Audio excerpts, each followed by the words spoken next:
Can you hear me?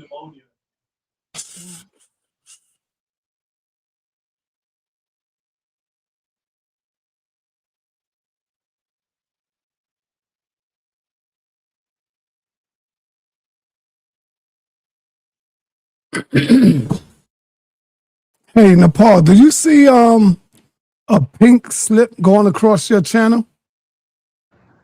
No, I don't. Why? What's going on? No, they got one going across mine saying it's some new upgrade. How about you, Genesis, that they doing? No, I don't see anything. Oh, they got one on mine saying it's some new upgrade that they doing.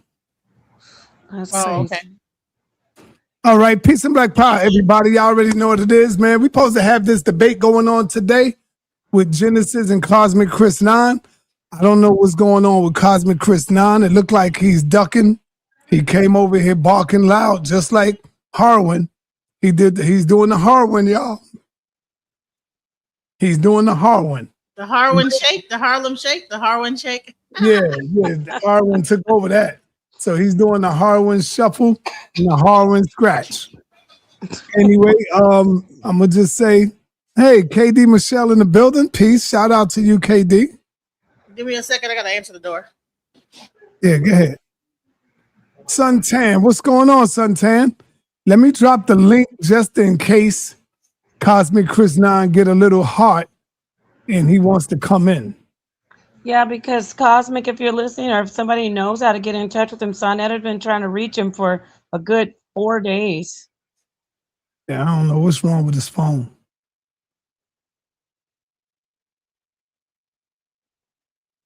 I hope everything is okay with them, but otherwise, Cosmic, you forgot you have a debate with Sister Genesis? Mm-hmm. Next Wednesday, we got Yara and Easy Bands getting ready to get in the ring. Oh, sucky now. What are they debating? Show the flyer. Well, you know, they debating the same thing. Jesus? Yep. Because Our Yara, heavenly king. yeah, Yara jumped out and critiqued him. This right here? Yep, that right there. Let me read it. It says John 3:6. Go ahead. Oh, okay. No, you got it. You got it. No, go ahead. John 3:6. Does John 3:6 contradict the virgin birth? Elder Yara says it does. Yeah. No. Easy Bands is saying, damn, what did it say? It says It must be Elder Yara says it contradicts it. that which is born of the flesh is flesh. Does he need like some more? Maybe he needs some more time. Why you be making Yara look all angry and like Shaft? No. But hey, I got my man Seven Saw in the building right on time. And I don't mean, excuse me, I don't mean Shaft 10 toes. I mean Shaft the legend. Sorry. I was talking and you came right over. I didn't hear you, honey. I really didn't. I got my man Seven Saw in the building. Right on time for my new song. I'm gonna see what Nepal say. Hey, Nepal, you know what you were saying, right? I liked it. No, I'm saying, you know what we were saying. Oh, okay, yeah, we got our $5. Okay. Seven Saw, here's my new song, man. Here's my new song I just did all day. I was just that sitting you back, made, yeah. erasing and going back over. Here you go. It's called Coming for the Throne. And this is for everybody, but it's really for me, but it's for everybody. All the people that come on the House of Consciousness. Well, you just gave it away. You can't do it now. Everybody that come over, and yeah, you're right. Everybody that come over and do battle, and they all want the throne. So it's called Coming for the Throne. And is that Cosmic? Wait, is that, I don't mean to interrupt you, but is that him in the chat? No, it's not him. Cosmic Minds? No, it's not him. He would have hit the link. Okay, all right, peace. Everybody that comes over, they coming for the crown. Here we go. And I got to do it over because, you know, I like the R&B style. I don't do the hip-hop stuff a lot. I leave that up to y'all young boys. Y'all do the hip-hop beats.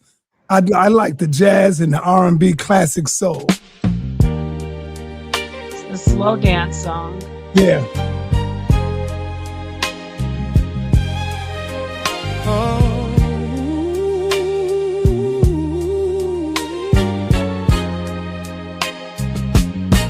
They all want the throne, but they can't stand the test. To wear the crown, you gotta be the best. The HOK is a tough place to battle. Some can't take it, they even cry, and now they unravel. Everyone coming for the crown. When you get it, hold it down. They're trying to take your place. You have a target on your back, defend your space. They coming for you, they coming for you. Watch your left, watch your right. Snakes, snakes in the grass. They'll stab you in the back just to take what you have. They slander your name, 'cause you always winning. Praying you fall, but I'm far from finished. So just bring the heater, sit your ass down. This is the HOK, and we don't play around. They all want the throne, but they can't stand the test. To wear the crown, you gotta be the best. The HOK is a tough place to battle. Some can't take it, they even cry, and now they unravel. They line up at the gates, fixed on the throne.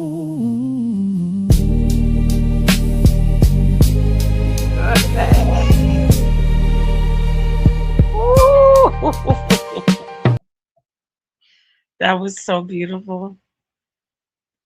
You muted, sa.neter. Here we go. Here's Chris. We got Cosmic Chris 9. I thought he was bailing out on us, man. Yeah. Your phone don't work, bro? No, I sent you a number in the back chat last stream, but I have 2 accounts. I'm pretty sure you guys blocked my Cosmic Chris 9 account like a long time ago. Like one of your moderators blocked it, so I have to be on my other account just to receive the link. Oh, that's I never blocked him. Yeah, it was a long time ago, so I never really said nothing because I got 2 accounts. So. All right, so Nepal, you got this, right? I got this, yeah. All right, we got Cosmic Chris 9 going up against Genesis, and gotta play my song before we get started, y'all. That was just the new song. Let the people hear. Now we got to let them hear the new joint too. Hey, that was beautiful too. So that was that? I love that. That was a good one. You're gonna love this one. Nepal, how much time they getting? 10 minutes or 15? Let's ask them. What do you got your presentation set for, guys? I'm cool with that. I think we should do 15, and then if we don't need them, just yield the rest of our time. There you go. All right, so Nepal, you got that. I want to start it off with the HOK Soul. That's what I call this one.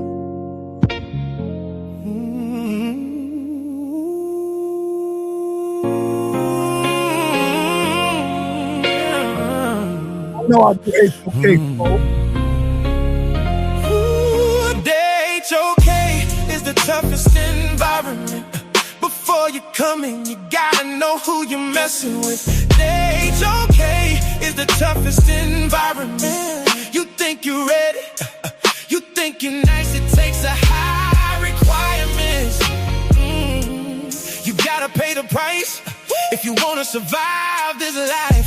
Put your heart on the line, no room for second guessing. Step into the ring and learn yourself a lesson. The pressure is heavy, it's sink or swim. Light hits the stage, but your shadow is dim. You came for the crown, but you're facing a king. No turning back when you step in the ring. Blood, sweat, and tears, yeah. We built from the grid. You talk about winning. Now you ready to quit. So check your ambition before you walk off the HOK. Don't care what you say. The HOK is the toughest environment. Before you come in, you gotta know who you're messing with. Show us your source, let the truth be spoken. Words don't mean a thing when the trust is broken. You know how this works. I see you crying, I know it hurts. HOK is the toughest environment. Before you come in, you gotta know who you're messing with. HOK is the toughest environment. You think you're ready, you think you're nice, it takes a high requirement. You gotta pay the price if you wanna survive this life. HOK is the toughest environment. You think you're ready, you think you're nice, it takes a high requirement.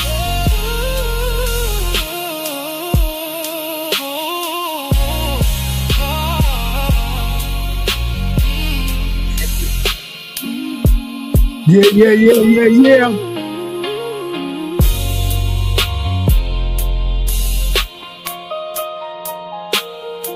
All right. You got 2 minutes to open up. 2 minutes.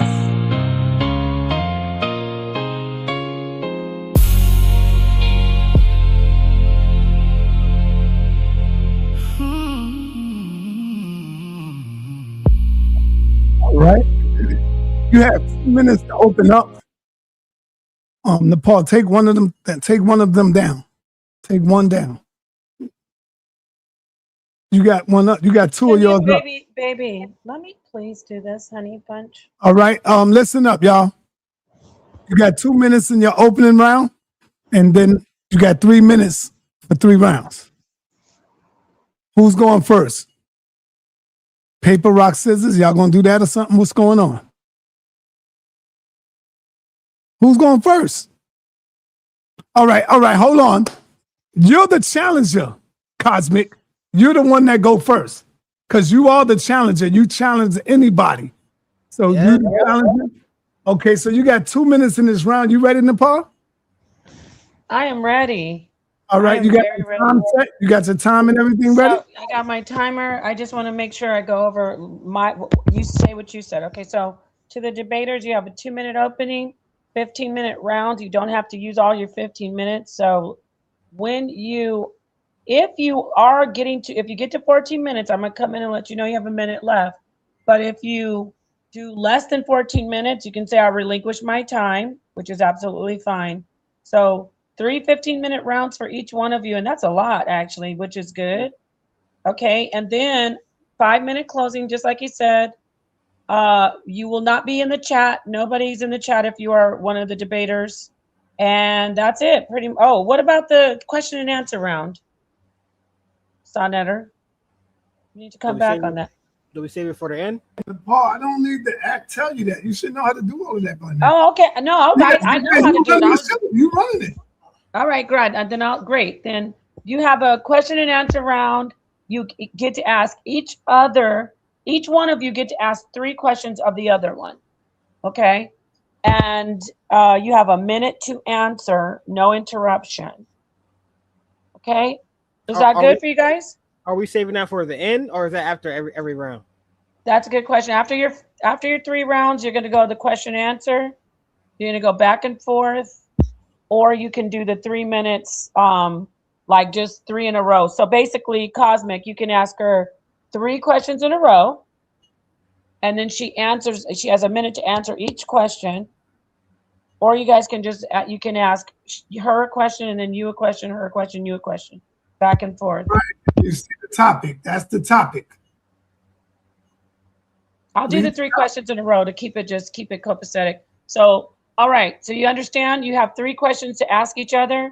The other person has up to 1 minute to answer uninterrupted. Are there any questions? Read the topic, Nepal. The top? Oh, I thought you were telling them to. Okay, the topic is, do African Americans descend from Africa? And Genesis says they do. Cosmic says, of course they don't. All right. Any questions, debaters? Anybody? Unmute. Genesis, any questions? No questions here. I think I have to upload my thing to the online because I'm having trouble trying to figure out how to share it on the screen from here. But give me 1 second. Okay, and you have your time to do that. I want to let you know, both of you keep your cameras on when your opponent is up, just out of respect. And so Yeah, no problem. Audience, yeah, no, so the audience can see, you know, your reaction, see if you're sweating, see if you're kicking back, chilling out, all that good stuff, okay? Yep. All right, so while we wait for her to get her is it a PowerPoint or is it, what is it? It's a PowerPoint. Waiting for her to get her PowerPoint up. Everybody hit the like. Share this debate. Share it to your social media. Share it to your friends. It's going to be a very interesting topic. Oh, sa.neter, I'm glad we have a minute. I want to do a public formal apology to our brother D.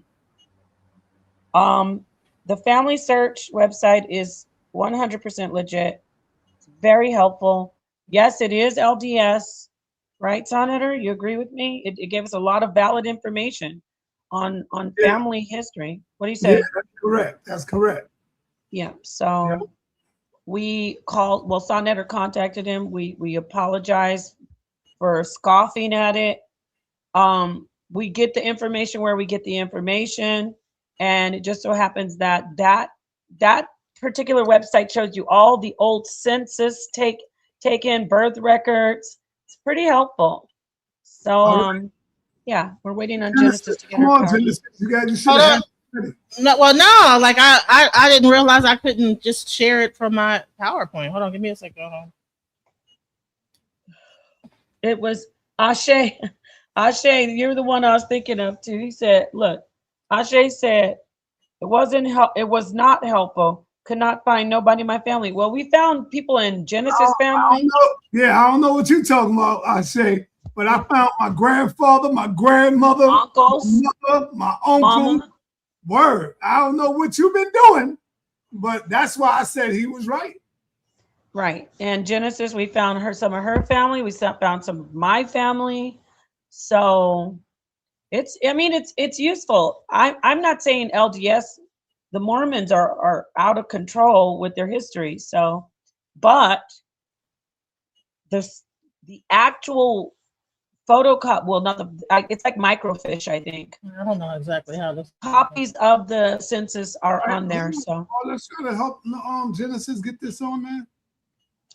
I don't know what she needs to do.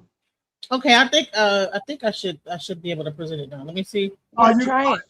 Are you sharing anything, Cosmic? If it's just a PowerPoint, you should be able to share it. No problem. Yeah, I think I'm well prepared. I got 2 PowerPoints, but I won't have a problem pulling them up, bouncing back and forth. Okay. I'll use my time very wisely. All right.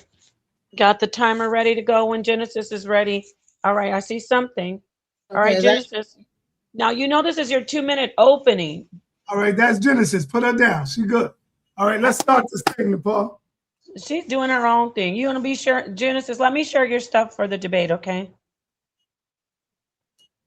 ¿Entiendes? I was seeing if it was working. Okay. I understand that, but just let me share your stuff. Okay, so you have a 2-minute opening. When you start talking is when your time begins, Genesis. It's Cosmic go. Cosmic turn. I thought she would. Well, why were we waiting for her then? All righty. So okay, when you start talking, your time begins, Cosmic. You have 2 minutes. I want to say shout out to Saw, shout out to you, Nepal, for even letting us do this. You know what I'm saying? Giving the underdogs and giving the little people their voice. Shout out to Genesis for even being on here with me. I'm always show respect to my sisters, always, every time. So I appreciate it. Now, I know for a fact I'm the underdog. I know for a fact I have a hard thing to prove right now because, the consensus says that we all come from Africa. Most scientists agree with that, this and that. But as researchers, we're supposed to push the limits. We're supposed to find the next big thing. We're supposed to tackle the information. And that's what I came here to do. I think I'm going to make a pretty good case. All I ask is for the people in the audience, the judges, you guys are the judges, the people in the audience, or even the moderators, and anybody who really wants to learn, to have an open book, to keep it righteous in your decision making, and don't be biased. Listen to all the information, her information, my information, and come to the best conclusion that your mind allows you to come to, but keep it righteous. Like I said, I know I have a hard thing to prove. It's very hard to prove and go against the grain that we all don't come from Africa. But I do believe that I have enough information to at least make you think about it. Oh, I yield the rest of my time. All right, thank you so much. Great opening. All right, moving on to Genesis. When you start speaking, your 2-minute opening begins. Okay, so I'm here and I'm going to basically be pretty much proving through genetic research and various other means that we in fact do come from Africa, and you know that it is kind of ridiculous to think otherwise, and that anything of the sort is uncivilized. And I'm just here to just present the evidence, show the proof, break it down from a genealogical and DNA standpoint. And yeah, that's what I plan on doing. Yep. Okay, great. You sure you're done? You have about a minute left. Oh, okay. I mean, should I give my opening statement or just the introduction, like saying hello, like what's going on? What we're You have about a minute. You don't have to take it, but we could just go right into your into the rounds if you're good. I'm just okay. I saying, just want, but man, this, you know what? I might have to switch to the PowerPoint presentation for some reason. now you got only 30 seconds, so you're good, right? Yeah. Okay. All righty. Now let's stop that, reset, and we have our other opponent. Your opponent has stepped away. I see your PowerPoint. Yeah, for some reason, Peace. I don't think that this is the right way. I say peace to Miss Tiffany with her popcorn. Yeah, this is going to be interesting. Let's see. All right, you ready? Peace, everybody. Peace to the chat. Let's get this going. We have Ready. Cosmic is back. You ready, Cosmic? Yes, ma'am. I had to go do something real quick. I'm sorry about that. No worries. Now, this is your first round. As we said, it's 15 minutes. You can relinquish time. But if at 14 minutes you're still going, I'm going to come in and let you know you have a minute remaining. Your time starts when you start. If you have a PowerPoint, I don't see it. It should be being shared right now. Okay, great. And here it is. Alrighty. Now, I kind of showed some of this already. Like I said, I have 2 PowerPoints. This one, native species, research gathered by Cosmic Chris 9. So what I like to do is break down what everybody already knows. They claim we're Homo sapiens sapiens. I claim, and have for a while, that we are a native species. Now, Homo sapiens sapien. Homo sapiens sapiens is the name given to our species if, keyword if, we are considered a subspecies of a larger group. This name is used to those or by those that describe the specimen from here to Ethiopia as Homo sapiens, or by those who believe that modern humans and the Neanderthals were members of the same species. The Neanderthals were called Homo sapiens Neanderthals in this scheme. That comes from the Australian Museum.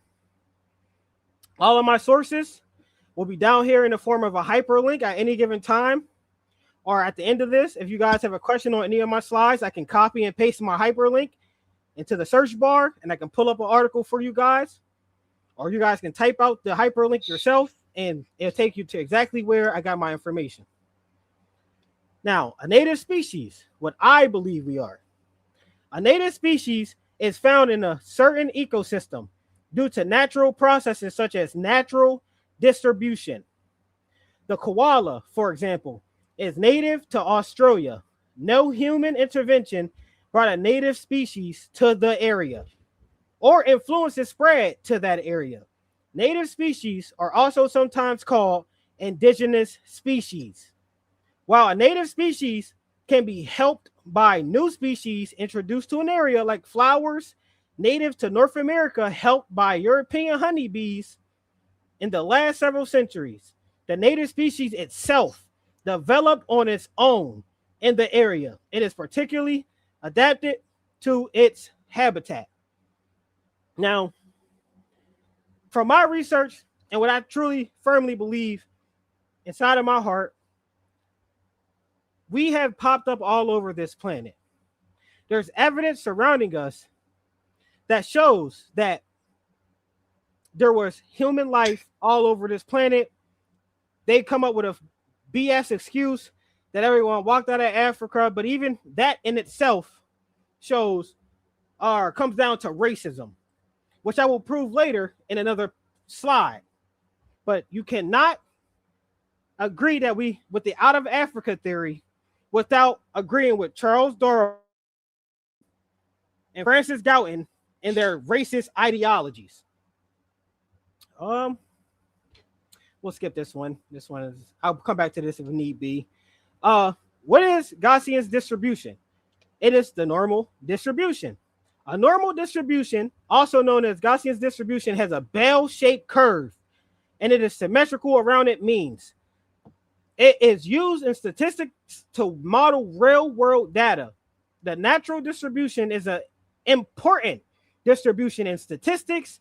It fits many natural phenomena. For example, people's heights in a population are approximately normally distributed. The normal distribution is also called Gaussian's distribution after Carl Friedrich Gauss, who first studied it.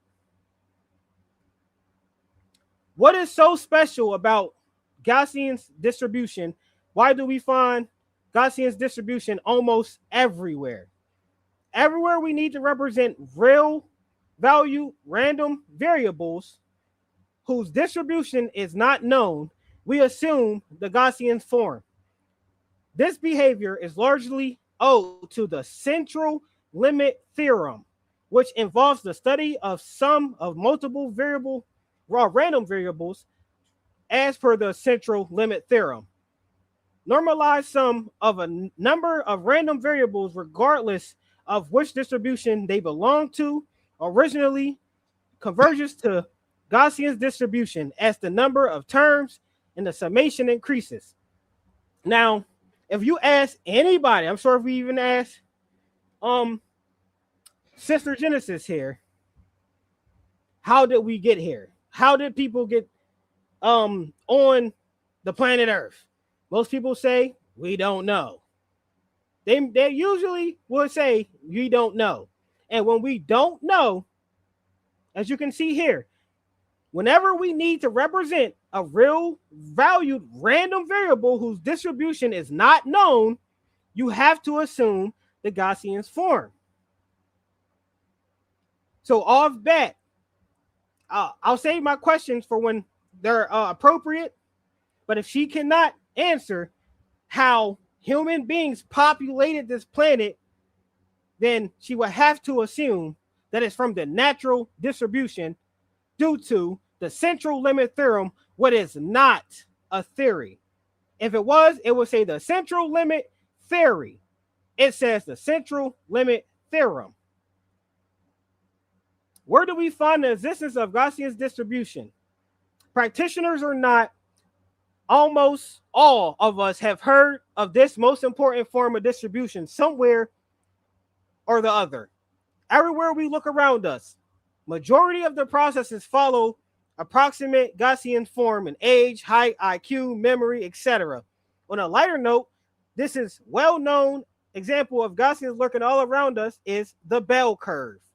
During appraisal time, yes, Gaussian distribution resonates with bell curve quite often, and its possibility density function is represented by the following mathematical formula. We will have to actually go to the website because I didn't copy the formula down into my PowerPoint. But this is, like I said, all my sources are at the bottom via hyperlink. Now, When I ask anybody, and any honest and righteous person would give us the same answer. Are humans and nature the same? Are we the same? I would like to ask her that, but like I said, I got to save it for the appropriate time to ask my questions. But I'm sure she would agree, just like Unc agreed when I brought the information to him, that we are the same as nature. If anyone says humans are not the same as nature or a part of nature, then we're unnatural, and that's what they really think of you. Now, where do animals come from? Because animals and nature are a part of nature. A native species is found in a certain ecosystem due to natural processes such as natural distribution. The koala, for example, is native to Australia. No human intervention brought a native species to the area or influenced its spread to that area. Native species are also sometimes called indigenous species. This is from the city of Njaro, which is a city website of a city that's inside of California. So this comes straight from a city official website. Are humans and nature the same? The British scientist James Lovelock, working 70 years later, casts these ideas in the largest possible terms. His geohypothesis understands the entire planet, of which humans are a part of, to be a super organism. Humans and nature are fundamentally one and the same. Given our one and the sameness, what happens when we relate to nature as though we were fundamentally separate? The best answer is associated with Arnie Nayas, one of the great environmental philosophers of the 20th century, whose work gave rise to deep ecology. The answer: humans and nature are so intimately connected that acting as if we are separate and abusing nature is tantamount to abusing ourselves. We need to treat our relationship with nature in a far more sensitive manner. Humansandnature.org. So, from the information from this article that you're staring at on your screen, it shows and proves that humans and nature are fundamentally one and the same. If we know the origin story of nature, then you are looking at humans' evolution story. You're looking at the origin story of humans itself, because we are fundamentally one and the same. People who preach the out of Africa theory will like to separate you from nature, separate you from how everything else got on this planet, because somehow we're different. Somehow we're unnatural. Because when nature comes into play, they all came in around the same time. Animals, plant life, all through the same time via the bell curve, which is a mathematical formula. Everyone knows the language of the universe is mathematics. So if we're looking for the answers of how humans got here, how anything got on this planet, you have to look to a mathematician. You have to look and crunch numbers. You look for math. We don't look for someone else's opinion, as in a scientist, a historian, none of that. We look for mathematics and an equation that can help prove how humans and nature got on this planet. 500 million years ago, animals and plant life populated the planet Earth. The animals first occurred in the fossil record around 574 million years ago. Their arrival appears as a sudden explosion in rocks from the Cambrian period, which is 539 million years ago to 485 million years ago, and seems to counter the typically gradual pace of evolutionary change. New Oxford University. New data and analysis shows that plant life began colonizing land 500 million years ago. During the Cambrian period, around the same time as the emergence of the first land animals, these studies are also improving our understanding of how the plant family first evolved. Natural History Museum, which is located in the UK. So both sources come from the UK. And as I previously stated, we have the same origin story as animals and plant life. So if animals and plant life populated the Earth during the Cambrian period it's a big, huge possibility that so did we. We're not the only species on this planet that had a unnatural, different type of evolution compared to everything else natural. If we came out of Africa, that would be an unnatural origin, and we would be not even closely related to animals and plants, which we all know humans are part of the animal kingdom. And I just showed and proved through Arden Ayaz and James Lovelock that we are fundamentally the same as nature. Could humans survive 500 million years ago? If we had a time machine to travel back to a prehistoric period, the earliest we could survive would be, you guessed it, the Cambrian period, around 541 million years ago. Any earlier than that, there wouldn't have been enough oxygen in the air to breathe. This comes from Science Focus. So they love to say that humans didn't evolve until much later down the line, a couple thousand years ago. They will never bring up millions and say we walked out of Africa. But if there was a time that we could actually survive that's older than that date, according to Science Focus, it would be the Cambrian period. The same time that plants and animals started to populate this great planet that we call home. What is the Cambrian period? The Cambrian period, which lasted from approximately 541 to 485 million years ago, was a pivotal time in Earth's history. It marked the rapid diversification of life forms in the ocean. During this period, many organisms developed hard parts, such as shells and exoskeletons, which contributed to the fossil record we study today. The Cambrian period is often likened to a burst of fireworks, with life exploding in forms and colors. Key characteristics of the Cambrian period include the emergence of most major animals, groups, and development of complex ecosystems, and the first appearance of vertebrates. 1 minute. Please don't mute me. I'm trying to tell him 1 minute. 1 minute. Thank you. You got a lot of sound effects coming from your speaker, Nicole. Yeah, but okay, then I'll fix that. Thank you. Now, when it says the Cambrian period is often like a burst of fireworks for life explodes in forms and colors, that there, if you can correlate and cross-reference, it would be Gaussian's distribution. Because it is Gaussian distribution. I'm gonna show you guys a picture later on. Later on when I get more time, it shows a pocket that starts smaller and then condenses in the middle and gets smaller again, as if there was like an explosion, as if something built up and then exploded. All of the statistical world data that comes out. It's the same thing that would happen during the Cambrian period. Time. Humans, thank you. No, you want to finish your last sentence? Go ahead. No, it's fine. It's fine. Thank you for that. That was very interesting. And now we're going to move on to Genesis. Genesis, Okay. You're sharing your screen? Yes, go ahead and share it anyway, huh? I'm sorry, because I have two different Yeah, but I just want to do this so it won't be anybody thinking there's any bias. You understand? Yeah, that's fine. That's fine. All right. So when you start speaking is when your time begins. Yeah. Okay, Oh, and Genesis, when I come in, if you don't use all your 15, I'll come in and you'll know you have 1 minute left. Okay, go ahead. Okay.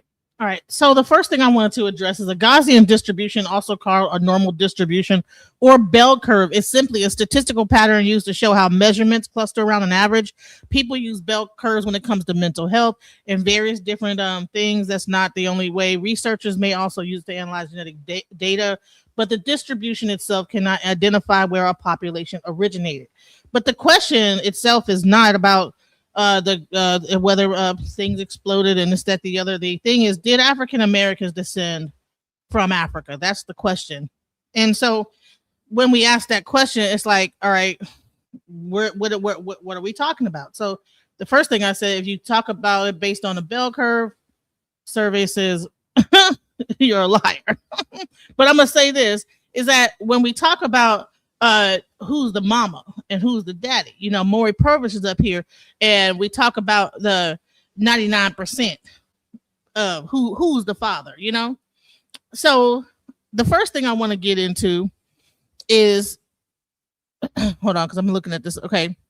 African Americans became a distinct people in America, but our American formation did not erase the predominantly African ancestry recorded in history, archaeology, language, population genetics, inherited chromosome segments, and historical human remains.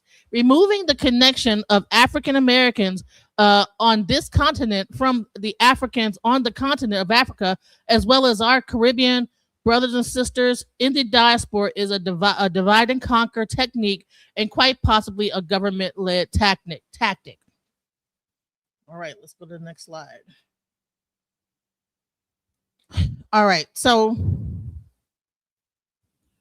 where did people form? Okay, so people will say that, okay, people came from America, they formed their own ethnicity. The resolution is narrower than the worldview. Where did most ancestry come from? According to science, came from Africa. These statements coexist. Now, ethnic population can form in one place from ancestors who came from other places. So when he's talking about this other thing, it's like, what are you talking? You know, when you're talking about this other stuff, like, what are you talking about, bro? You know, what are you talking about? It's a lot of mumbo jumbo going on. Okay, so what does descend mean? Descend means to have a person or population in the past that as an origin or ancestral source. Okay, that's the descent. Okay, the word does not mean genetically identical to. A descendant could be culturally new, genetically admixed, and still descend from earlier populations. Merriam-Webster, descend from, to have something or someone or something in the past as an origin or a source. Let's go to the next slide.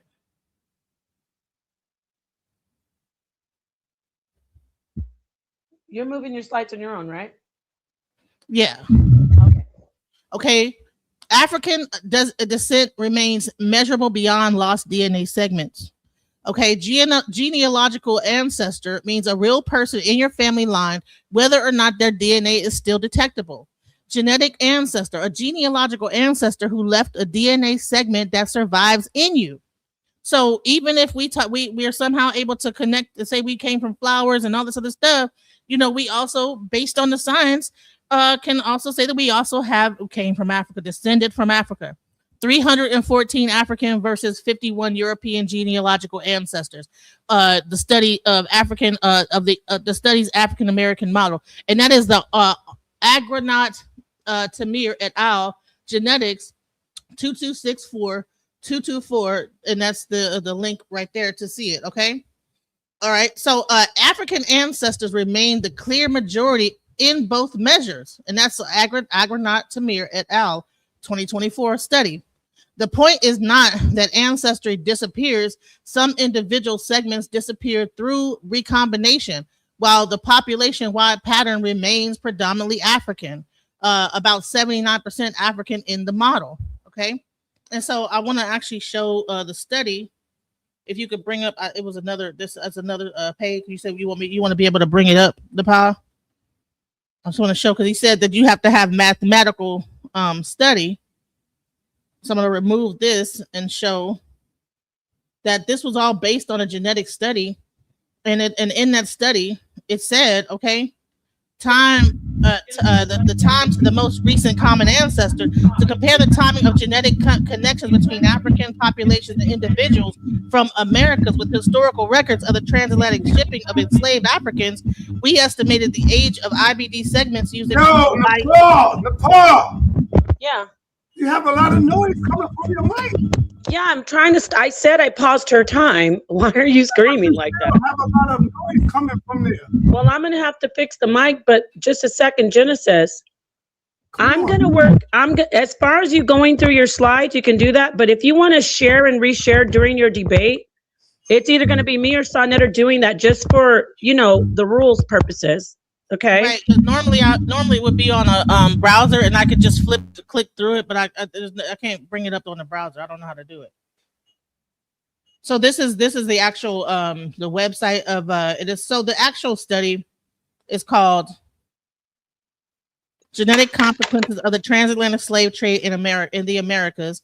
And within this actual study, you have the actual math that they actually did to actually break down the formation of the information. So this is not, it's not just like me just saying it. There's actual mathematical statistics and everything like this that how they were able to break this information down. All right. So can you bring back the other slide again so I can continue?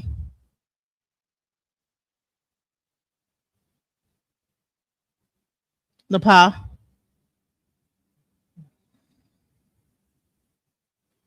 Nepal. Nepal. Okay, so that's why I ended up doing it myself, because I want to move. I don't want to like hold things up. So all right, so I'm gonna like show my slide again. All right, so again, that is the study that actually discusses the genetics that actually connects us to the actual slaves that come from Africa. This whole debate is whether or not we descended from Africa. All right, so so the question: does a new American genetic profile erase African descent? The exact modern day African American profile is not found unchanged in Africa. Admixture creates a new combination. It does not erase the source population. And that is what that genetic study showed. All right. Are we going to pretend that the slave trade didn't exist? I mean, a lot of time people are saying that we delineated and stuff like that because we want to pretend like we didn't have the slave trade, but we did have it. It existed.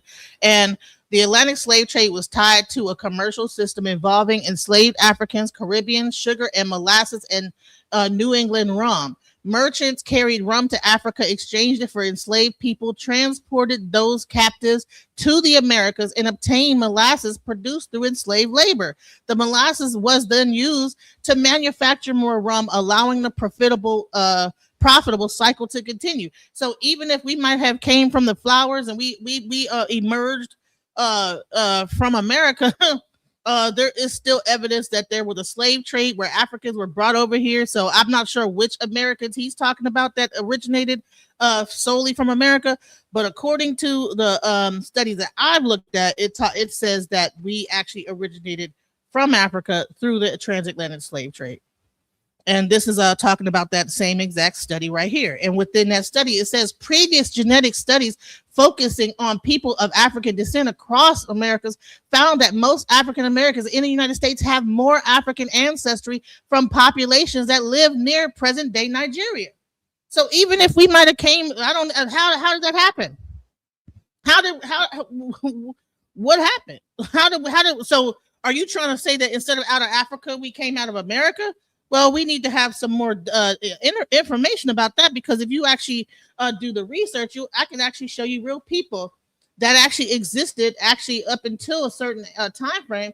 This guy, his name is Charlie Smith of Polk County, Texas. He's last known living slave brought to America, born in Liberia about 1842. He was kidnapped. African Americans developed a distinct ethnic and cultural population in the Americas, but historical records, genome-wide DNA, and African regional genetic affinity show that the population's predominant ancestry came from Africa during the Atlantic slave trade era. Merchants traded the rum for captive African people, forcing them onto horrifying Middle Passage voyage back to the Americas to do slave labor in the sugar fields. And I do have the that came from Wikipedia, but the actual footnotes are actually in the slide. So let's go to the next slide.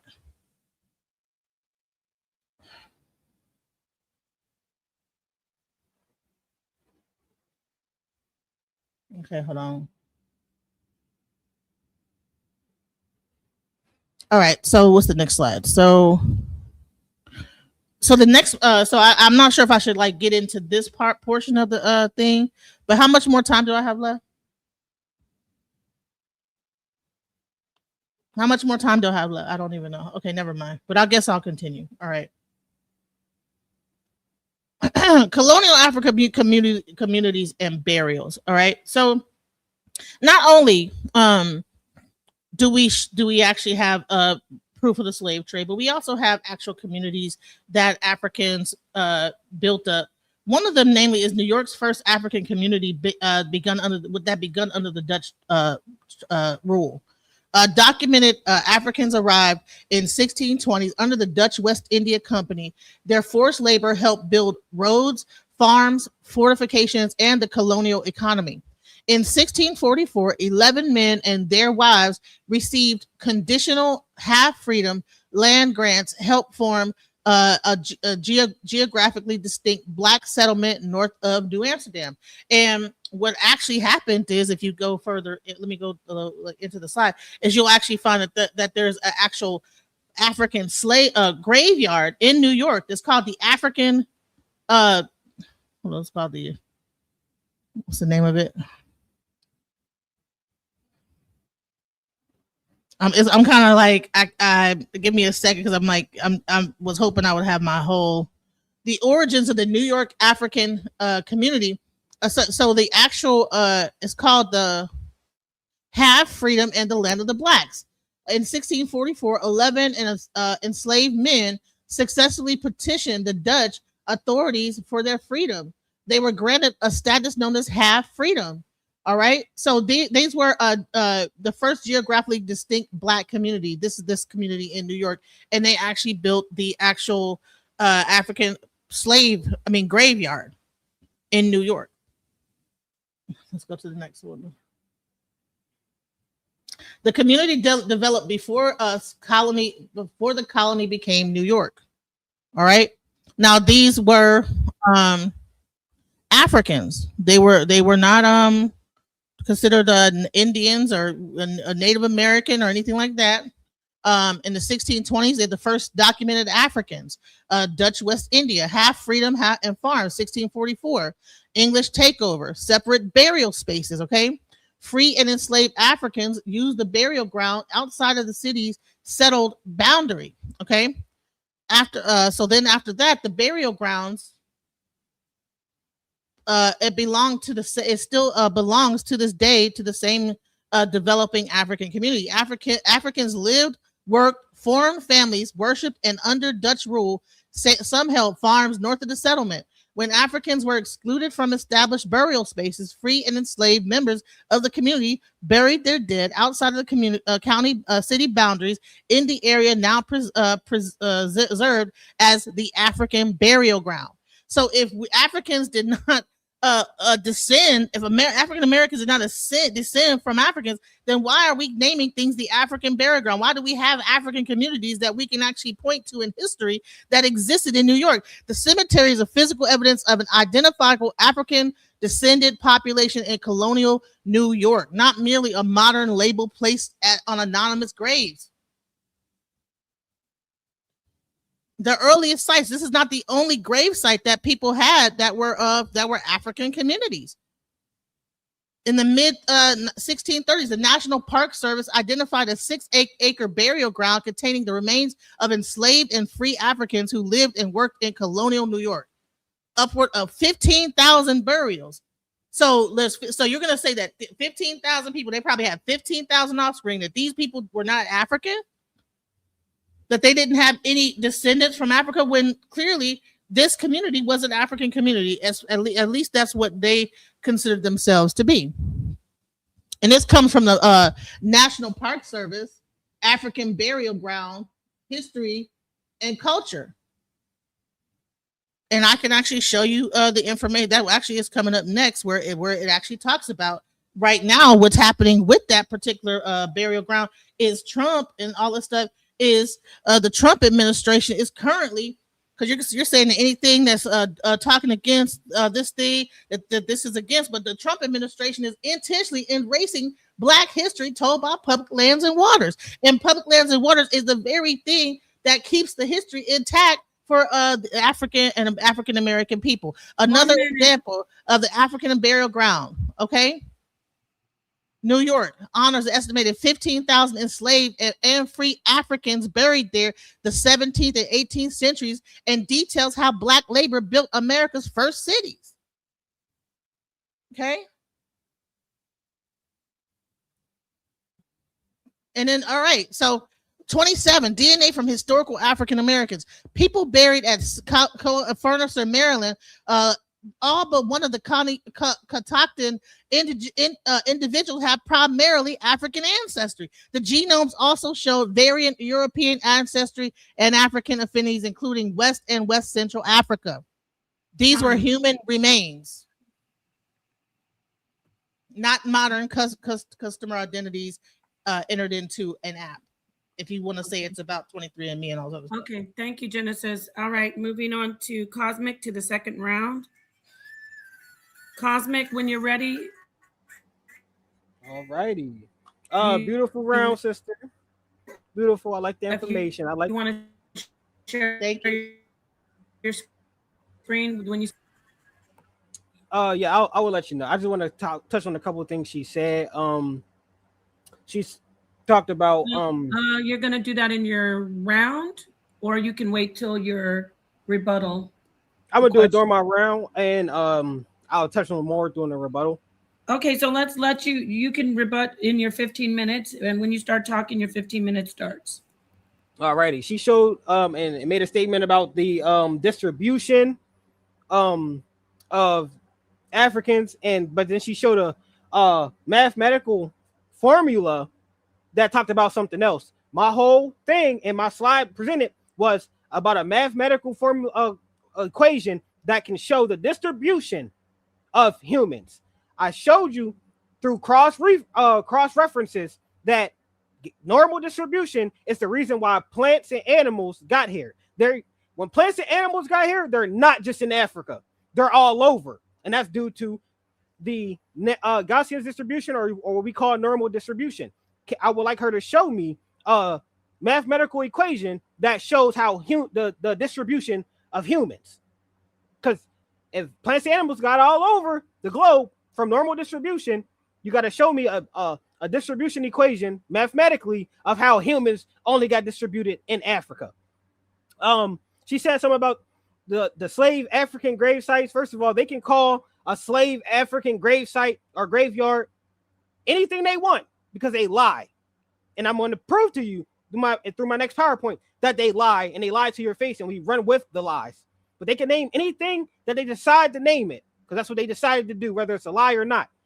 Since she said, why is there so many things named after Africans? That's fine.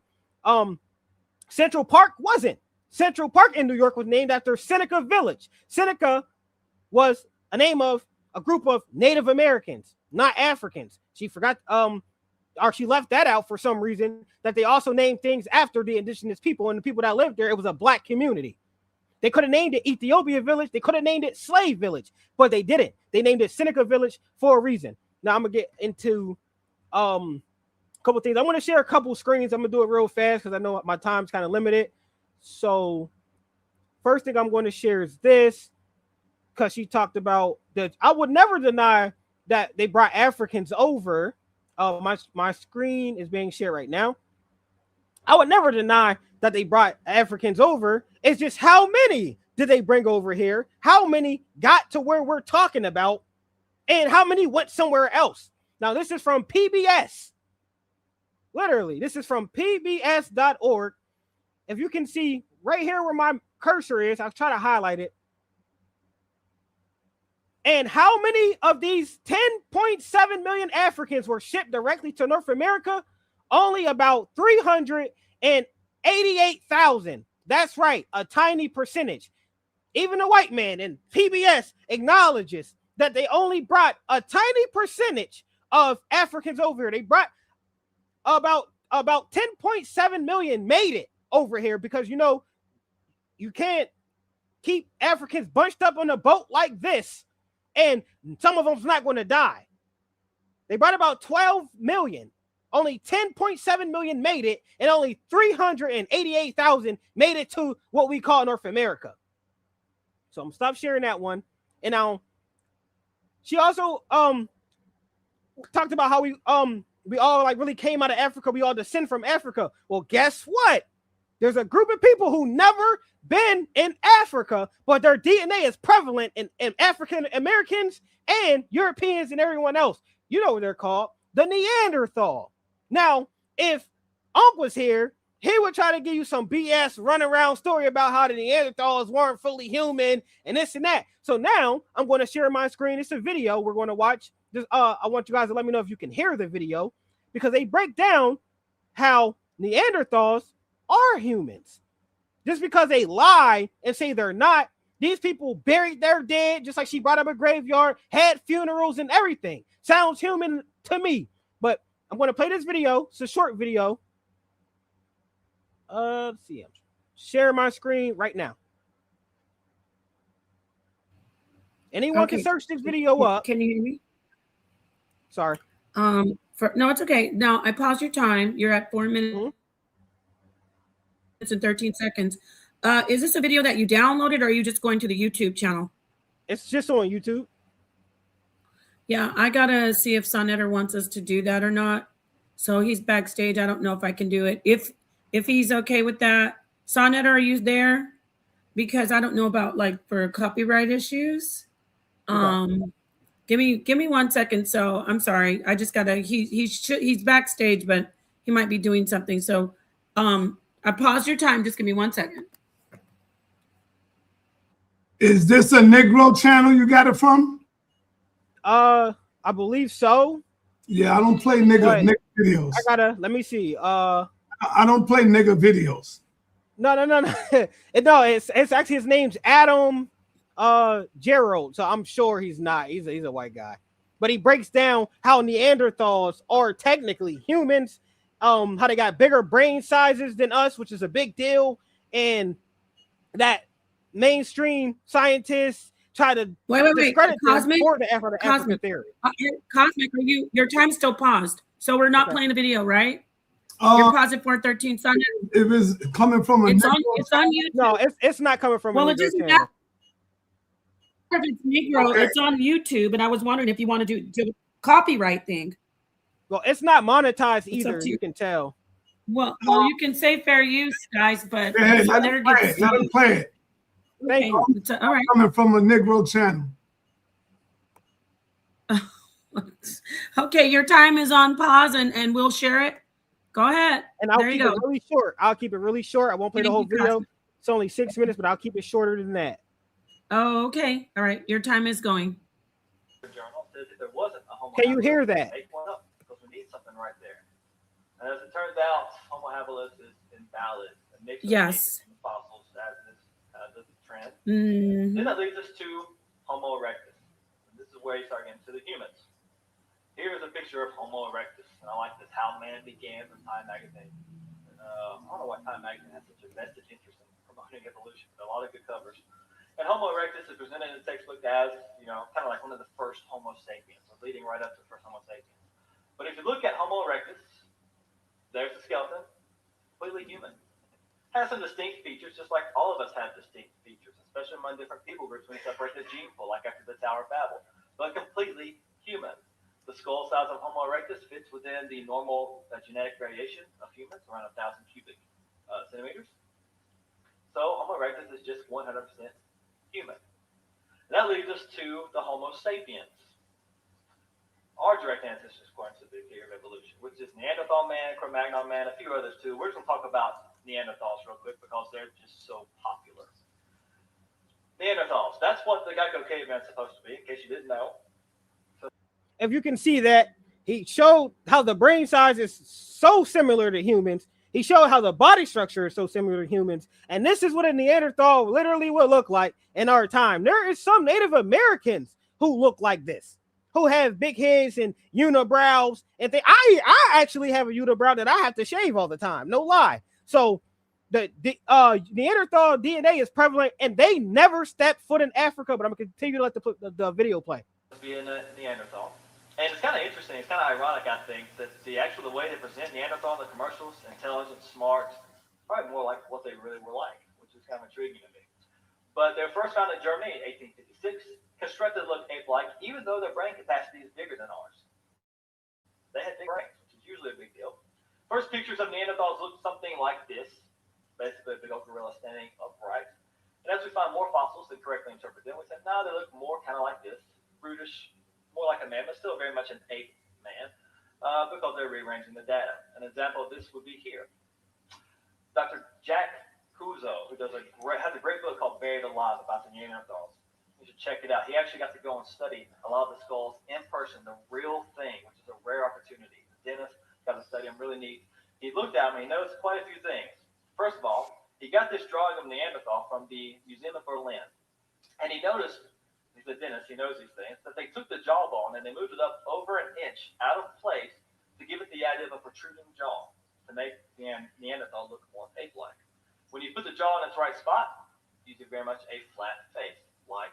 Now, he just explained to you, Dr. Jack Kuzo, it showed through his research how they lie. The government, if you think the government and the scientists aren't lying to you, you have another thing to work on. You cannot trust everything that you see. Learned that as a kid. He's showing you how they lied and tried to manipulate the skulls to make them seem less human. But when you put the jawbone in its correct place, it shows a flat human appearance shaped skull. Skip a little bit ahead. He breaks down how they actually had funerals. They used jewelry, used musical instruments, developed complex tools. They did cave paintings. They had a capability of complex speech, had their own language, and they buried their dead. That sounds human to me. That sounds like everything that makes us human right now in 2026 and before and beyond. So if we accept them as being another form of species, they never stepped foot in Africa. They were a native species to around Eurasia, European and Asia area. They never been into Africa. They went into Homo sapiens, walked out of Africa, and then made it with them. So if either you're saying that we were slow, we were just hormonal and kinky weirdos that walked out of Africa and decided to have sex with a non-human that looks like an ape, then that's another story for another time. I don't believe that. I think we were an intelligent species who ran into another intelligent species, and they decided to mate the same way that we do nowadays with interracial marriages and or interracial relationships. Now, to get to my PowerPoint, share my screen one more time. Sorry, I'm just trying to work with the time that I have. Okay, we're up.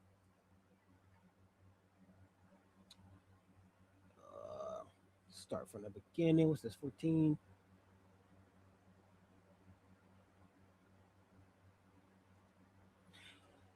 Proof African Americans do not descend from Africa. Research gathered by Cosmic Chris 9. Now, this is another proof because we just heard Dr. Jack Kuzo example of how they lied and manipulated science in the form of messing with their skulls to make them look less human. Well, this is something else the government and scientists lied about. The maps. I'm sure we can all come to a conclusion and agree that Africa on the map is way smaller than it should be. Africa should be depicted way bigger on the maps, but they intentionally lied. The African Union is championing a drive to replace the 16th century Mercator world map, arguing it's widespread use by governments and international bodies and accurately depicts Africa's true scale. The projection devised from choreographer, I can't say his first name, Gerardus Mercator, for navigation distorts continent size, inflating areas around the poles like North America, Greenland, while shrinking Africa, South America. Salam Hebdadi, the deputy chairman of the AU Commission, said the map impact is significant. It might seem to be just a map, but in reality, it is not. She argued that the Mercator fosters a false impression of Africa as marginal, despite it being the world's second largest continent with 54 nations and over 1 billion people. This comes from the Independent out of the UK, which shows another example of how the government and scientists are lying to you. So why wouldn't they lie about, if they would lie about something so small as a map, why wouldn't they lie about the human origins? Other notable lies from the Dawes rolls, $5 Indians. We all know and came to the conclusion that they let people sign their names on the Dawes rolls for $5 to label themselves Indian. This one's controversial. COVID-19, I believe, it started in China. They want to say otherwise, the government and scientists. Alien existence. I believe aliens exist. A lot of people do. A lot of the government and scientists are throwing it under the bus and trying to lie about it. Eugenics. Back in the day, they said eugenics was real science. Now they call it racist science. They lie about a number of things. So it's up to you if you decide to believe these lies. Alex Haley, author of Roots lawsuit. Now, a lot of people didn't know really too much about slavery, which she loves to talk about, which I will never deny happened. But even the people who depict it and write it in their books and make TV shows are lying about it. Alex Haley settled a lawsuit yesterday by acknowledging that the world-renowned book's Roots contains some material from a relatively unknown novel about slavery that was published 9 years earlier. The settlement ended the 6-week trial of a suit by Harold Cortlander, a 70-year-old author from Bethesda, who contended that there was substantial similarities between Roots and his own earlier novel. The novel was called The African. He sued in federal district court in Manhattan for more than half the profits of Roots. As the trial was about to reach climax with summations by the opposing lawyers, they issued the following statement. The suit has been amicably settled out of court. Alex Haley acknowledges and regrets the material from The African by Harold Cortlander found their way into his book. So even the author who wrote about the most famous show and book about slavery lied to you. That comes from the New York Times. Alex Haley, author, admits Roots is fiction. There are some very big jobs at hand for Black America. And looking back at centuries past, it is a costly distraction from the work that needs to be done here and now. Moreover, the past that people are looking back at in Roots is not a wholly real past. When challenged by professional historians, Alex Haley called his work fiction. Part fact or faction. Sorry about that. Part fact and part fiction. He said that he had tried to give his people some myths to live by. Alex Haley's own words. Myths. 1 minute. To live by. It was not the Roots merely got some details wrong. It presented some critically false pictures of what had actually happened. False pictures that continue to dominate thinking today. Comes from the Capitalism magazine. False pictures that continue to dominate thinking today. And when false images can brainwash someone, not saying our sister Genesis is brainwashed, but she's misled by false pictures that dominate her thinking. Just like most of the out of Africa people. The same liar, Alex Haley, who admitted to lying in his books and his TV show and lost a lawsuit for it, started a foundation that helps with DNA testing and genealogy. We cannot, and this comes from Alex Haley Foundation, his website for his foundation that he started called the Kuta Kinte Alex Haley Foundation. You cannot trust. Sorry. Go ahead, finish. No, finish your sentence. You cannot always trust DNA testing when there's liars like Alex Haley controlling the DNA or the training or the methods of how you get to your DNA research. Thank you. Okay, thank you, Cosmic Chris. You guys can hear me okay now? sa.neter said I was having some mic issues. Can you hear me okay now? Oh, what was that my whole time? Oh yeah, your time's done. You're at 15. Okay. Yeah, you did. Okay. You did your time. So we're gonna take, if you could stop sharing. Genesis, you guys can hear me fine, right? Cosmic and Genesis. Mm-hmm. Yep. Yeah, I can hear you. So I have a question. Like, how many more rounds? We got 3 rounds or 2? This is your second round. You have, after this, you'll have 1 more round. This is your second round. Okay. So I just want to know how I got to pace myself because there's, all right. Okay. Okay. Genesis. Mm-hmm. Do you want to share that? Yeah. All right. When you start talking, your 15 minutes begin. And when I come in at 4 until you have 1 more minute, you'll be at 14, of course. All right. Go ahead. All right. So in this thing, we're going to go into the African native encounters. We're going to even go in this deeper into colonialism and slavery. So let's first get into, all right, another important fact. Spaniards, okay, of that time. This is from the Strategies for Africans in America, 13 Steps to Freedom, written by Anthony T. Browder. Another important fact: Spaniards of that time were much mixed with Negroes, and had been from before the Moorish invasion of 711 AD. Simon Bolivar reminded Spanish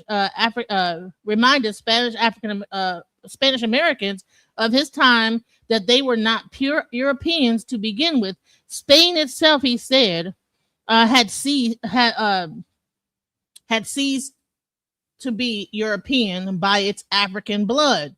Its institutions and character, Napoleon or someone before him had rightly said Africa begins at the Pyrenees. In short, the United States was not founded by a pure Nordic race. So in this, I say even the so-called Europeans that so-called founded the United States were of African descent. So let's continue on. All right. In the book by J.A. Rogers, Africans, A Gift to America, we go into, this thing. People talk about that they are, they might be got Indian in my blood. You know what I'm saying? I got that Indian in my blood, But here's the thing about that, if you look into it, right?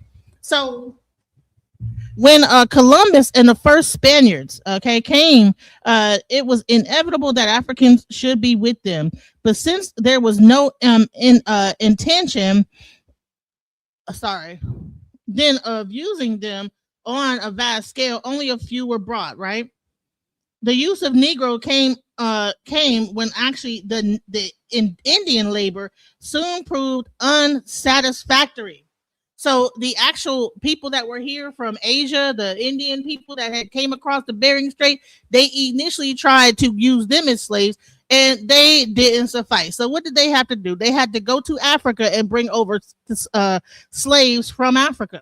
Okay, and what happened is that Herrera tells of their great vitality, and compared with the Indian, they flourished in the Spanish Isles as well. He says that they were thought to be nearly immortal, as for some time no one had seen one die except for by hanging. Like oranges, they seemed to have found their natural soil. The labor of the Africans now became the most important single factor in the development of the New World. On them fell the crude work, and more than a little of the skilled one. Some had brought with them the ancient skills in metals, weaving, carving, agriculture, and we are the main one that say we built this country. But if you say that you came from anything like a Neanderthal or whatever he's talking about, then you're saying that you don't even come from these people that they say were so. You're saying you came from the ones that passed on. They couldn't even stay alive. If you say you got that Neanderthal blood, honey, they couldn't even. They was dying trying to do slave work. They was dying. So I don't know what that's about. Talking about some Neanderthal. What are we talking about here? We gonna connect ourselves to the Neanderthal in some way? What is that about? African native contact in the South was post-Columbian. All right, let's get into it. Enslaved and free Africans were present in Spanish Florida decades before 1619. There was pre-colonial. Their presence was early, but it followed European contact and the opening of Atlantic colonial routes. Africans encountered native peoples through Spanish mission and settlements, warfare, trade, escape, refuge, alliance, adoption, and family formation. Before 1619, before 1492, early Africans' presence still connects to Africa and the Atlantic colonial world.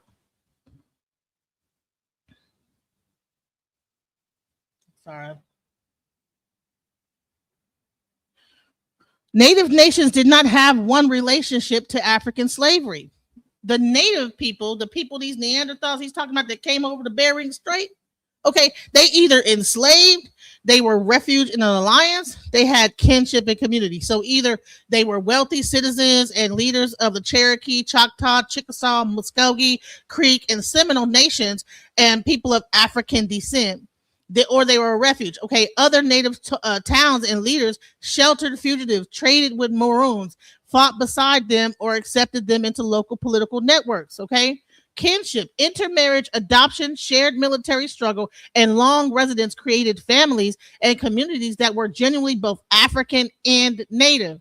I think that the biggest thing is that we think we're trying to talk about like the Neanderthal and all this other stuff, but I'm trying to say is that we are saying that the debate is, did we descend from Africa? I'm saying that yes, we did. and everything is showing that information, showing that. I'm not saying that 100%, but we do have a descendant. So here's the thing: is that again, I told you what descending means from, right? So let's get into the Seminole record. You gotta excuse me because I gotta get close to the screen to see it. So the Seminole Indians lived in Florida swamplands and welcomed escaped slaves. The escaped slaves, called Maroons, combined African traditions with Native American lifeways. They joined Seminole Confederation in 1812, but by 1841, almost all Seminoles had been forced to move to Indian territory in Oklahoma. In 1845, treaty required the Creek Nation to share the land with the Seminoles, but the slave-holding Creeks proclaimed that no enclaves of free blacks or Seminole Maroons would be allowed to live in the Creek Nation or bear arms. So here's the thing. Now, if these are our people, why would they give us that caveat? So the source says the Seminole Indians welcomed escaped slaves who were called Maroons. It explicitly says Maroons combine African traditions with Native American lifestyles. Okay, combining traditions, documents, contact between distinguishable histories, not a single origin of population. So if you say that you are from and the Neanderthals and all this other crazy stuff, that we're all one, or whatever we're trying to say about that, then that's wrong. That's BS. Okay, and then let's break it down into like the tribes and how people function. How freedmen functioned differed by nation. Okay, the Cherokee freedmen, okay, formerly enslaved people and descendants connected to the Cherokee Nation. Post-war treaty citizenship became a long-running legal issue. Muskogee, Creek freedmen, African descended people formerly enslaved within the Creek Nation and their descendants. Community and citizenship history continues. Okay, Choctaw and Chickasaw freedom, formerly enslaved African Americans and descendants, recorded separately in Dawes era rolls. Seminole freedmen, African descendants, bands with particular deep history of alliance, kinship, military cooperation, and political incorporation. Freedmen identifies a history and legal category. It does not automatically mean native by blood, nor does it cancel tribal citizenship. Okay, and that's from the National Archives, Dawes rolls, and 5 tribes classifications. That's that actual that's where that information comes from. And while we're at it, let's bring up the Dawes rolls while we're having that discussion. All right. So what happened is that if you probably can't see it because it's not big enough, but what it's actually saying is what the part that I highlighted in that particular, in the Dawes rolls. Hold on. Can I show this? Can I share this tab instead of like what I was sharing? Yeah, you want to take this down? Yeah, I want to just take that down for a second and add this to the stage. Okay, your time is paused. And so stop sharing that, and you want to add this one with that's. Wait, let me get it. This one right here. No, it's sharing. I just shared this the browser tab and it worked. Okay. Okay. All right, here we go. Mm-hmm. The Dawes Commission on the 5 Civilized Tribe, okay, at Act of Congress on March 3rd, 1893, established a commission and negotiated agreements with the Choctaw Creek, Chickasaw, Seminole, and Cherokee Indian tribes. The commission became known as the Dawes Commission after its chairman, Senator Harry Dawes of Massachusetts. The commission intended to divide tribal land into plots. They were then distributed among the members of the tribe, right? So then Applicants were categorized as citizens by blood, citizens by marriage, minor citizens by blood, newborn citizens by blood, freedmen, African Americans formerly enslaved by tribal members, newborn freedmen, and minor freedmen. So if we're all one, why is there a separation between African Americans and those people? Because African American was separate from the actual tribe. The actual tribe. They were either, you know what I'm saying? They had that separation. It was a very clear delineation. The commission reviewed prior tribal roles, family and household census cards, parents' names, testimony, affidavits, residences, marriages, correspondence, and whether a tribal government had previously recognized the applicant. How could they distinguish the applicants? Okay. Why does the distinction, what does this distinction mean? Freedmen recorded descendants from people enslaved by tribal citizens and a separate legal enrollment route. Minor and newborn identified age or later birth within the same category. If freedmen automatically meant native by blood, why did the same role separately record citizens and children by blood? And that's according to the National Archives DAWS records category, census card, and application. So that's that information. Just wanted to bring that up right there. Okay. I'm sorry. Let me just get back on where I was at. All right. Hold on. Let me can you bring that other one back up again? Okay. You just had the PowerPoint up. You can bring, yeah, there we go. All right. So let's go to the next slide. All right. So how the records distinguish Africans from indigenous Americans. The sources name two populations, even while documenting alliance, intermarriage, and shared communities. How they could tell in 1800s. Place of origin and migration history. Enslaved, free, fugitive, or emancipated legal status. Name, nation, town, band, or community affiliation. Parents, marriage, baptism, census record. They had baptism and census rolls. I was going to show you some of the but they're not even in English because a lot of this stuff was happening in Florida, and it was from the Catholic Church and it was written in Spanish, so it wouldn't make any sense for me to show that because you couldn't even read it. But like I actually saw the actual marriage certificates, languages, names, cultural traditions, and military records, self-identification and recognition by the community. All right, so the key point is combine African traditions with Native American lifeways describes cultural blending between identifiable people, not proof that African indigenous Americans were originally from the same population. So bottom line is that there was clearly an African population because they had a admixture and a combining of both cultures. All right. And then there's actually people that are prominent, that are historical in this whole thing. Prominent people that make a shared history concrete. All right. Abraham, a Black Seminole leader and interpreter, helped negotiate between Seminoles and Black Seminoles. Why was there if we're all one and the Neanderthal is a part of the and we're part Neanderthal and we're just all whatever he's trying to say about that whole thing, because I don't even know what the Neanderthal discussion was really about. Okay, but if Black Seminole, why is there separation between? Because a lot of time we probably say, well, we were Native and this, that, the other. Well, why is there a distinction between Seminoles and Black Seminoles? Okay, John Horse, Black Seminole leader who resisted re-enslavement and helped lead migration from Indian territory to Mexico. It's crazy they're saying Indian. We're not in India, but it's crazy. All right, Pompey Factor, born to Black Seminole father and Black's mother, Medal of Honor recipient and Seminole Negro Indian Scout. So why would they separate Seminole from and then Negro? If that's like, if it's all one, you're Seminole, then why is it Seminole Negro? Seminole this? Because there was a clear separation between the Native Seminoles and the Negro freedmen Seminoles that were a part of their community. Black Seminole, okay, Adam Payne and Isaac Payne, Black Seminole Scouts and Medal of Honor recipients whose family belonged to the Texas, Mexico Black Seminole community. Cal Tom, a Muskogee Creek interpreter and Black leader whose Civil War service and diplomacy shaped Creek freedmen history. So there was definitely a separation between the Native people and the actual Black African natives that actually were coming together with these Native American tribes. So I just want to make that clear.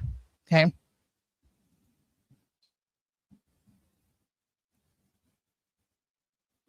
Okay, let me see. All right, so the most prominent community have specific names: Black 1 minute. Seminoles, Cherokee Freedmen, You have Choctaw 1 minute. Chickasaw Freedmen. Yep, Seminole Freedmen. So all these, okay. So the Maroons and African descendants allied with and incorporated into Seminole and political life. Okay, Cherokee, formerly enslaved people and descendants tied to Cherokee communities and treaty citizenship.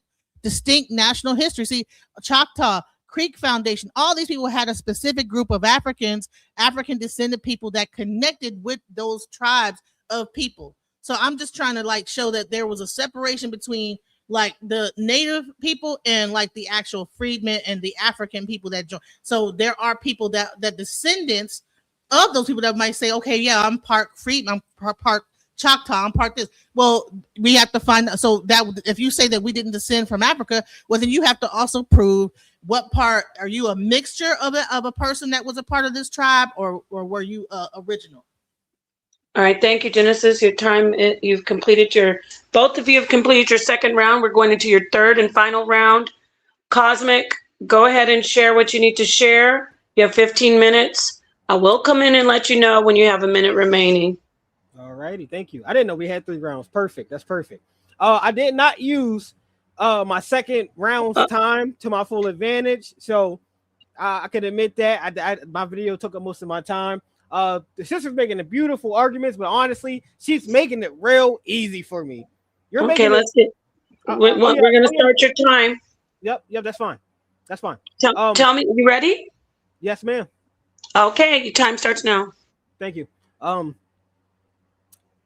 ask the questions yet, so I always save my questions. Just want to address a couple things she said during my time. This question. They gave us the caveat that you spoke of, right? The rules that she gave that they gave the blacks that you try to distinguish them, say that they're different people. Of course, because there's just like in Africa, there's different tribes, just like there's different tribes in Native Americans. If black people in Philly decided to enslave black people in New York, we would give them rules too. That's why.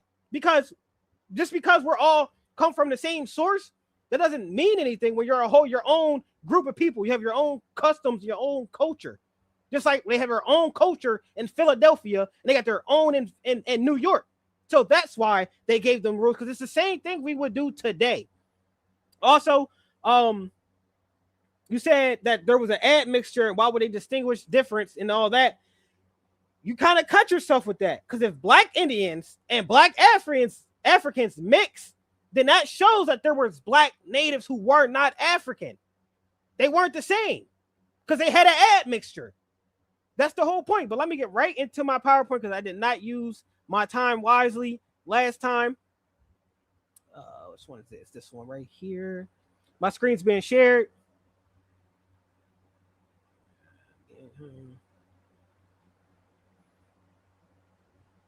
Now, I want you to get ready for this, because this is where when we get our questions, I'm going to ask you a question on this for sure. You kind of touched on it a little bit, but I want to see your answer to this. The Racial Integrity Act. Racial integrity laws were passed by the General Assembly to protect whiteness against what many Virginians perceive to be the negative effect of race mixing, that admixture you were talking about. They included the Racial Integrity Act of 1924, which prohibited interracial marriage and defined as white a person who has no trace whatsoever of any blood other than Caucasian.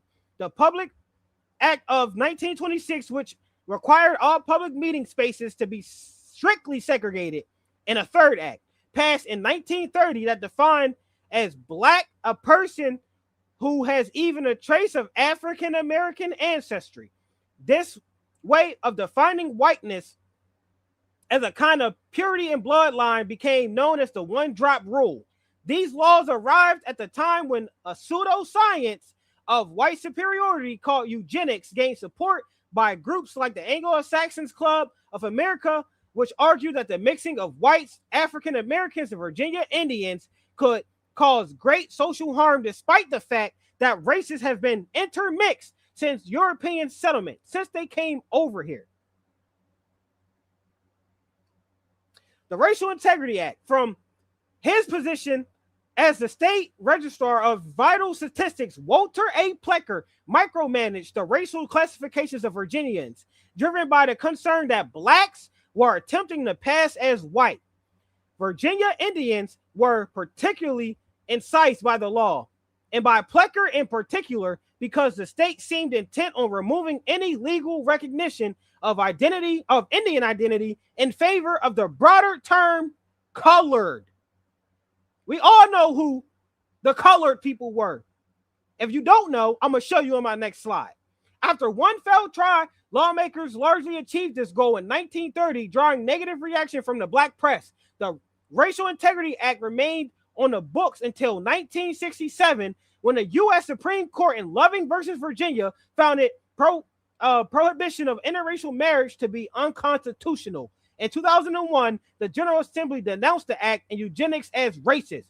Don't forget, Charles Darwin came out with the theory you're preaching that we all came out of Africa. He is the cousin of the person who created eugenics. They're blood cousins. So you're running away with racist white people's ideology and holding us to their standard. I would never be held to the standard of a racist or his family. This comes from the Encyclopedia of Virginia. Who are colored people? One more time, let's go back. In case y'all didn't hear me in the back. I can't highlight it because it's already been presented. But in the middle of the paragraph, it says, any legal recognition of Indian identity in favor of the broader category colored, not African identity. It said Indian identity in favor of the broader category colored. Now, who are the colored people? Who was drinking out of colored water fountains? Who was sitting at catching colored only transportation? You can see right here on your screen. Whites only, colored only. We're sitting at a colored water fountain. All four pictures, we're sitting at colored only transportation. These don't look like, if you ask me, straight Africans. They look like us. This is us. So why would the Racial Integrity Act, this is the question that you need to answer later on when I ask you again. I'm giving you time to prepare for it. Why was, during the Racial Integrity Act, why did they label Indians colored people, and this is the colored people that they're talking about? They didn't label Africans that. I go on to say, do not be confused. Our ancestors went through hell to be who they are. Generations later, we decided to forget who they were and claim an attachment to who we are not. Never forget what our ancestors fought for. Their home. Cosmic Chris 9 quotes directly from me, because we cannot keep attaching ourselves to being someone we're not. We're not Africans. We're not from over there. Our ancestors fought for our home, and people like Genesis and people like Unc and Cedric and whoever wants to detach us from what our great ancestors fought for, what our great grandmothers and great grandfathers fought for. Out of Africa theory is only a theory because Darwinism is not based on fact or demonstration. From the University of Arkansas, distinguished professor Willard B. Gatewood Jr. I got this, like I said, I've been talking, I started my first PowerPoint when I talked to Unc, and I reused it. Unc will always tell you that the out of Africa theory is not no more a theory, it's a fact, because they've been tried and tested. That's the only way for a theory to become a fact. They have to test it through numerous tests and come to a conclusion that it's not just a theory, it's a fact. The University of Arkansas professor Willard B. Gatewood Jr. tells us Darwinism is not based on fact or demonstration. Demonstration would be the test that you need to run to prove that a theory is no longer a theory. It's still called the out of Africa theory for a reason, because it's not based in fact or testing, rapid and repeated testing. This comes from Columbus State Education.com, a college. If you believe the racist Charles Darwin out of Africa theory, then you are supporting your own demise. Darwin portrayed indigenous people of the Americas and Australia as less than Europeans in capacity and behavior. People of the African continent were consistently were referred to as cognitively deplorable, less capable, and of a less rank than other races. These assertions are confounding because in Descent, Darwin, which is a book that he wrote, Darwin offered refutation of natural selection as the process differentiation in races, noting that traits used to characterize them appeared non-functional relative to capacity for success. As a scientist, this should have given him pause. Yet, he still basically asserted evolutionary differences between races. He went beyond simple racial rankings, offering justification of empire and colonialism and genocide through survival of the fittest. That comes from science.org. Although Darwin anticipated some modern ideas of human evolution, he shared the prejudice of his own time and was convinced that Europeans were superior to other races and that modern industrial civilizations is the highest expression of social evolution. His ideas were taken up by some social evolutionists who argued that here, as in the biological realm, processes would only result if individuals or races were left to struggle among themselves to determine which was fit enough to survive. That's the survival of the fittest again. Rutledge Encyclopedia of Philosophy. If you didn't know, Rutledge is a college. If you believe the racist Charles Darwin out of Africa theory, then you're supporting your own demise. I'm going to burn this in your head because people like Genesis just does not understand that they are working against their self when they preach the out of Africa theory. Although best known for his On the Origin of Species, Darwin does not address human evolution and race until 1871 book, The Descendant of Man, in which Darwin applies his theories of natural selection to humans and introduced the idea of sexual selection. Here, his white supremacist is revealed. Over the course of the book, Darwin described Australians, Mongoloids, Africans, Indians, and South Americans, Polynesians, and even Eskimos as savages.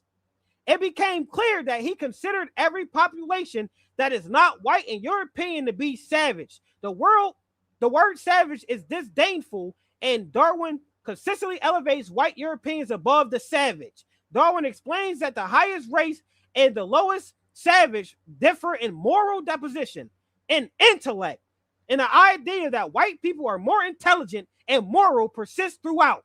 At one point, Darwin says that savages have low morality, insufficient powers of reasoning, and weak power of self-command. Darwin's specific consideration of intelligent capacities is especially alarming. This is the same guy who told you that we all descend from Africa. Celebrations have portrayed Darwin as a kindly old gentleman pottering around an English house and garden. What that misses is the way his ideas were abused in the 20th century and the way in which Darwin was wrong about certain key issues. He asserted the different races of mankind had traveled different distances along the evolutionary path. White Caucasians were at the top of the racial hierarchy, while black and brown people ranked below. Was a widespread prejudice in British society at the time, but he presented racial hierarchy as a matter of science. He also held that the poor were genetically second rate, which inspired genetics, which came from his cousin, Time magazine. To burn it in your head, the widespread prejudice in British society at the time, but he presented racial hierarchy as if it were science. The science is the out of Africa theory. We all know that they say white people came from black people, everybody came from Africa, and they're just like the most up to date. They traveled to Europe and they lost their melanin and became white. And now all of a sudden, once they became white, they're the most updated. They're over, what do they say we're over? They're over Mongoloids, Australians, Africans, Indians, South America, Polynesians, and even Eskimos. All because they came out of Africa and spent time in the mountains away from sun. Come on, man. Proof humans evolved in other places than just Africa. This goes back to the Neanderthal. She said she don't even know why I brought up the Neanderthal. That's why, because you thought I was going to come a certain type of way when I'm going to hit you with different sciences and cross-reference them. That's that's my methodology. I don't just repeat and regurgitate what I see. I take different sources, different fields of study, and cross-reference them.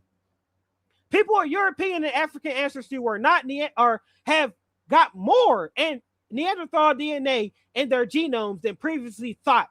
This is the finding of a study that identifies for the first time the Neanderthal genes present in modern day people of African ancestry, and indicates that this ghost DNA spreads through Africa via migrations of modern humans back from Europe.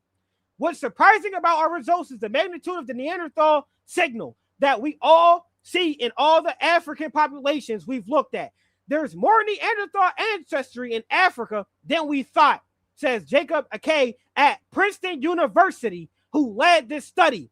Neanderthals arose about 430,000 years ago, living in Europe and Central Asia until their demise some 40,000 years ago. Thanks to genetic studies, we know that modern humans interbred with Neanderthals after they left Africa, leaving traces in each other's DNA advertisement. New scientists. Like I said earlier, Neanderthals were never in Africa, ever. We didn't meet them. Africa. So how did a whole nother species of human populate the globe if they didn't come out of Africa? I showed you how through normal distribution. Thank you. Time. I didn't warn you time. That's your 15 minutes, and that was your third and final round, and we're gonna go to. Can you hear me? She's not here. Oh shoot! Where is she? What happened? She's not on the screen. Here she is. I hope she didn't run away. Okay, I didn't think my sis would. I didn't think my good sis would run away. Okay, so Genesis, this is your last and final third round. Is there anything you want to share? And when you start talking, my computer died. It just died. Well, you have your third round to go. Let me see if I can do it from my phone. Let me see if I can do it from my phone.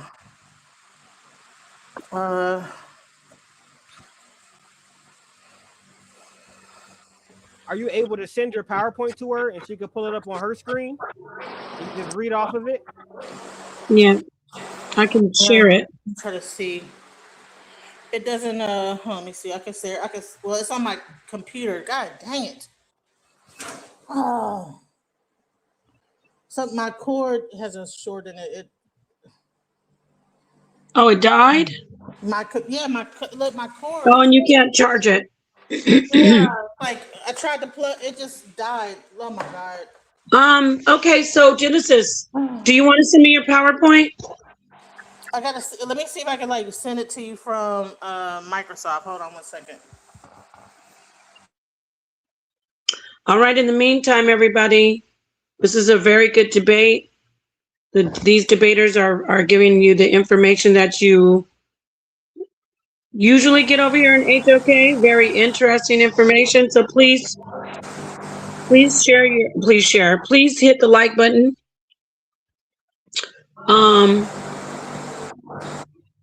Hit the like button. Is that mine or hers? I think she froze, damn. No, I'm here. I'm trying to get it. Hold on. Oh, you're Oh my God. You're frozen. No, I'm trying to get the damn. Oh my God, this is bullshit. Okay, well, you just don't worry about it. Send it to me. Okay, take your time, sis. Take your time. It's a short in the cord because Cosmic has been a very, very nice gentleman. I'm glad to see this is going very well. I swear this is not what's okay. Okay, so go ahead, don't get flustered. We're patient with you. I'm just gonna let everybody know while she's getting that together. All right. Okay, you're starting it up. Great.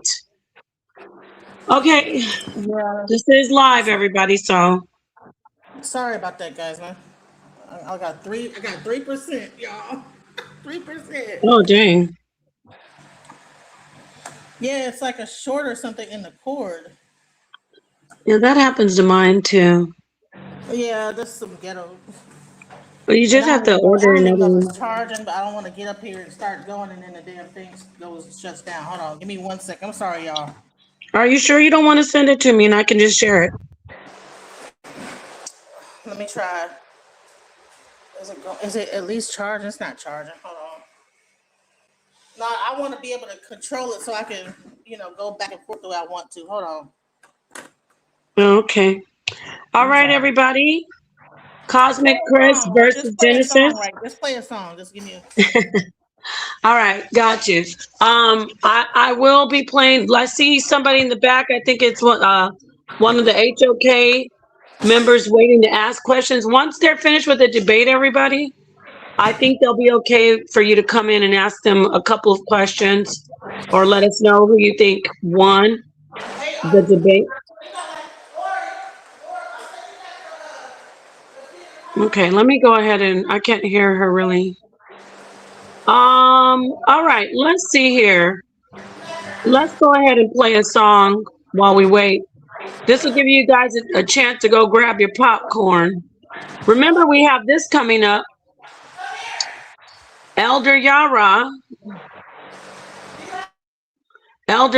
versus Easy Bands. Does John 3:6 contradict the virgin birth? That will be Wednesday, the 19th. So not obviously today's Wednesday. That's the upcoming Wednesday next week. So make sure you tune in. And these are free debates. These are pretty quality debates. So like Suntan is saying in the chat, these are free debates that sa.neter is bringing to the HOK audience out of love, and the debaters as well. You know, it's a lot of work putting these together, doing the research, putting together your presentation. So we appreciate these debaters. I am going to play one of the oldies. Let's get this one. Where is it at? Where is it at? Oh, I think sa.neter took it down, actually. Uh-oh. I was going to play one of the oldies, but looks like the oldies are gone. Here's one right here. Who wants to smoke? Who wants to smoke? Yeah. Who wants to smoke?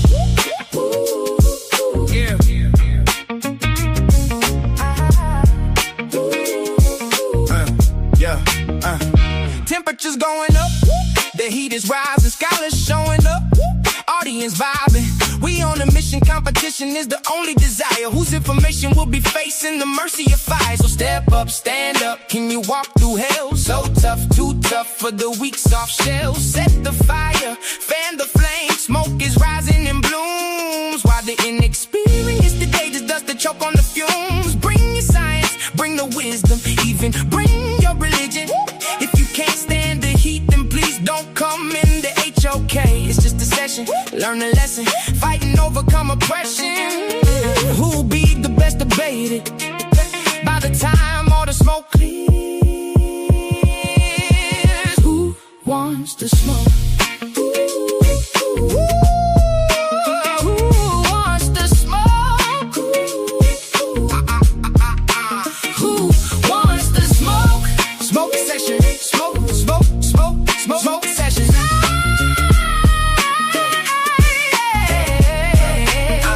Want the smoke. This environment is the toughest, so bring your best and put your spirit to the test. You stepping into the ring with the scholar with the no digits harder. I will make you holler and the information flow with power. You wanted to peak, the elite, the undisputed. Now watch as your outdated theories get refuted. I'm posted in the. All right, I'm ready. All right. We're back. We're back. I think we got her back, family. Okay, so Genesis is back up here. You good? Yeah, let's pray. All right, let's go ahead and get right into it. Real quick, breeze through it. All right, you have when you start talking, let's get your PowerPoint up. Wait, damn. Let me take that down. Sorry about that, guys. I looked over. My plug was not even plugged into my computer. It was like, oh, you're about to go dead. And then I tried to plug it in real quick. You see me jump down and try to plug it in. And it was like, all right, here we go. Your 15 minutes starts now. So let's get in it. So we're going to do a language continuity test. I mean, I didn't get to hear the last part of what he said, but it doesn't matter because I just have my eyes on the prize. I'm tunnel vision. So even though I didn't get to hear that last part of what he said, the question I have is that with everything that was said, where is the language? All right. So a major ancestral population should leave a language trail. If we are, he's talking about that it's a racist thing to say that we're from Africa. Okay, we're from America. Where is the language? Any other colonized culture, even those in Africa, you say that we're separate from Africans. Even the Native Americans have a language trail. Where is our language trail? The names, other than Jaquisha and Shaquita, what are our real names and what language do they come from? Okay, all right, the word list, inscriptions, place names, descendant communities, reconstruction, influence. If African Americans are from America and not from Africa, what was our language and why did we stop speaking it? Are we to think that our conquerors or the white people are so powerful that they was able to strip our everything from us, including our language, and every other colonized country actually still speaks their language, including Africa that you say that we're not from? But they were colonized. They still speak the language. Even the Native Americans that they say that these are people are from, that are from the Bering Strait, right? That they put the smallpox in. And approximately 175 Native American languages still spoken in the United States today, with well over 1,000 surviving across the broader indigenous languages of the Americas, even in South America, different, parts of the Caribbean. Those native cultures still have a form of language. What is our language? And don't tell me it's Tutnese, because Tutnese is part English. Okay, it's like broken English. But then we talk about if even the Aborigines, they still have some semblance of language. They have some semblance. Okay, now we can say it's AAVE, right? Well, that's not a true language form. That's not something that we would do as indigenous people prior to colonialism. So we would have some semblance of a cultural reference where we'd be able to speak to each other and be able to talk in our own language. Okay, so like I said, approximately 175 Native American languages still spoken in the United States today, with well over 1,000 surviving across the board. All right, let's get into it. No responsible argument should claim every conquered language survives indefinitely, but surviving indigenous histories often leave identifiable names, documentation, teaching materials, speakers, structures, and traces. And this is actually a quote. It's probably really small, but it's Comanche, Namai, based on Smithsonian NMAI. On Comanche, his quote is, "The tribe has created languages and cultural preservation programs that have produced numerous language instructional materials." So they, at least the Caucasian, whatever the Asian Native Americans, if we are like the black ones, have a language. Where is ours? Okay, so let's go a little bit further. Let's go into it. All right, so let's go get past the language, right? So let's get into the genome of it all, right? Because he talked about genome, he talked about all this other stuff when it comes down to the Neanderthal and this, that, the other. So let me get into my genome. Let me pop my genome collar. All right. So so a lot of time people say, well, the DNA is lying. It's fake. It's a white supremacy. You know what I'm saying? Customer labels can change inherited chromosomes, patterns, shared segments, and ancient DNA can be analyzed independently. Okay. So your genome, welcome, Sanger Institute, CC 40 Wikimedia Commons. That's where that quote comes from. All right, so let's get into it. You gotta excuse me because I don't. All right, so admixture is a record of descent. Okay, so if I look at my DNA, you're gonna see some African, you're gonna see a European, and then you're gonna see 1% indigenous, right? Now he's going to say that's racism, okay? But a distinct American combination with identifiable ancestral segments exists when you actually look at the DNA evidence, okay? So let's get into it, right? Each stretch, scientists do not need a whole American genome in Africa in order to connect African Americans to Africa. Each stretch can be assigned a likely ancestral origin using reference panels and statistical models. African-derived stretches remain detectable after generations of mixing.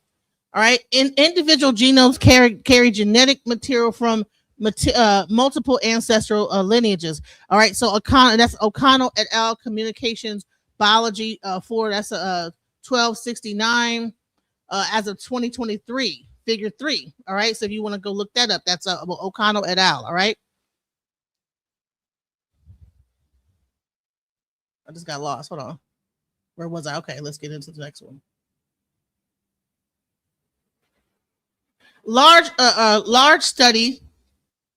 African ancestry is the majority in when it comes to African American, the actual genome of African American, when they actually do the ancestry, the so-called the DNA, you know. But this is not just from 23andMe. These are studied ancestries of 5,269 self-described African Americans, and that was based on a study called Bryan et al. Hum table 1. But you can see it at the bottom. I'll make those things available at the end, because I think I have a whole page of those actual sources. All right. So the same that the Baharian study, actually independent study, actually broke it down to 82.1% of African Americans have 82.1% African, 16.7%, and 1% American indigenous DNA. Estimated locations of ancestors before transatlantic migration. All right, an estimated 82.1% of ancestors of African Americans lived in Africa prior to the advent of the transatlantic travel. And that's according to the Baharian et al. Abstract, if you guys want to check that out.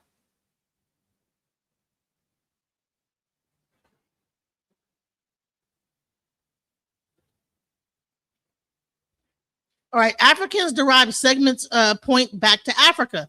It either points back to Atlantic African, 66.8%, and this is according to the O'Connell et al. Communications Biology.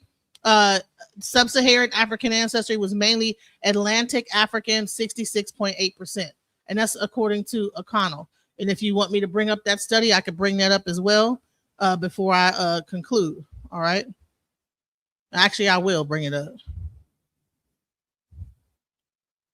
So this study actually, when it was broken down, researchers identified shared DNA segments inherited from common ancestors. The pattern broadly corresponds to documented African embarkation regions. All right, this investigation establishes genetic links between regions of the American and numerous populations from across Africa. And that's Micheletti et al. Abstract. That's from the Micheletti, Micheletti et al. And that was out of from 2020. That's in figures 2 through 3. All right, and that's that information, right? I kind of got a little bit thrown off by that, the computer messing up. So the evidence is beyond just consumer DNA. People always think about, when they talk about ancestry, they think only about 23andMe, but there are independent and there are more diverse studies than just 23andMe. Okay. What the other information that people look at when it comes down to it is a haplogroups traces one line, not the whole family tree, right? So you have the maternal line, the MT DNA, the mitochondrial DNA, and then you have one pattern line of the Y DNA. All right. So autosomal DNA samples ancestry across many ancestral lines.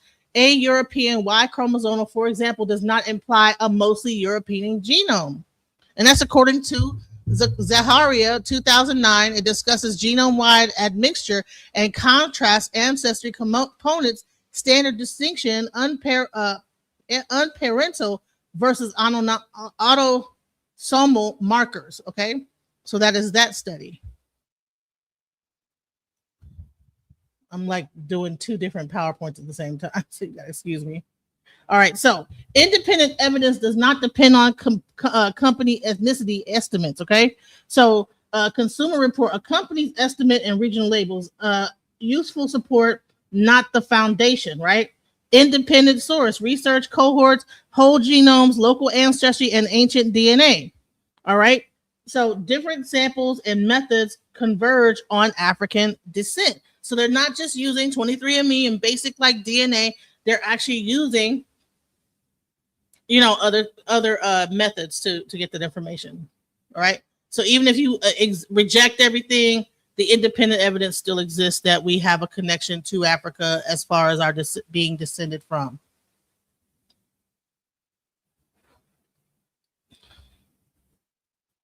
All right. Slave era remains can be traced to Africa without a family story. All right. So Saint Martin, 3 enslaved people buried in the 17th century. Researchers recovered genome-wide data directly from their remains. We obtained genome-wide data from 17th century remains of 3 enslaved individuals. The 3 individuals showed genetic affinities to different regions of sub-Saharan Africa. Physical remains, genome-wide DNA, African reference population, and independently testable connections. This is from Baharian et al. And that's that information from there. So, all right. So when we talk about this, is independent biomedical cohorts reproduce African ancestry signal. So you have the Health ABC that is able to show that there's an African ancestry signal. You have Jackson Heart Study. You have the Maywood Study. All of those show ancestry signal. And there was 3,726 participants. So if you're saying that this is racism, like what is the racism? The saying that we come from Africa, like in Africa has the majority of Black people on the continent. It's ridiculous to say, oh, that's racism to say that we come from a continent that's primarily Black. Like, that's crazy. You're going with a racist Darwinism about a continent that's 100% Black, pretty much, unless if it wasn't colonized, it would be Black. An estimated 82.1% of our ancestors to African American lives in Africa. 16.75% Europe, and 1.2% Native American. What you would consider like that, kind of Mongolian, native thing, Now, somehow that's tied to racism in some weird way. I'm trying to understand, like, how can we be racist and we're talking about the actual continent that has the majority, So anyway, of Black people. Convergence, not one company, is the proof. Okay, there's research cohorts, whole genome sequencing, local ancestry, MTD, mitochondrial DNA, Y-DNA, historical ancient DNA. If 23andMe disappeared tomorrow, how would that invalidate the Jackson Heart Study? Which pre-Columbian ancient DNA population shows stronger continuity with African Americans than the African signal does? Okay, if you wish. Please tell me, So let's get into it, What they found out, okay, is that there is a mother-to-child transfer. Mothers pass their mitochondrial DNA to both sons and daughters, but only daughters pass it on to their own children.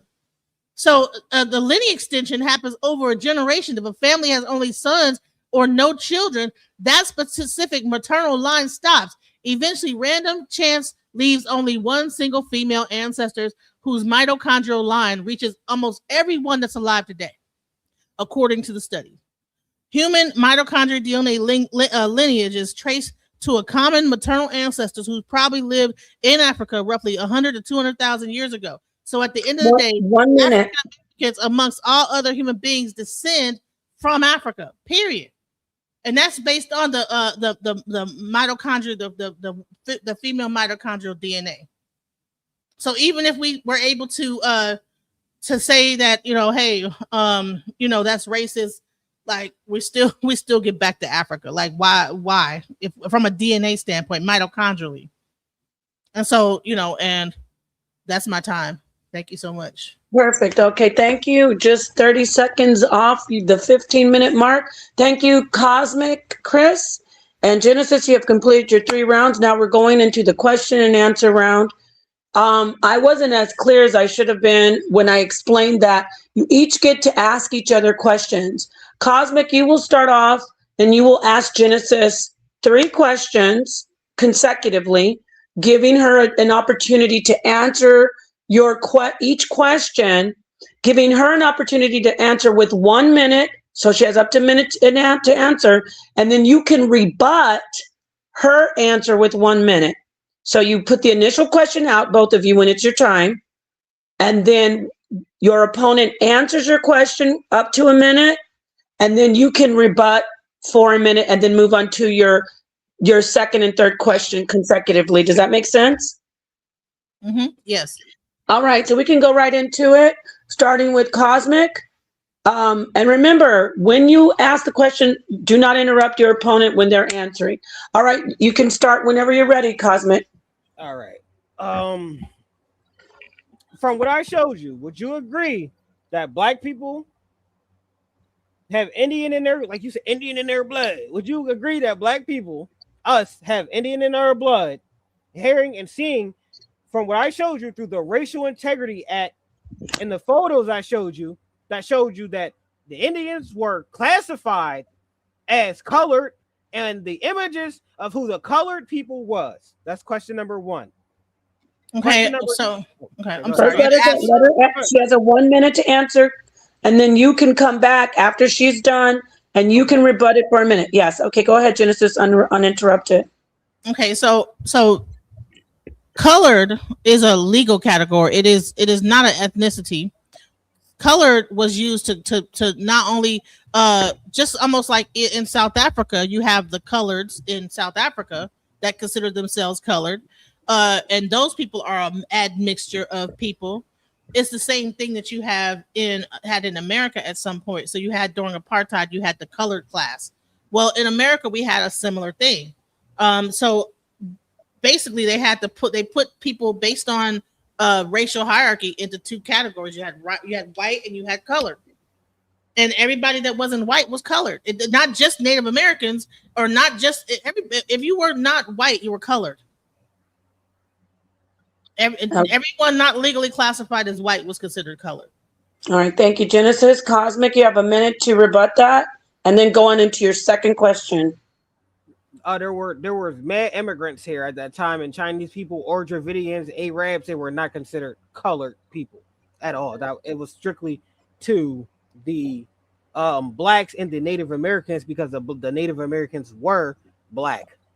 They resembled the same as Africans, so they classified us as the same. When they touched down, because it said when the European settlers came, and we all know they all first started in Virginia. And when they came here, they seen black people.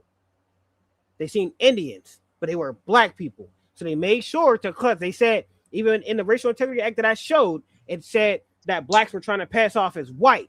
So they made sure to set a hierarchy and a classification system that Indians were labeled as colored and whites were labeled as white.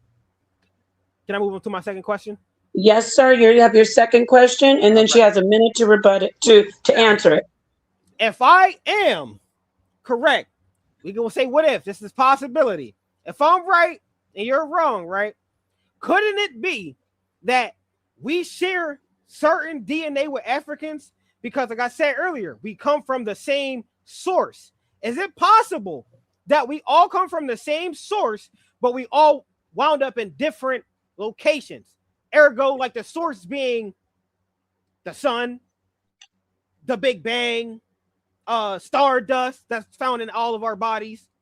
Could it be that we are not brothers and sisters with Africans, but could it be that we're cousins, as if the sun or whatever the original source is our grandparents, and we're all related to that grandparent source, but we're not from the same place as them, like our cousins, like regular cousins? Could it be like that? Absolutely. Now, Genesis, you have 1 minute. Your time starts. I want to get you your full minute. Go. And I'm going to say absolutely. And guess who that source is? It's called the mitochondrial Eve, and she comes out of Africa, Central Africa. And that mitochondrial Eve, actually, everybody that started from that mitochondrial Eve actually went into other parts. So you have Europeans, you have the Asians, then you also have the, they populated Africa. And if you actually do the research, you'll find out that everybody has that Eve, that gene, that DNA that connected to that mitochondrial Eve. And that's actually a scientifically proven. And this mitochondrial Eve lived about 200,000 years ago, and it's traceable through our DNA. Yes, our genome, okay. Mitochondria. All right. She's good. All right. You have a minute to rebut her answer and go into your third and final question, Cosmic. Okay. So she even just admitted what I was saying earlier, that the out of Africa theory is racist because they say that white people are the most updated humans. She just admitted that even white people have that mitochondrial Eve gene, and they got it from us because it all traced back to Africa and everyone came out of Africa. You got to listen very carefully. So she just acknowledged that I was correct by saying that we all came out of Africa and white people are the most updated versions of us because they even contain that mitochondrial Eve gene, which is completely false. We're not the same. But I'll let that go because she already proved my point for me. And my third and final question would be, I showed you that the Neanderthal was a species of a humanoid creature, person, whatever you want to call it. And they have no ties to Africa. They do not originate in Africa. You said you missed my the end of my PowerPoint. This was what my end of my PowerPoint was. That the Neanderthals have no ties to Africa. We only have their DNA because the Homo sapiens walked out of Africa and decided to mate and mix with the Neanderthal. Are you asking a question? Yes. I'm getting yes. So the question would be, do you agree that species of humans or a species can be found outside of Africa that never originated, that does not descend from Africa, aka like the Neanderthal? Humanoid. Whatever you want to call it. I would say they're humanoid. I think that Africans are the only true humans. I don't believe that those Neanderthals are actually human. I think that they are humanoid. So I wouldn't consider the Denisovans or any other creature that's coming out of like the Europe or Asia or any of those things to be 100% human being. So that would be my answer. So can I just to be clear, so I'm not confused, you are saying that there is humanoids of species that did not originate in Africa. So it's possible for a species to not be originating in Africa or to descend from Africa. Yes, but Africans are the only true humans, not humanoid. Okay, gotcha. Okay, that was your third and final question. Now we're going to move over to DJ Genesis. DJ Genesis, you have 3 questions, just like he did with you. You can ask your question. He will have a minute to answer, and then you will come back and have a minute to rebut and move on consecutively through your questions. When you're ready, when you're ready, ask your question. All right. So I'm going to ask the same question I asked at the end. If African Americans are from America and not from Africa, what was our language and why did we stop speaking it? And why do other indigenous and Aboriginal people still have their language, and what happened to ours? And why don't we have a language? Simple. An original language. Got you. Simple. We did not preserve our language. Simple. That everyone knows over generations, things changed. Once our ancestors who spoke the original language that we had babies, and the next ones had babies, and the next ones had babies, they all were taught and learned the English language. We did not, for generation and generation after generation, teach our children our original language. That's our fault. We didn't get stripped of or lose or get our language taken away. We chose to teach our babies after generation a different language, and that became our norm. And a second part answer to that question is Ebonics. Even the word yo is a Native American word. No one uses the word yo or the Ebonics like we do. Even white people acknowledge that that's what we do. We use Time. Ebonics. We talking in Ebonics. Okay, Genesis, your rebuttal. You have 1 minute. You're muted, Genesis.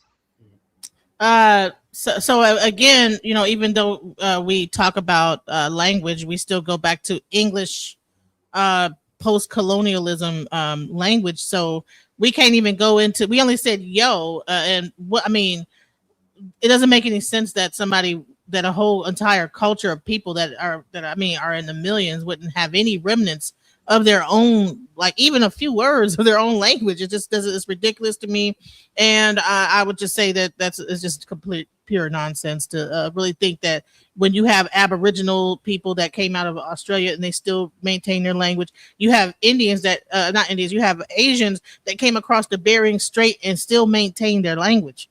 It doesn't make any sense what you're saying. So, does admixture erase ancestry or record it?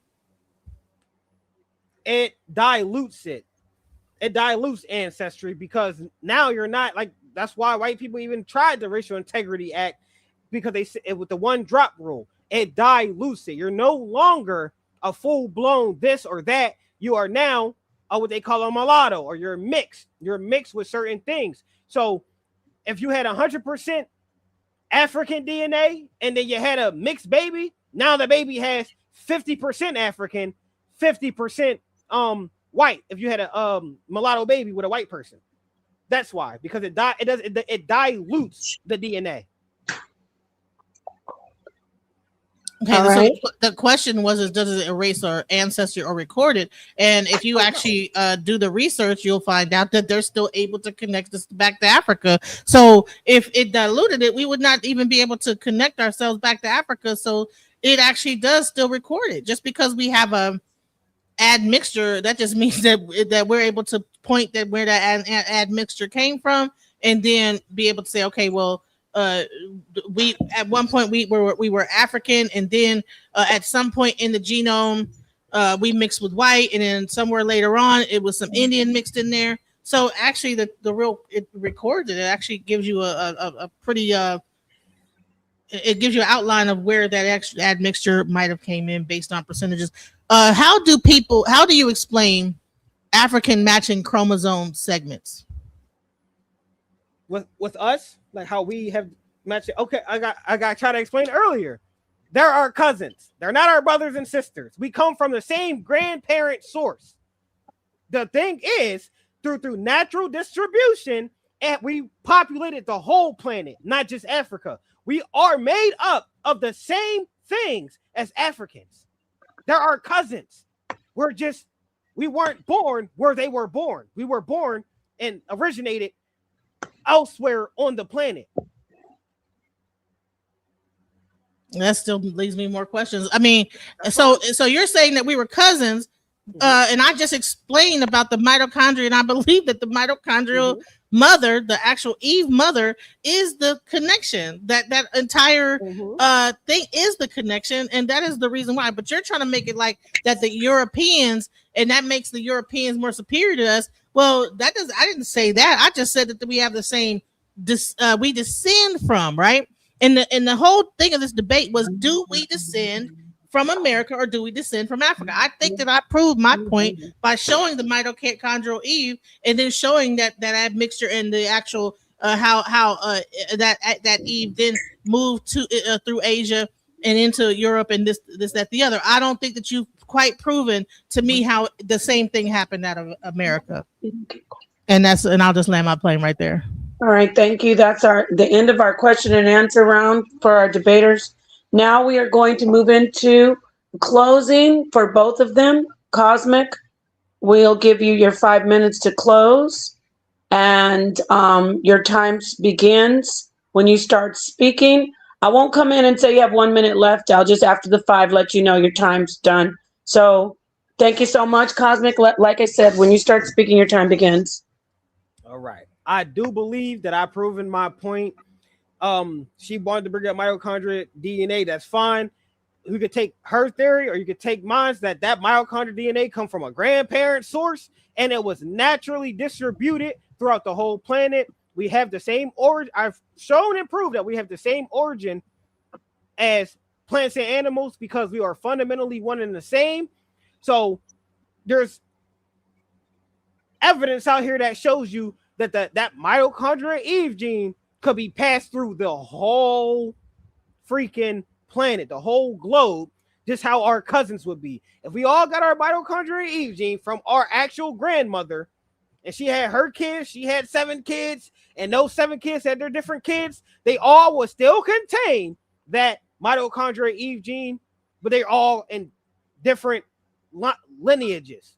And that's what it is. That's just on the minute scale. On a major, broader scale, are whoever the one common true ancestor is, whether it's the sun, whether it's the stardust or whatever, that passed us our genes, and that landed everywhere all over the globe due to the natural distribution. She never showed a mathematical formula for the distribution. She just admitted that she believes the mitochondrial Eve gene came out of Africa, and that's when they traveled out of Africa and populated the rest of the world. That would be her distribution, which is a false distribution, because if we're fundamentally one and the same with nature and animals, and they were naturally distributed all over the globe, it cannot be the same for us. It has to be that we follow the same origin path as animals and plant life, aka nature. So I applaud Genesis for taking this debate with me. I think I've proven my points more than then some.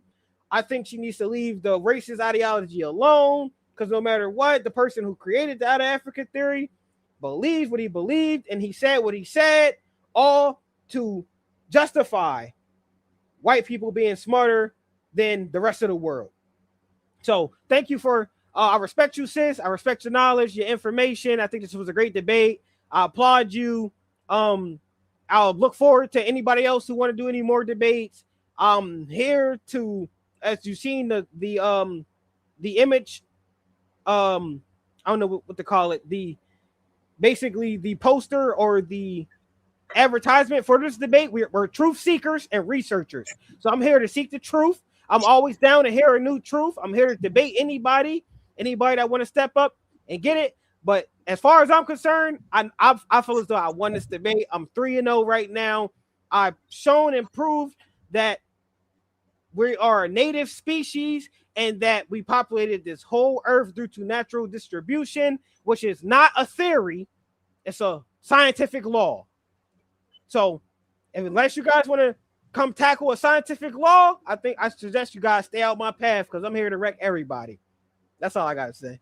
Okay, thank you, Cosmic, very much. Genesis, thank you, Cosmic. And Genesis, you're closing. Your 5 minutes begins when you start speaking. All right. So, tonight's question is simple. Do Africans descend from Africa, or do they descend from America? After examining the genetic, historical, genealogical, linguistic, and cultural evidence, the answer is unequivocally yes. We come from Africa. That does not mean African Americans have no indigenous American ancestry. Some absolutely do. It does not mean every family has the same ancestry. We do not. You know what I'm saying? It doesn't mean African Americans are culturally identified to Africans living on the continent today. It means that African Americans are a distinct ethnic population formed here in America whose ancestry is predominantly African. And that's all I'm trying to just say, is that, yes, we are predominantly African. Being formed in America does not cancel African descent.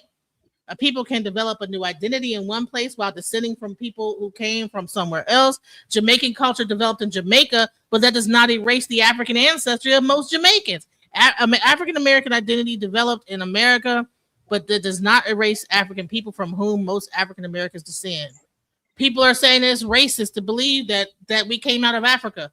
That sounds asinine. Why would you think that it's racist to come out of the most black place in the world? I didn't say we came from Europe. I said we came from, and half of us have that admixture going on. We got a little bit of Caucasoid. We got a little bit of Neanderthal up in our blood. I didn't say we came, I believe saying that we come from America with all that admixture going on is really the thing that's going to be some racist stuff. I don't think he proved his argument. I think that he was all over the place talking about the flowers and stuff and how something could come from a certain continent and still be from another thing. But I'm talking about mitochondrial Eve. Okay, so if we did come from America, where was the actual Eve? Where's the bones? Where's the information? Where's the genetic DNA from? Show me that. Genetic evidence is overwhelming. Genome-wide studies do not examine one maternal line or one paternal line. They examine hundreds of thousands and sometimes millions of locations across the entire genome. Across multiple independent studies and data sets, African Americans consistently show predominantly African ancestry. And I can show you today, looking on my 23andMe, it says even with me being mixed with the Neanderthal, it say 39% African. And then the other is like still some more African. You know what I'm saying? Other parts of Africa, you know, a little bit of Asian in there, you know, a little bit of Indonesian, but just about 1%. But if we, you know, but we had mixed with the Native Americans, and we still have like that weird percentage going on. But we say, well, we don't. That's all racism, that whole DNA. But they have other studies. People are not. Everything is not just this racist thing. Oh, the color. They had the colored fountains, and that's not no color is not an ethnicity. Black is not an ethnicity either. You know, if black ain't an ethnicity, neither is colored. So what the heck are we talking about? The percentages vary from person to person, but overall conclusion does not. The largest ancestral component of the African American population traces to Africa. If African Americans were primarily indigenous Americans who had simply been relabeled, their genome should predominantly cluster with indigenous populations. They do not. Their African genetic ancestry is not based on skin color, facial appearances, oral tradition, or grandmother saying somebody was Cherokee. It is identified through inherited DNA segments, allele frequencies, haplogroups, population comparisons, and statistic models that consistently point back to African populations. And let us be clear, a Gaussian distribution is merely a statistical tool. A bell curve cannot declare that African Americans originated in America. That's just a statistical measure. The documentary records reaches the same conclusion. Shipping records, port records, plantation records, advertisement, bill of sales, court document, all kind of stuff that say that we came over here from Africa. So all that stuff is just racism that doesn't exist. It's let's put our tinfoil hats on, you guys. And it's all a conspiracy. It's a comparison. It's a comparison. The documentary record, it says the same. It's a conclusion. You know what I'm saying?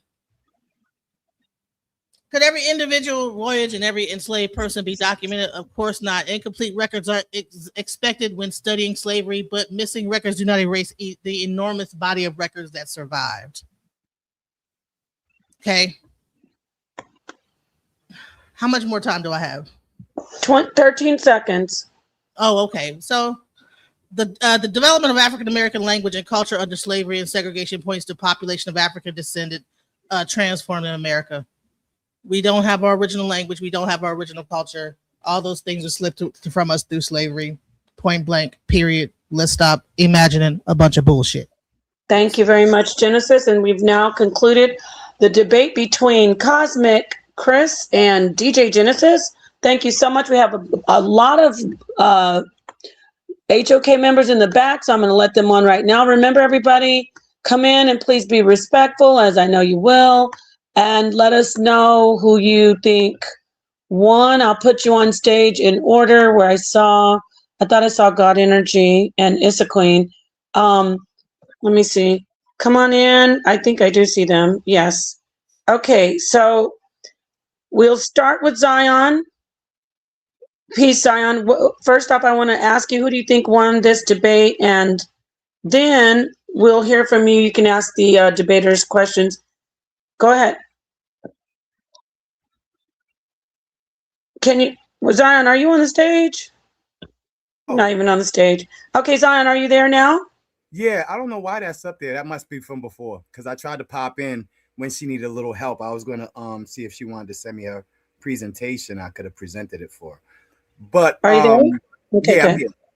Yeah. Monica, great work.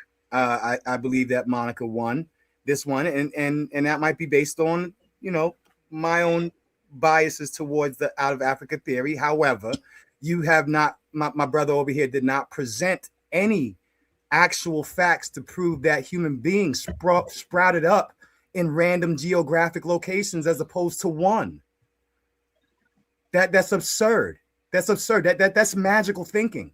That all of a sudden, like, okay, in Americas, there's humans, hominids sprout up in Americas, and hominids sprout up in Africa, and hominids sprout up separately in Europe, and they can all freaking reproduce together. That is remedial. Do you want him to respond? It's magical. Yeah, that's magical thinking. But yeah, he can respond.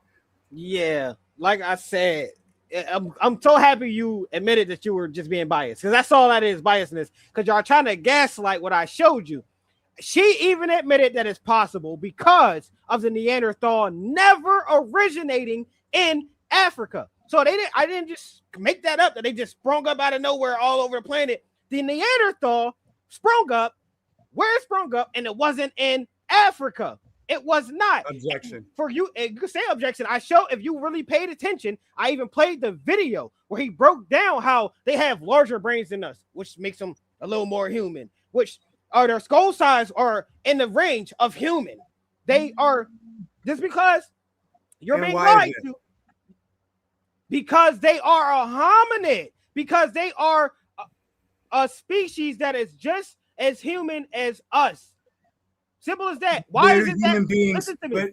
Where's the origins of human beings? The earliest hominids. Where the actual archaeological? There evidence? is no one place, because no, there is. Listen, no, you're trying to just deny the fact what I just told you.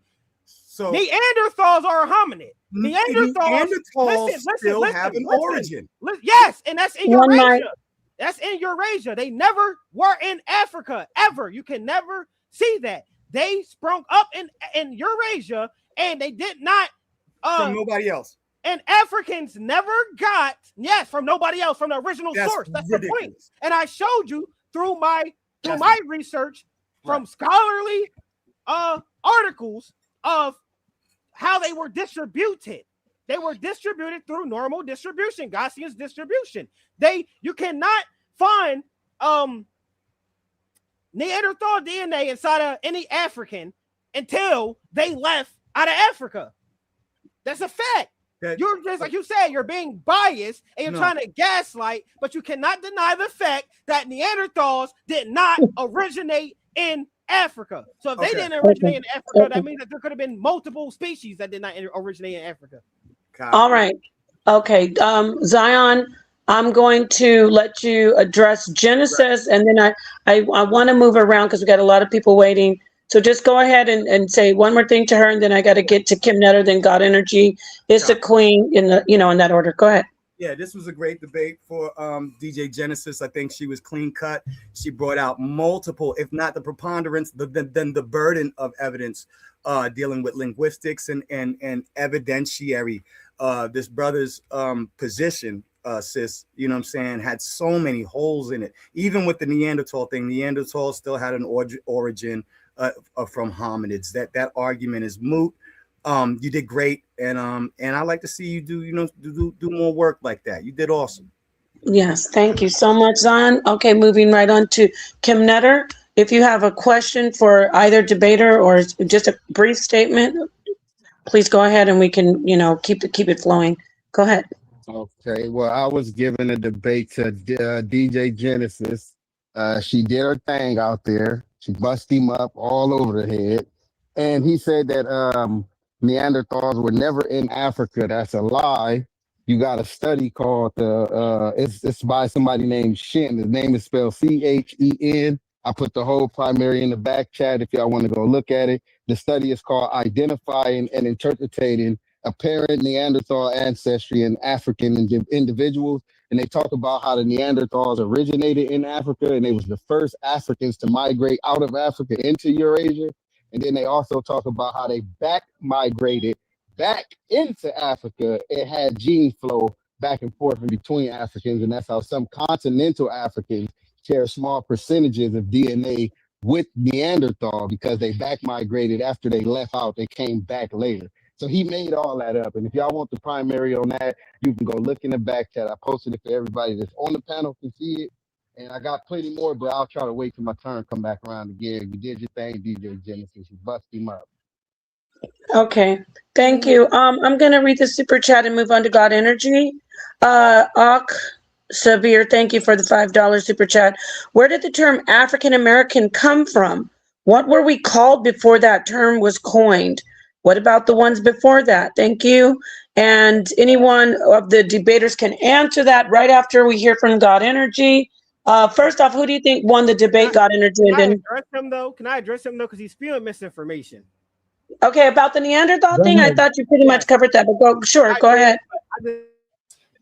Spewing misinformation in real time, and I just want to address it in real time. I'm sharing my Go ahead. screen. I will make it really fast. I promise you, I'll make it less than a minute. Well, we are done with the debate. So are you going to show something from the debate? No, I'm gonna show the actual article. I'm not showing my PowerPoint at all. All right, go ahead. New science. Our new scientists, Neanderthals. Hold on a second. Neanderthals never lived in Africa, but their genes got there anyway. Neanderthals never lived in Africa, but traces of their DNA persist in the genome of people of African ancestry today, and the amount of Neanderthal DNA in people of European ancestry has been underestimated. I won't get into the whole thing, but it's exactly what I told you guys, that we didn't get any DNA from Neanderthals until the Homo sapiens left out of Africa and they made it with Neanderthals. They never been in Africa ever. They did not originate in Africa. New scientists. Come on now. They're gaslighting. All right, let's get to God Energy. God Energy, thank you for coming up. Who do you think won? And you have the floor. Oh, definitely Genesis definitely won the debate. My personal favorite part of her presentation was the linguistics aspect and how, other colonized peoples preserve their languages. And if we are of African descent, we did preserve a bit of our African languages in various creoles and things like that, Gullah Geechee and those types of things, along with the Yoruba tradition that we preserved from Africa as well, right? So we bear immaterial culture from our African ancestry that we do not bear and preserve if we are Aboriginal Americans. So I think that the linguistics aspect was really strong. Overall, it was a great presentation. Brother, you presented some interesting things as well, but I have two questions, if I may. One is, we know that the atoms, right, were produced in stars and cosmic dust and nebula. So those are the atoms, right? But the molecules that make up, chromosomes and the proteins that make up the chromosomes, those arrange biologically here on the planet, and then they get transmitted, right, from mother to daughter, mother to son, father to son, through mitochondrial DNA, RNA, and making up the alleles, the haplotypes, and then haplogroups. So my question to you would be, African Americans, mitochondrial DNA is largely of the L haplogroup, which is African. The male Y chromosome DNA is of the E haplogroup, which is African and originates in Africa. So if we are Aboriginal Americans, can you show a phylogenetic tree produced by the geneticist that shows the E haplogroup originating in the Americas? Yes, I can. It's so simple. You guys act like you guys never heard of Albert Perry. Never heard of Albert Perry, who has the oldest Y chromosome lineage in the world. And guess where he comes back to? America. West Cameroon. Not Cameroon. Let's let him have it. Or whatever you want to say. Is it Africa? Does Albert Perry go back to Africa, who has the oldest lineage of the Y chromosome? Yes. No, Yes. it doesn't. Yes. No, it does not. We got articles to prove this. But hold on. Can I speak? Can I address the can I ask you a question, God Energy, about what you just said about the lineage? Because I answered that and said it was lost through generations. Now, I want to ask you, your 3 times great grandparent, 3 times. Do you know their name? No, I don't think. You don't. Okay. So your 2 times great grandparents, do they know the 3 times grandparents' name? Because they're basically their kids, right? I didn't meet them to ask them. if they know their own parent's name. I wouldn't know if my 2 times great grandparent knew their own mother and father's name because I didn't meet my 2 times great grandparents. So yes, I do think they would. Okay, then. So that's my point. Since you're the 4th generation of my hypothetical, and you don't know it, that shows over generations, information gets lost. So why is it that when it comes to linguistics and languages, over generations, we couldn't have lost it? Okay, so you gave that point to her. That's crazy. The bias is prevalent. Okay, so back to my original first question, right? We're largely of the E haplogroup. The majority of African American males are of the E haplogroup, which does not go back to the Americas. And the fallacy you just made was assuming that the A haplogroup goes back to the Americas just because it was found in an African American. And when you look at the phylogenetic study that discovered Albert Perry's A00 haplogroup by Mendez and others, it points to the Cameroonian origin of the A00 haplogroup, which is where the largest number of A00 carriers are, which is in Cameroon. So this is another credit to Albert Perry's African origin, and it shows he's part of the deepest African origin, which is A00A, and which is different from A00B, which is different from A00C. And my second question, for us to be Aboriginal Americans, why does the out of Africa model have to be wrong? Why can't we be from America, but the out of Africa model still exist and be an origin for humans? For us to be Aboriginal Americans, why does Africa have to not be the origin of humans when in the out of Africa model, it allows for indigenous populations to be genetically diverse and distinct amongst the globe? So we could be, why can't we just be Aboriginal Americans, but the hominin Homo sapiens sapiens species start in Africa? Why do those two things have to be the same? Got you. Because it contradicts us being natural. I showed you the origin of nature. Are we natural or not? The origin of nature shows that animals and plant life populated the whole planet. But when it comes to humans, a part of nature, we just came straight out of Africa. That's why. Because if what you're saying is true, it makes us unnatural. It makes us have an unnatural origin. It makes us not fundamentally the same as nature. But all the great philosophers and people from the 20th century and Nobel Peace Prize winners won Nobel Peace Prize off this information. They did the research before you guys. You guys can speculate, but no matter what you say, it takes us out of nature. We're a part of nature. Instead, we're so fundamentally connected that if we disregard it, it's tantamount to abusing ourselves. You cannot, if you want to say that, then you have to say that we are not a part of nature. That's why. Brother, that statement is nonsensical because every biological organism has a geographic coordinate location, and everywhere they go after that equals some sort of migration. So what you just said is scientifically inaccurate, and it's presuppositional, brother. It's a nonsensical way of thinking. So you obviously didn't read my source, because it's not me saying it. It's the source that I showed, that literally native species are found in their ecosystem without any help. Without any help. No one put them there. They were there from their inception, from their origin. So it's not me disagreeing. All right, hold on, God Energy. You never read the article. Y'all two not debating God Energy. We got to move on to the next one. We're going to move on to Issa Queen now. Thank you, God Energy. Go ahead, sa.neter. You want to take over? No, I'm just here. You want to say something about the debate? No, it was a great debate. To me, it was awesome. Yeah, me too. I like Cosmic Chris 9, and I like Genesis. So they both did great. It was a good debate. Yeah. So I like that. Thank you.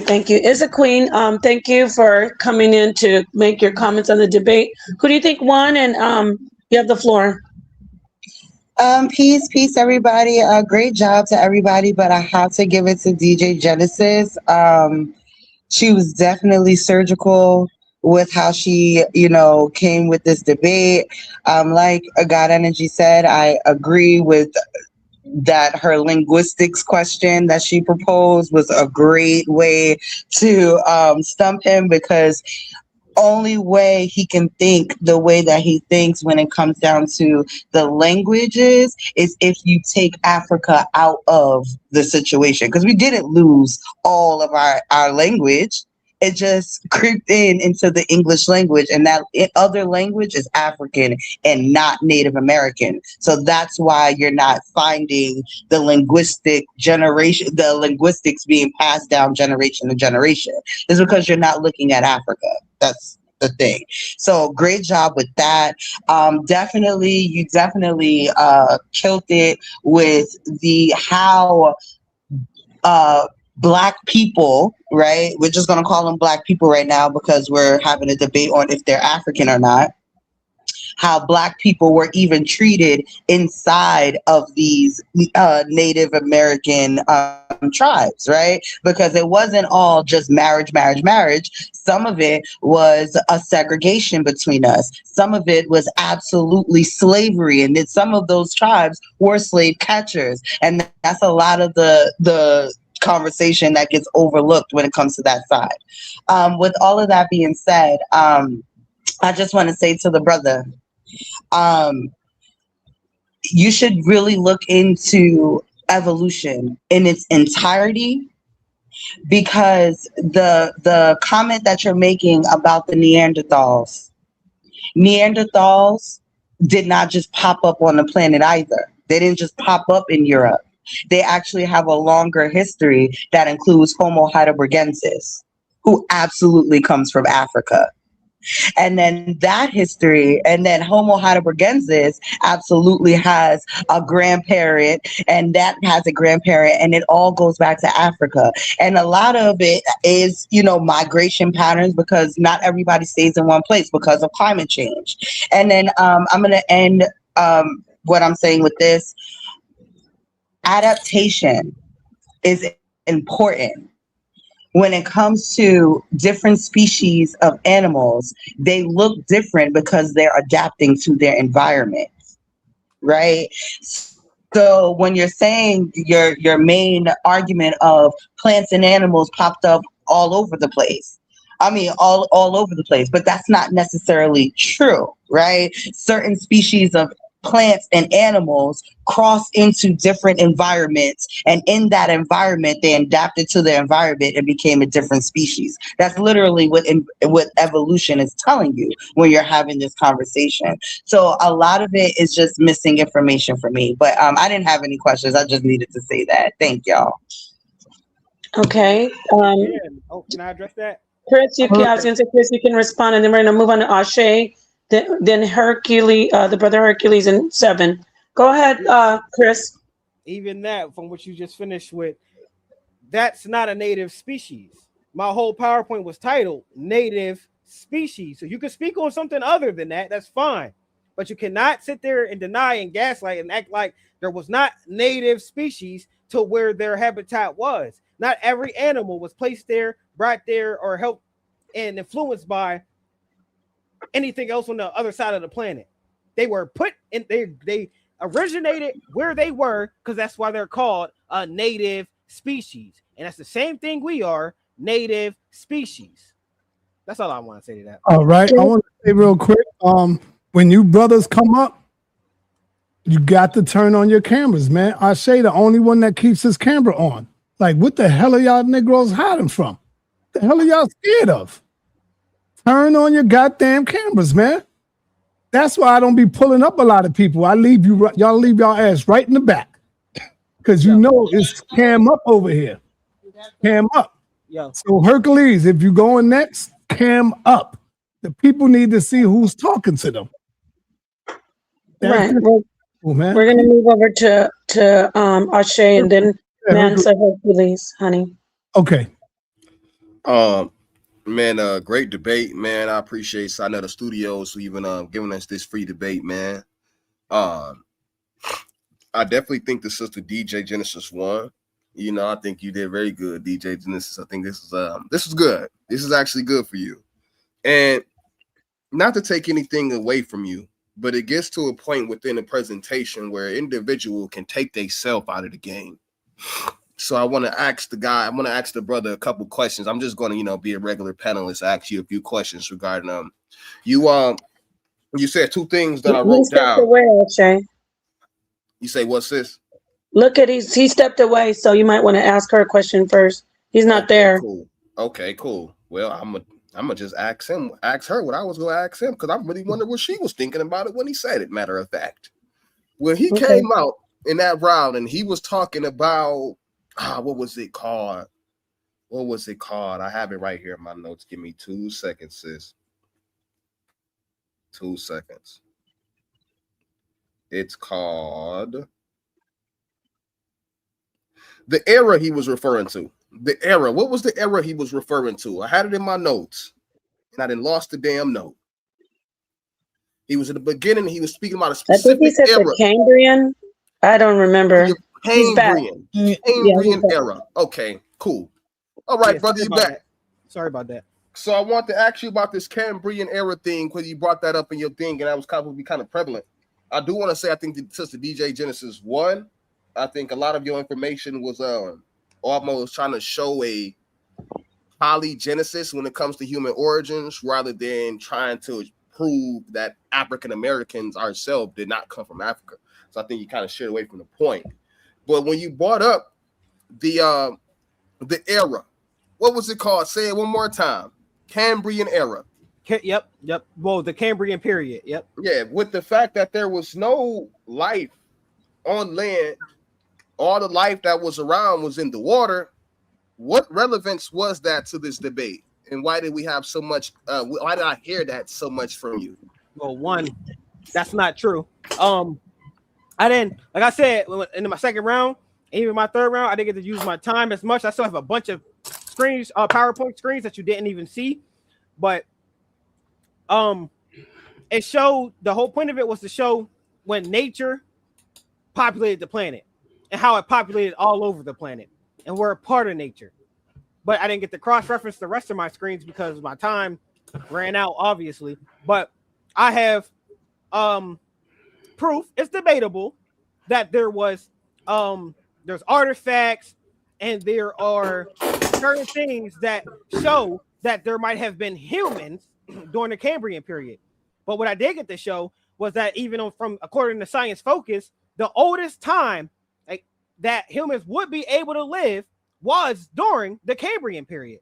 But I also have articles and artifacts that show that there might have been possible humans living during that time. A lot of people from back in the day, like the Brothers Polites and all of them, they used to say how old our DNA was. And our DNA match, actually the age of our DNA matches up more with the Cambrian period than just when Homo sapiens sapiens walked out of Africa. But you know that's 583 million years ago. And that's my point. That's my point. It would blow your mind, and it would defeat all science today. It would have to real life replace with a new theory. That's my point. Y'all are stuck on regurgitating the same out of Africa theory that's never been proven fact, that's never became a scientific law. None of that. Y'all are stuck on regurgitating a theory when I came with scientific laws, central limit theorem, Gaussian distribution, and the mathematical equations that show distribution on the planet. But y'all are stuck on a theory. That's the point. I'm here to push your minds a little further, make you think a little further, think outside the box. Y'all want to stay in the box? That's on y'all. I'm not, you know what I'm saying? I'm gonna fall back with this one. I'm gonna fall back with this one. That look like a good spaghetti you got there. I'm gonna fall back with this one right here. Can you show us like any source that you may have had or that you're privy to that you can show us that if there was even a possibility of human beings in the Cambrian era? You want to see it? I'll show y'all. I know where I'm at. Y'all gonna call me pseudo. I don't care. Y'all want to see it? I'll show it right now. Do I have the A-OK to share my screen? Hold on. I just want to ask this question. So, hold on, Genesis. You can't cut him off. He's in him, and you could go right after him. I mean, he asked him. Go This ahead. is her show too. I do want to show respect, so she can. Yeah, she's gonna go when you finish. All right, bet. Let me share my screen real quick. I got you. Because I ain't running from nothing. Y'all gonna call me pseudo, but I really don't care. Let's do it. All right, share my screen being shared. I asked for y'all to not be biased and to use y'all righteous and think outside the box and all that. Let me see where we at with it. All right, here's two. Right here. Dinosaurs and humans possibly coexisting. The Anasazi dinosaur depictions in Utah show depictions of humans and dinosaurs depicted. These are ancient cave drawings.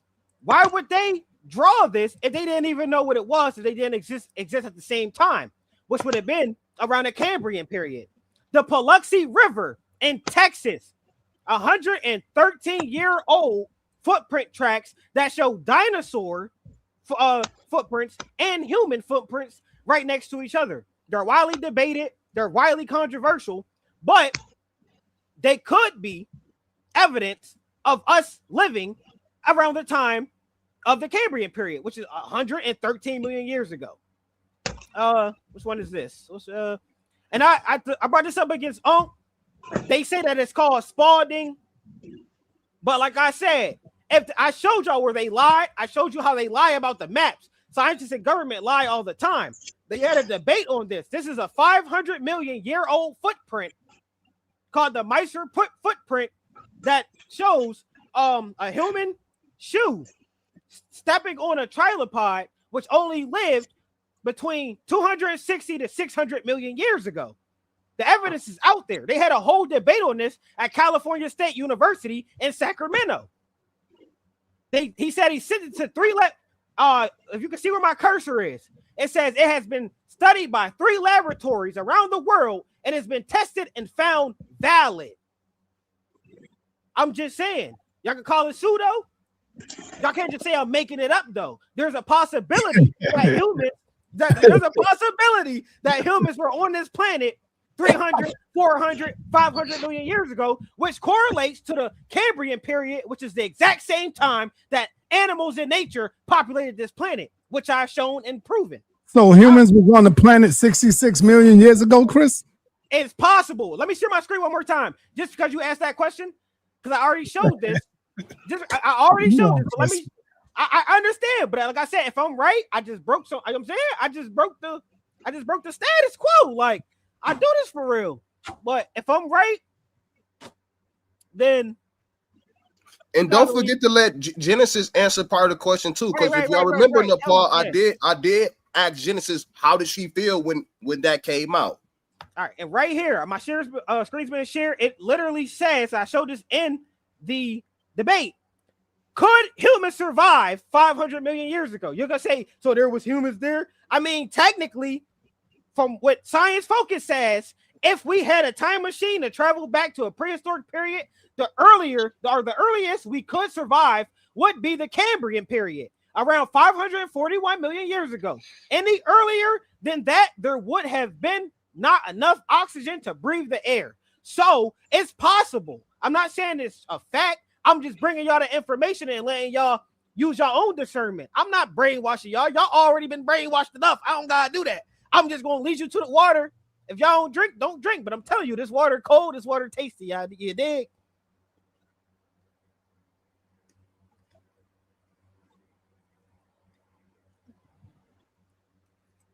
All right, Genesis.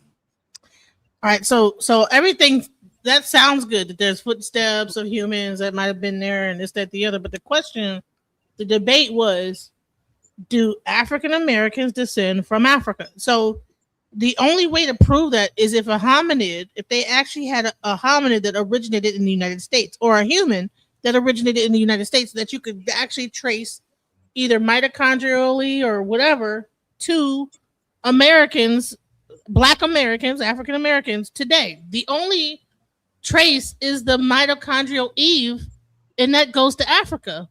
But you said it was racist to believe that. So I don't. So when he brought up that whole theory, to me, when I don't see any remnants of a scientific study that actually points to a hominid or a human that is from that originated in America, then they kind of it's like all this is coulda, woulda, shoulda, you know.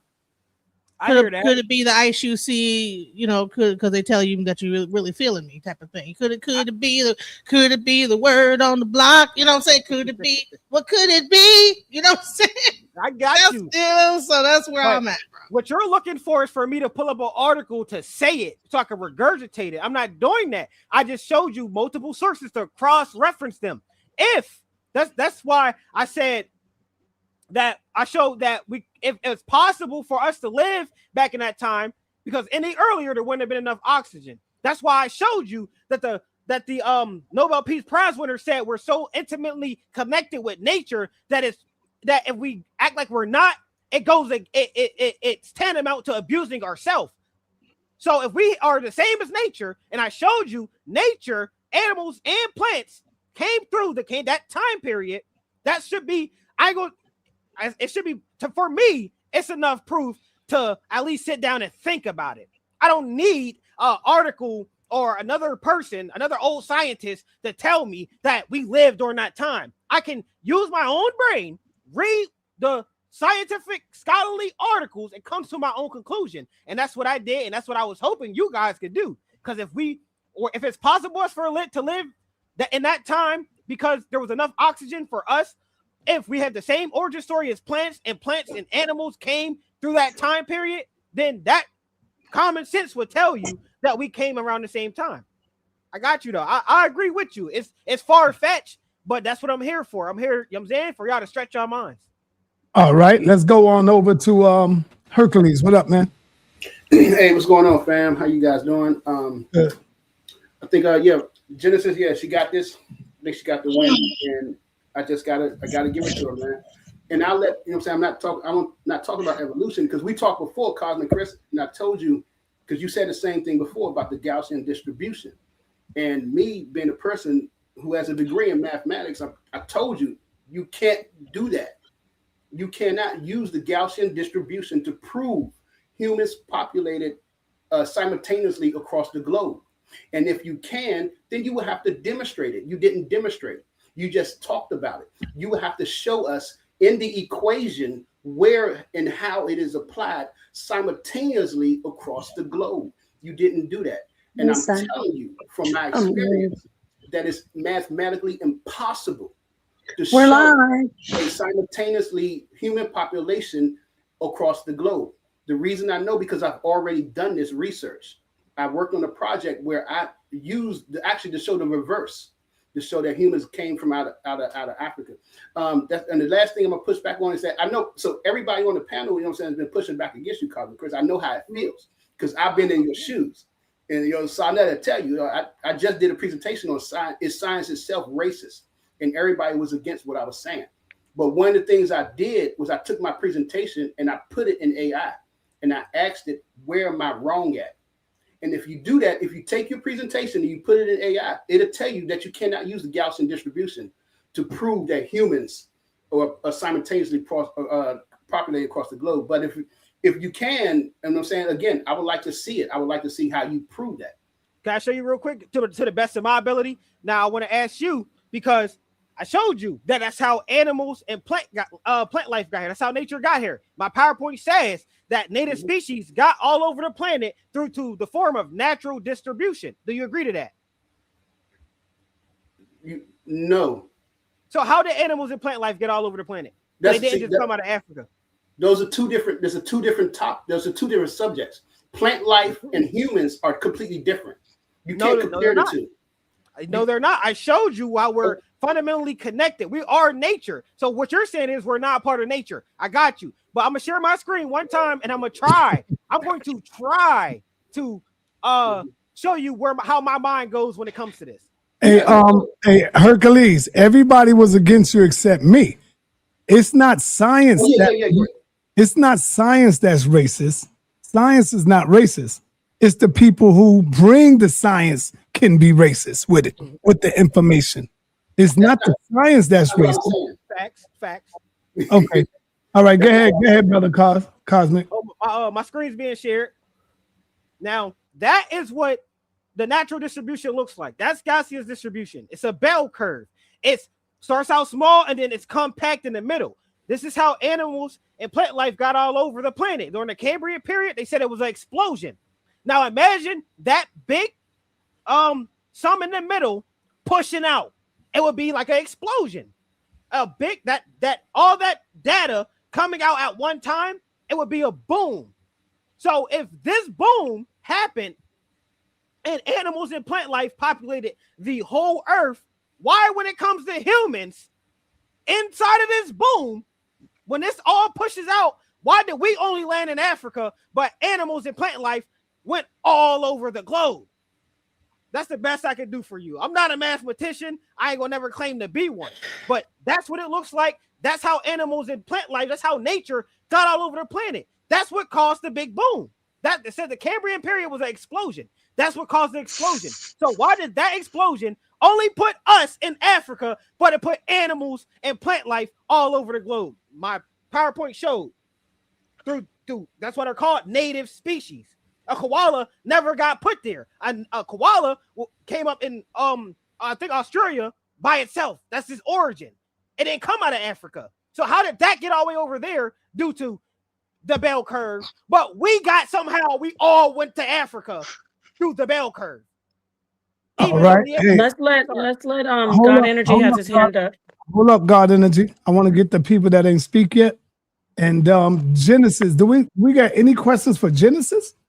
Hold your hand up if y'all got a question for Genesis. No, I know where I'm at. They biased. They want me. I love this. I love this. Okay, I love it. all right. I see I got Dazali. Let me let Revelation go right quick. Revelation? Yeah, peace and blessing. Y'all guys can hear me, right? Yep. All right. I'm not going to be long, with peace and blessings to everyone. And congratulations to Genesis. It's a beautiful debate. And salute to Chris as well. You know, you were a good enough opponent. But hey, to my knowledge, bro. Yes, sir. Likewise. Salute to you. And I do have a question for you because I didn't get to hear your rebuttal when she said, if the people, you know, we were here all the time, why are they not still using the indigenous language? You know, how old is the language change? But I did not get to hear your rebuttal on that. So is it possible you could probably repeat yourself when she said that? Because that was a very good question, you know. Yes, sir. I'm gonna give you the same example and question I gave God Energy. Do you know the name of your 4-time great-grandparents? Not the 4-time, no. Okay, so would your 3rd-time grandparents know their names because they're their children? Of course. Okay, then. So after 4 generations, you lost your great-grandparents' names. So why can't it be the same for a language? Literally, we had after generation after generation. Hold on. If we couldn't preserve our own grandparents' names, how can we preserve our language? After generation, our kids were taught English. So when it gets how many generations has it been since slavery? I don't know, like 8, 9? So by the time we get to 8, 9, of course we're going to lose our language because generationally they weren't taught that. We were taught English. So now English are dominant and we don't have what we used to have. But don't you think that would like make them bilingual, even though they live in a geographic location? This is the language that we speak. And now English is being introduced to us. So basically what people would do is they would learn both languages. Case in point, I live in cosmopolitan, republic. And a lot of the East Indians over here, they speak English, but they also speak Hindi. There's a lot of Chinese over here as well. And because they live in an English-speaking country, they learn English, but that doesn't mean that they don't speak Chinese. They still speak their native language. And they're not even in their native land. It's a totally different, geographic location. So as much as I hear what you're saying, it's kind of hard to but like I said, I'm not going to be long, so you guys could move on. And like I really enjoyed the debate, and I think Cosmic could probably use he probably wants to get into. But that's about it for me. Nepal, you look beautiful. Peace and blessings to you guys. I'm not trying to sit up. That's why I'm leaving my camera off. sa.neter is playing games. He loves me. Why am I playing games, man? Come on. All right, let's go on over to Dazali. Dazali got a question for Genesis. Let's go, Dazali. Yeah. What's up? Peace, everyone. It was a good showing and outing. Very entertaining. I want to keep it fair because I don't think I've heard many people ask DJ Genesis a question. So I'm going to ask her a question. I heard you mention something in one of your rebuts or your presentations that really opens you up for debate. You said that you think that Africans are the only humans. I'm asking this for clarification. Are you suggesting that the other ethnicities are not humans, are not full humans? You know, what was up with that, DJ Genesis? That the Homo sapiens sapien originated out of Africa, and that was the first human. And then the hominid, the hominids are humanoid. They're not actual true 100% human. Yes. All right. No. You were saying that. All right. Maybe I have it wrong. So Neanderthals are not are human. They're humanoid. Denisovans are humanoid. All right. I thought you were trying to say that white Europeans, Asians, Indians, etc., humanoid are not human. No, So like they derive from like a Neanderthal and a Denisovan and all these other things and mixed and stuff like that, but they're not 100%. With the Neanderthal was a Neanderthal is a humanoid. Mm-hmm. It's not a human being. Human. Okay. All right. Human. Yeah, you're Homo sapien. Yeah, you're definitely open for a debate there. Because if I'm not hearing you wrong, you are saying that Asians, Indians, Europeans are not 100% human, such as Black people are. Agree? Well, I wouldn't say 100% Black people, because a lot of Black people have Neanderthal and other hominoid, humanoid. You admixture that happened, but the original human came out of Africa. All right, but let's get past that. Are white people just as human as we are? They're mixed with if you have that admixture, you got a little bit of a cut on you. You got a little bit of a cut. Genesis got a little combination. Genesis got a little combination on you. I believe you got a little bit of a combination of that Neanderthal in your blood. I think that hominid, that okay. That would be a very interesting educational debate for some people. Because, and I don't know if I should just go ahead and give it away, but Neanderthal is not the only hominid. Africans who never left the continent also have a little cut on them. This is the top one, and we're busting pinatas. He's correct.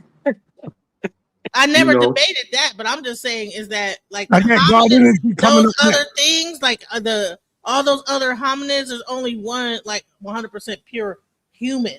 The other things are humanoid, not human.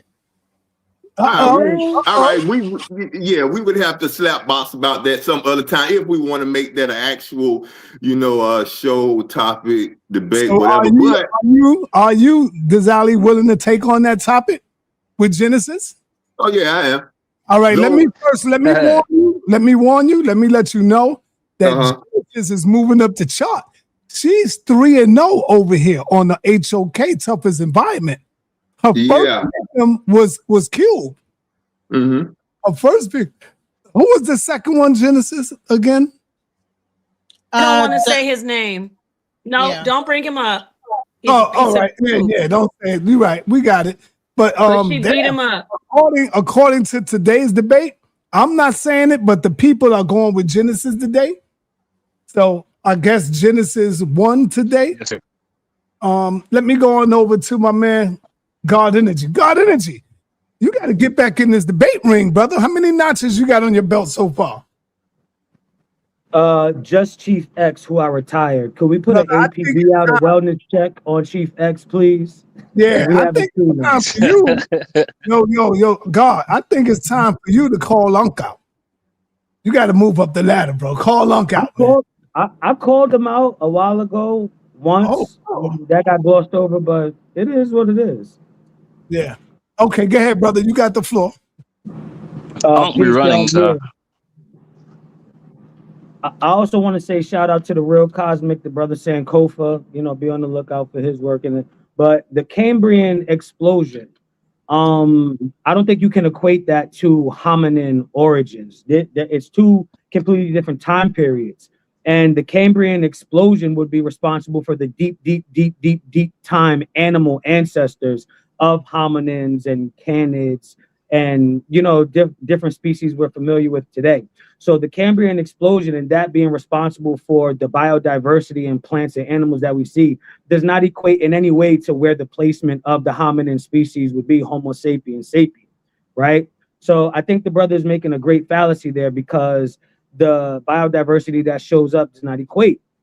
You know what I mean? Even to where the different, pre-human hominins existed, like Erectus, Bodoensis, and things like that. I do have a little bit of pushback with the sister Genesis with her classification of Neanderthals and Denisovans. From what I've researched, Neanderthals, Homo sapiens sapiens, and Denisovans are considered humans. But I'll let somebody else, die on that hill with the sister.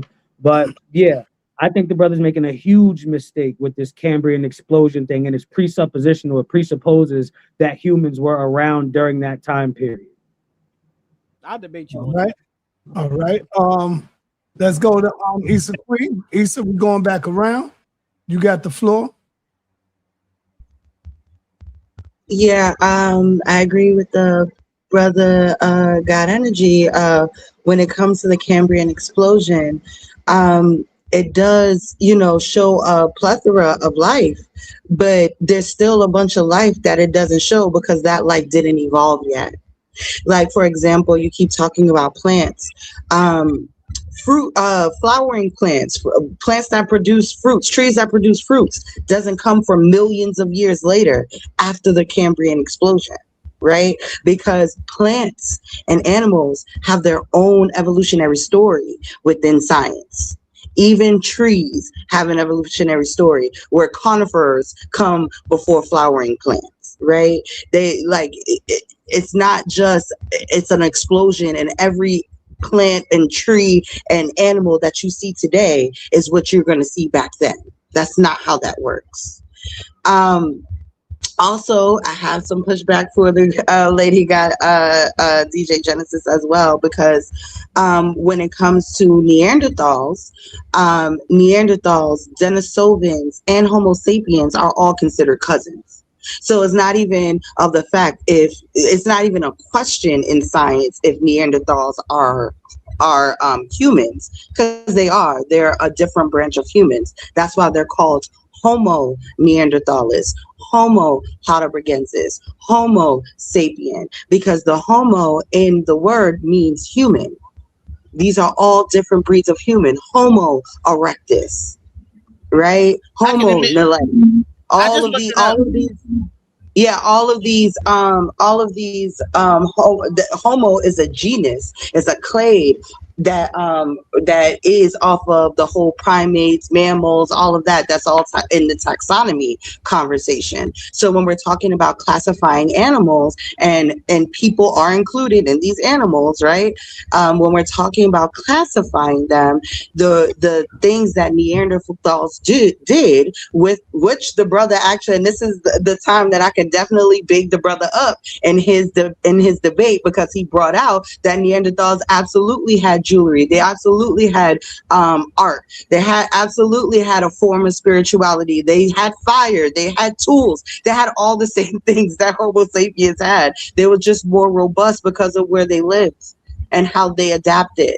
And when they were mating with Homo sapiens, when Homo sapiens was coming out of Africa, they were able to do so because we were so closely related, because they are of the human genome.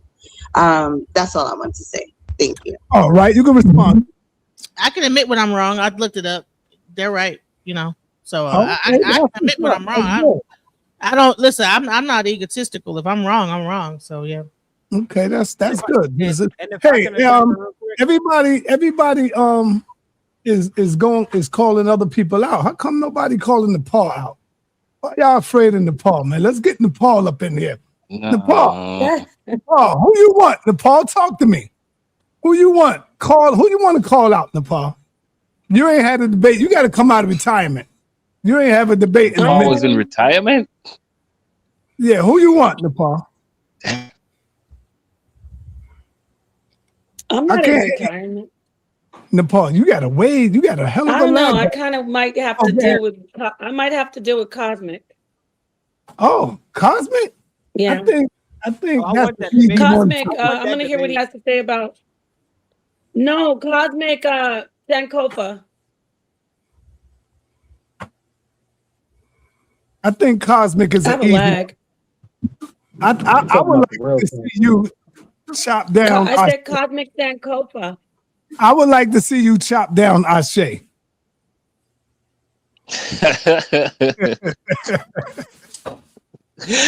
I second that notion, Let me sir. go on- let That me should go be on a and lot come of fun. Yeah, Cosmic is too easy for you, Nepal. Come on. Let's get my man Seven Asar in the building. Seven, what it is, brother? Yeah, Peace, Kim Netta don't want to speak. Go ahead. Yeah, man. Peace to everybody on the panel. Peace to Hold on, chat. Seven. Hold on, Seven. Nepal, yes, I can hear you. What I was saying, Nepal, is I think you should take on Ashe because Cosmic may be a little too easy for you.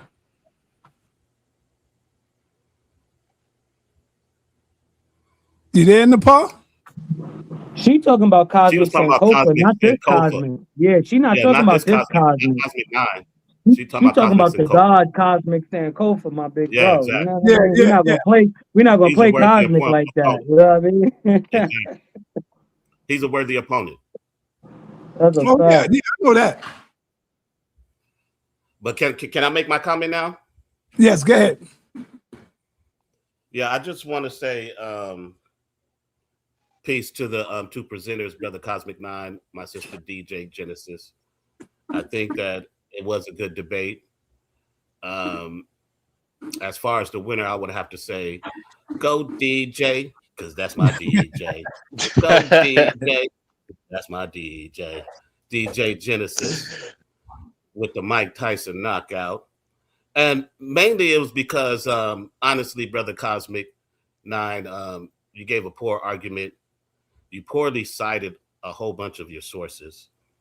You didn't have any answers for the how human beings would sprout up in Mesoamerica, right? In America.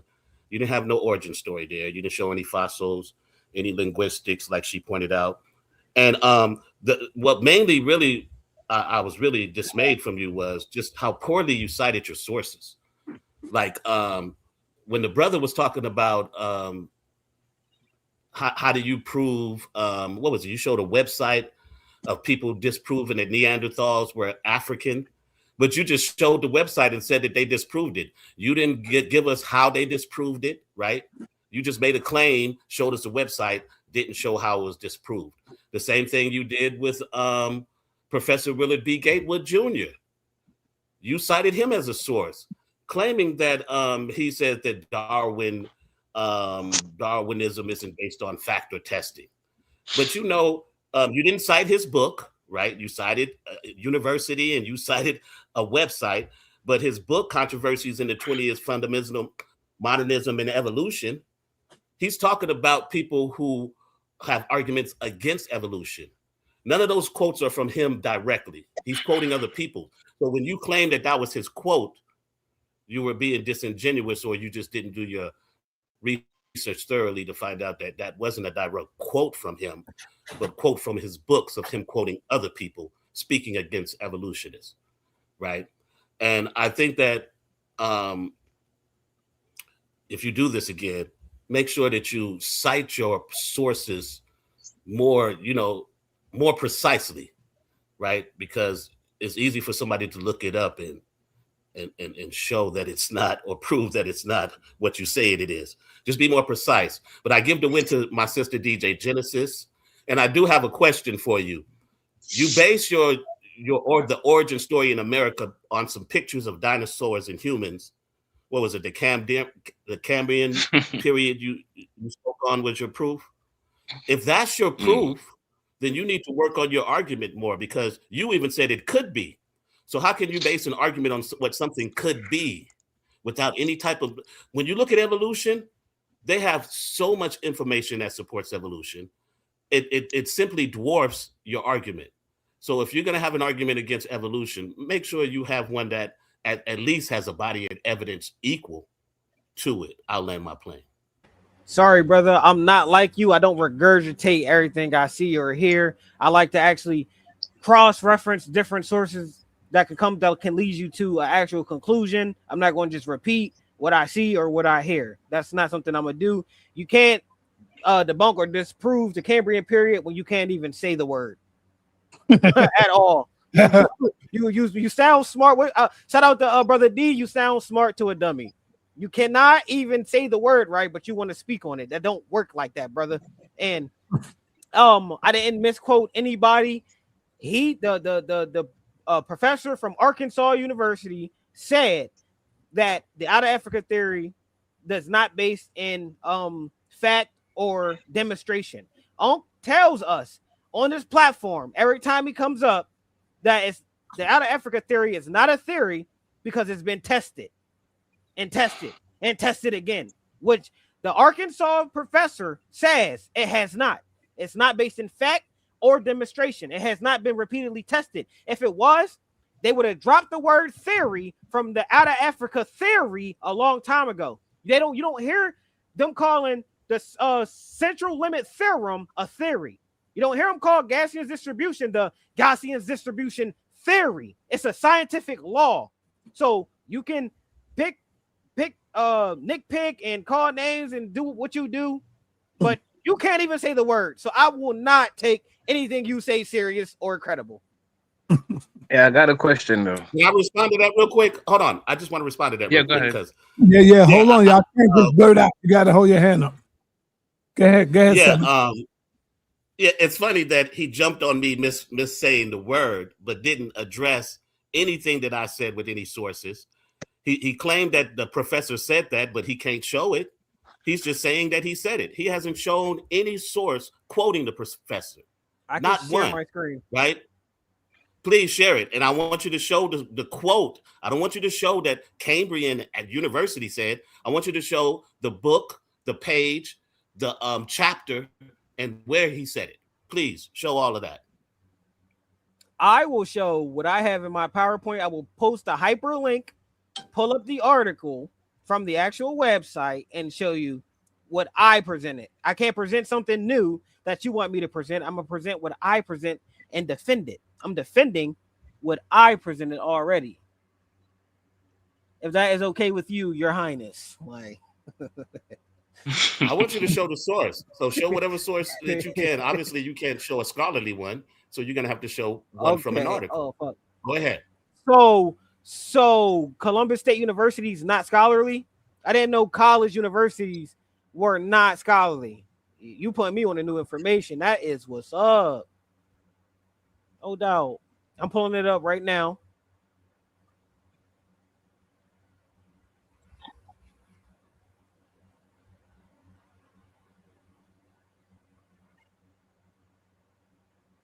It's got a lot of open tabs. Kim Netta, you next. All righty. Let me share my screen.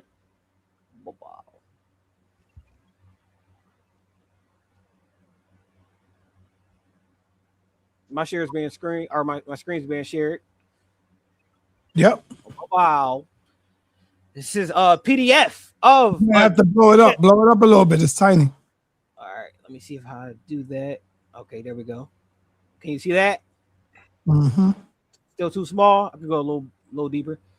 From Scopes to Creation Science by Willard B. Gatewood Jr., alumni distinguished professor of University of Arkansas. This is from him. This is his quote. This is his scholarly paper. I'm going to go straight all the way down to where it says, where I took the quote from. Fundamentalists, can I highlight it? No, I can't. Damn. If you can see my cursor, fundamentalists resist Darwin's and his theory not because they were opposed to science, but because in their view, science depends on fact and demonstration. Darwinism, so far as they could see, was based on neither. Very last sentence of the page. From a scholarly article, not even an article, a journal, I guess you would want to call it. So what are we talking about? You can say what you want. But you didn't prove that that's a quote from him. You didn't prove that that was a quote from him. You didn't show that was his quote. You just went to the quote. You didn't show any context on the page.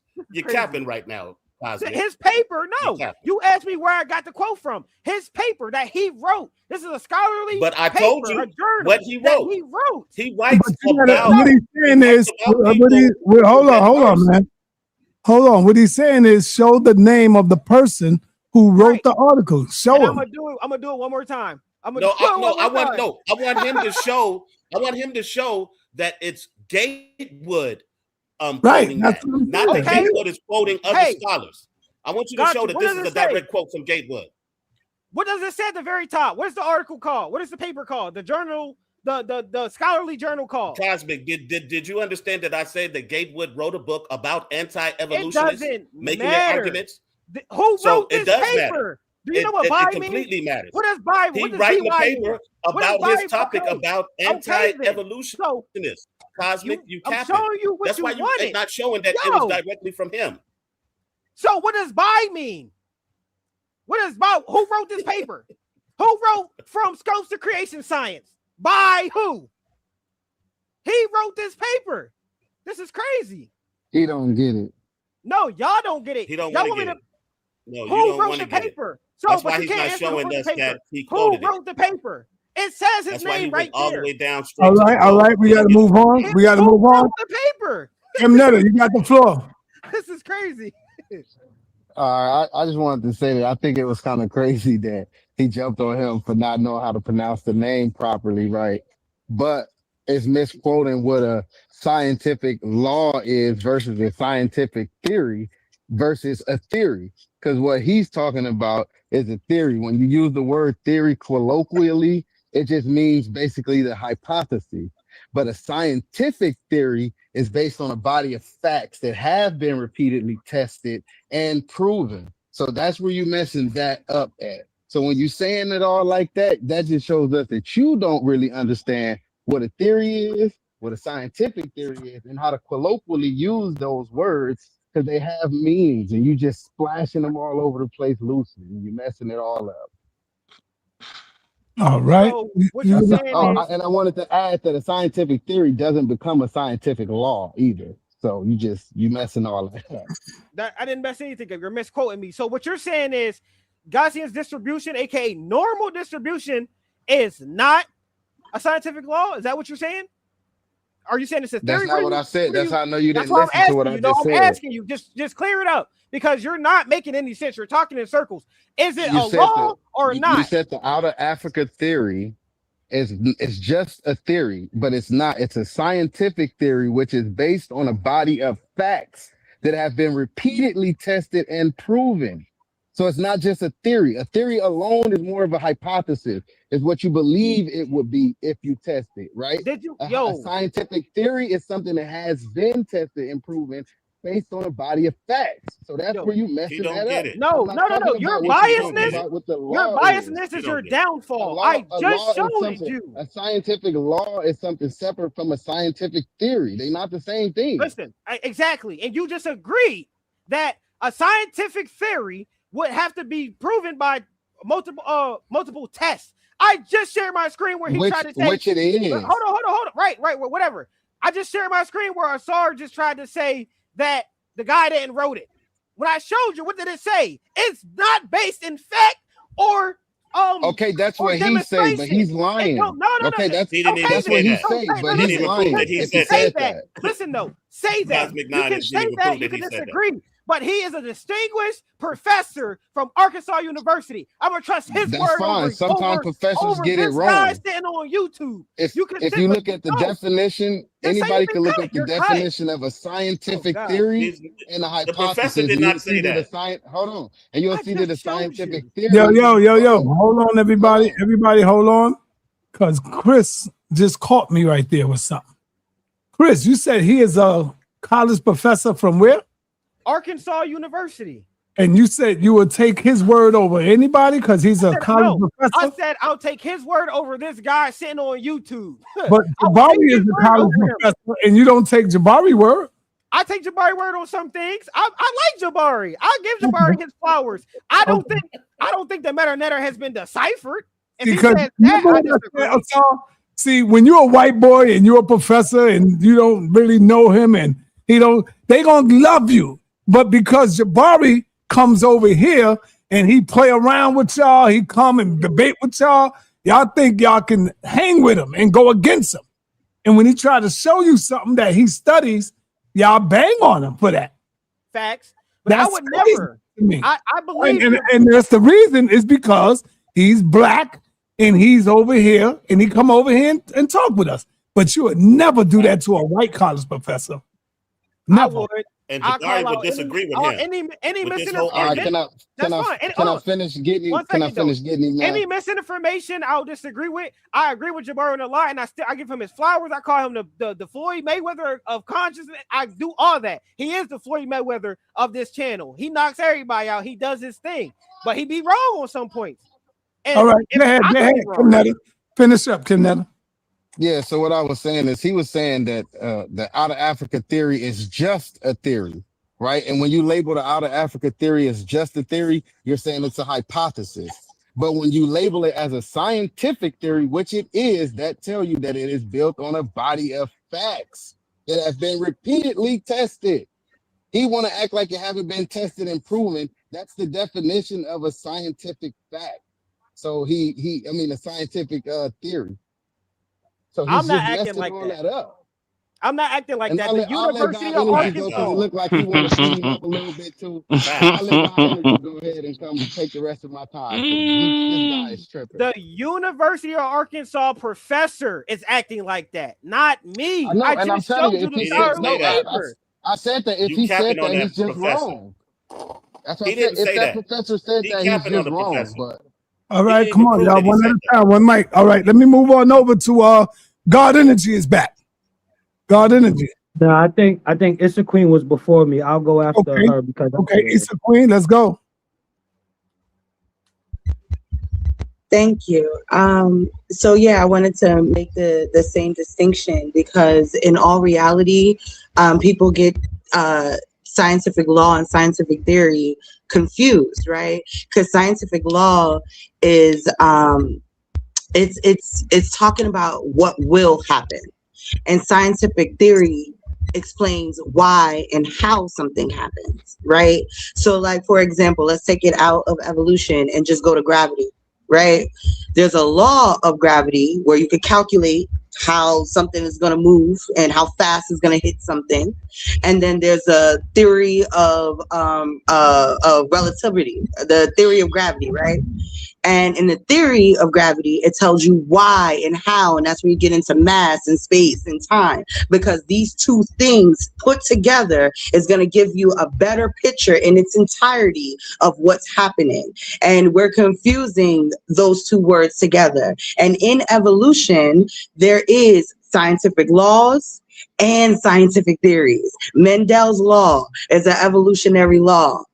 And out of Africa is an evolutionary theory that absolutely has evidence put back to it and experiment. And this is how they test that the out of Africa theory is correct, right? Listen here. The oldest bones are found in Africa. Until you find a bone, a fossil, anything, a toolkit, anything, a burial ground. They even do like campsites. If you can find something older outside of Africa, then you win. That's how you win the out of Africa game, right? because you have to go all the way back. And we're not even talking about just Neanderthals. You have to go all the way back to Sahelanthropus. Find me something older than Sahelanthropus, because that is the first hominid that's after the split between us and chimpanzees. I'll land there. I want to put together a team, a 3-team, right? Ashe, Cosmic, and Revelation versus Nepal, Queen Issa, and Genesis. I think these sisters will kill y'all. they would murder y'all, man. Come on, man. Y'all better that's my brother like that. yeah, y'all better be with these sisters, man. Come on, they in studying, man. All right, let me go to God Energy. Notice I ain't put God Energy in there. I ain't want to throw God Energy in there like that. Not funny. You funny. I got people that's good for you. Nepal, I think Nepal could go head up with God Energy. There's some points of contention there, but Yeah. you know, it's the disagreement on the information. If there's a genuine disagreement on a topic, then that's where the debate is to be had on you know. Mhm. But with the theory thing, like you know, the speed of light being necessary for Einstein's theory of relativity as well speaks to the difference of a scientific theory and how it is based on facts. I wanted to get into out of Africa and the facts associated with that, like the archaeology, right? Like the toolkits that Issa Queen just mentioned, and the usage and spread of these toolkits and the differences showing the movement of peoples through Africa and then outside of Africa, but also the paleogenomics and the archaeogenetics. You know what I mean? These are the established facts, the protein connections that make up the alleles, that make up the haplotypes, that make up the haplogroups that are built within archaeogenetics and paleogenomics. And then paleogenomics and archaeogenetics being used to prove the out of Africa theory, right? So you have to have these scientific facts involving genetics, alleles, proteins, and the haplogroups to then give you what is called the out of Africa theory, just to beat this dead horse about the difference between a regular theory and an out of Africa theory. So there are so many things you have to get rid of, right? There's so many established facts and sciences that you have to get rid of to then buy into this syncretism, right? When the brother's talking about him analyzing different sources and texts and putting them together, that's called syncretism. But that's exactly what the mainstream scientists are doing as well, as if we are not cross-referencing different things like the genetics, like the archaeology, like the anthropology, like the diets involved. You know what I mean? So the animal domestication that's involved, you can trace the spread of the cow from its source and its usage of peoples and use that to track the movement of peoples as well.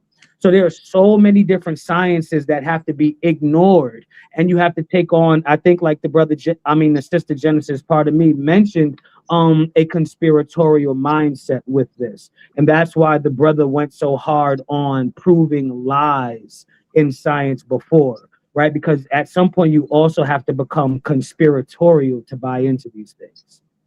And his source, I just want to leave off by saying his source about Darwin was speaking in the past tense as well, I noticed. And the source was talking about how the initial people that confronted Darwin's theory said these things. And the fact that the author of that article was speaking in past tense shows they were referencing the naysayers of Darwin's time, completely ignoring all of the science that has come out since then that proves Darwin correct. All right, come on, everybody. Hit me with some thumbs up. Let me get some likes up in the building. And I see you, Genesis. Hold on. Let me see if Suntan ain't speaking. Suntan, you got anything you want to ask? Any one of these? Well, this for both of them. Peace to everybody. My whole thing with the argument, that's why I was quiet, because it seems to me with Cosmic got a little bit of a point, but Genesis' point is the status quo, and it's, a scientific theory. But then you got that both of their concepts leaves out theism, and that's why I'm trapped at, because where did the people go? Cosmic said they popped up here and there.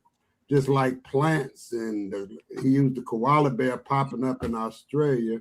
So I'm trying to reference this to theism when it's supposed to be a creation story. Then you're going to go to evolution, where it's the out of Africa theory. See, these theories and these teachings is all over the place. So you got to have some romance with just one part of it. And you got to pick your poison, because it's all Eurocentric to me. It's all this information we got has been derived from Europeans, man. They set the curriculum. I don't care what nobody say. And my sister Nepal, I have to mention her, because we had a discussion on, was the white man, I said that the white man is still in charge. And she was like, no, they're not, Santan. And we had a little disagreement on that. So when I said that to say this, through this, all of this, and these great information, man, y'all leave me like, my mind is just pondering, because I'm still on the frontier, traveling to learn different information. I'm not all over the place. I'm grounded, because I'm grounded in reality, man. So what you sure Nepal said, no, they not? Yeah. No, Nepal ain't nothing crazy. Nepal said what? What did I say? Wait, what did I say? I'm right here. Nepal, you remember me and you I went over to your page and I said that the white man is in charge, and you was no, he's not, Santan. You remember the little back and forth. You were saying that we have no power, we're weak. No, I said the white man was in charge, and you said we have no power. Let me speak. No, this is your rhetoric, Santan. Santan, your rhetoric is, brother, your rhetoric is that the white man has us undertrodden, that we're downtrodden. We shouldn't try to look at, you said compare a rich Black person to a rich white person. That was your rhetoric. And that's what I was contending with, that idea that we are just desolate and hopeless because of racism. Well, okay, let me finish now. See, because you framing it the way that you want to say it. I made one blanket statement. I said the white man is still in charge because of the resources that they have stolen through colonization. I made all those points, but you was like, no, we could be whatever we want to be. Something I said, I'm sure we can, Nepal, but at the end of the day, the white man is in control of this because they stole all the resources. So I'm gonna get away from that. But right. Well, you're wrong. I mean, we can talk about that some time. Let me finish my. Why do you come in here and then you say something, and then when I respond, you say we could get away from it? Do you want smoke or you don't want smoke? As long as you don't try to rephrase it, because that's what you do. No, I don't. It's on the internet. You would try to reword what I said. Santan. It's on the internet. You told me, right. I don't know about the Black experience. You actually tried to justify people selling drugs in our neighborhood. See what I'm you saying, said because man? you said it's on the. I don't want to do this, man. Everybody, I don't want to do this. Hold on, Nepal. That's why he's arguing. He's arguing about the white man being in charge. Nothing else. No, I'm talking about when we had the conversation before. All this other different stuff. Well, you know what it is. You know what it is. If you're going to come in here, if you're going to come in here and be protected, then be protected. No protection. I got my own back. Yo, the only one that say that is the one that be getting their ass whipped. Why can't I respond? Because you lying again. There's nobody protecting no goddamn body. Right. Man said one thing and you taking it somewhere else. Okay, whatever. Man is still in power. He was justifying selling drugs. He said, no, he's not. That's all he's talking about, Nepal.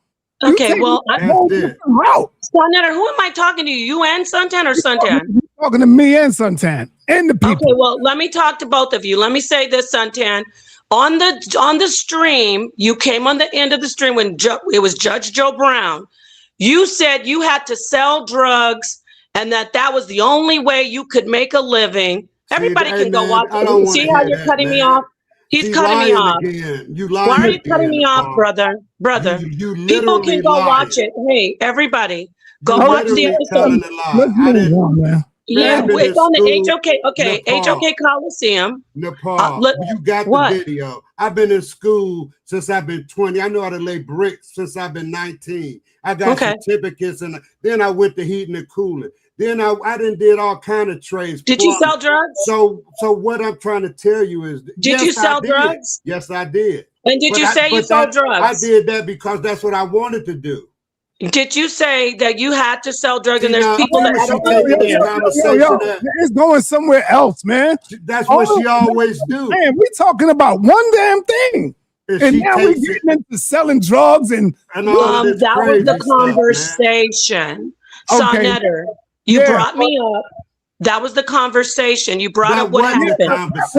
That was not the conversation, Paul. No, when I talked to him, why are you? First off, why are you turned up to 1,000, Sa.neter?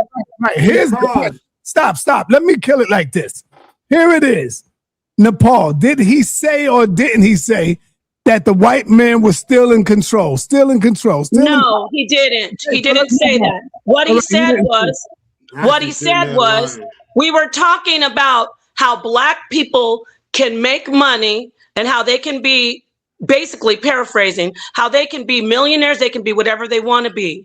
He was saying, no, you're wrong. You don't know what it's like because we're downtrodden. Basically, I'm paraphrasing. People can go watch the end of it. He has. Right. Listen. Why are you? Let me get a whole sentence. You lying. Why can't I get a whole sentence? Let me lie then.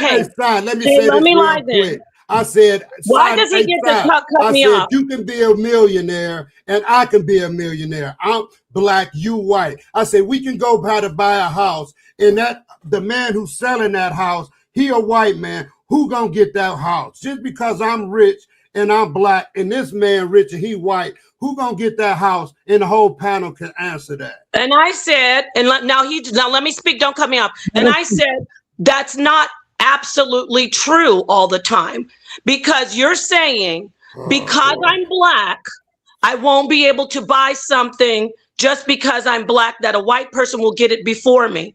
That's not always true. You know, that kind of mentality, see, you got to do it in context.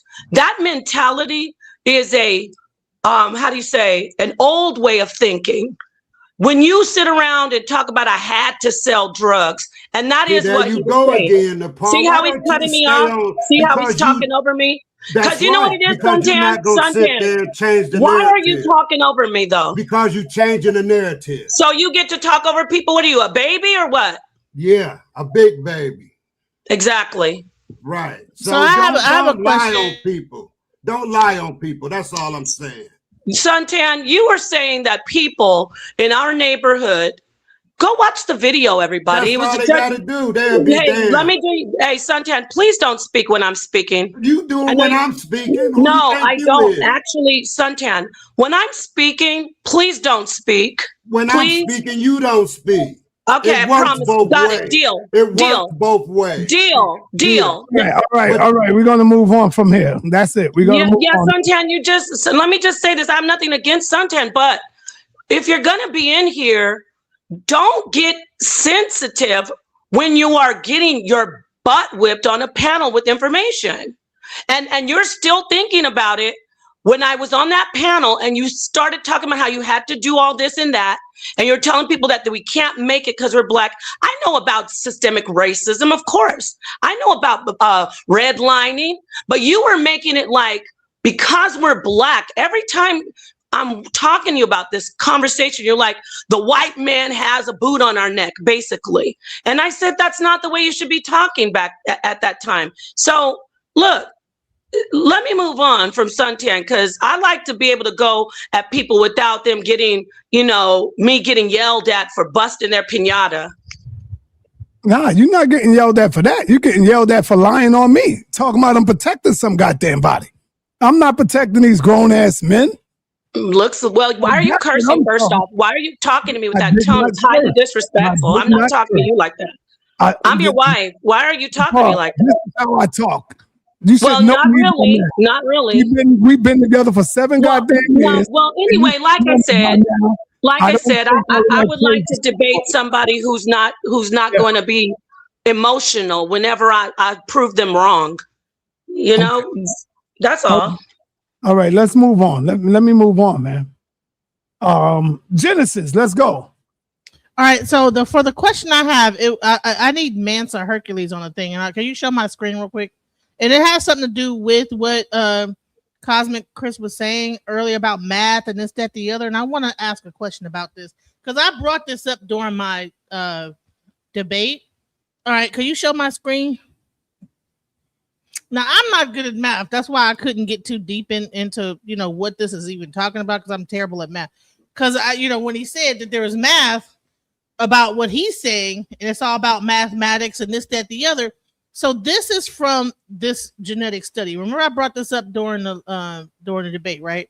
The genetic consequences of transatlantic slave trade in the Americas, and there are actually like mathematic equations to understand like something. I just am terrible at math, and I wish I could have been like, well, t times x equals squared to the root of whatever. But honey, I'm terrible. I can't even do. I'm basic math, remedial. You know what I'm saying? I could do addition, subtraction, and that's about it. And timetables and division. But this particular study actually has mathematical equations where it's breaking down like the time and the pre. So this is the thing: time to the most recent common ancestor. It says, to compare the timing of a genetic connection between African populations and individuals from America with historical records of the transatlantic shipping of enslaved Africans, we estimated the age of IBD segments using a Bayesian method. Length of an IBD segment shared between two individuals given the time of their most recent common ancestor, MRCA, is Erlang 2 distributed with a whatever this is, Scooby-Doo, and a G and a 550 to see. Had lost me at that.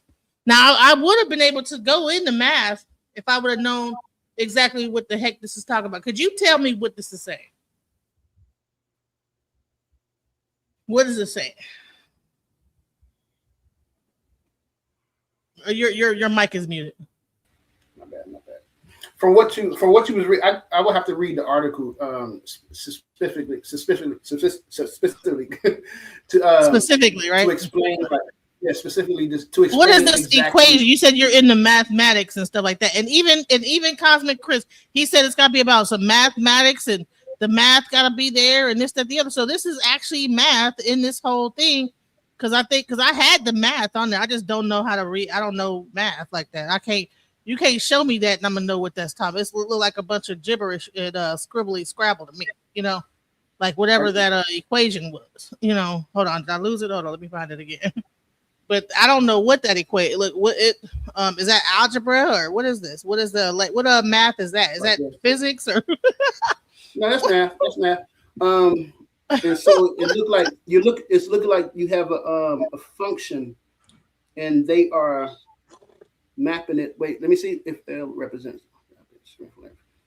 Allow discrete numbers to generate continuous. So this is this is the function of what they had, and what they're doing is they it says that discrete numbers, the numbers are discrete and generous. Discrete meaning that it's not continuous, that is stopping at certain times.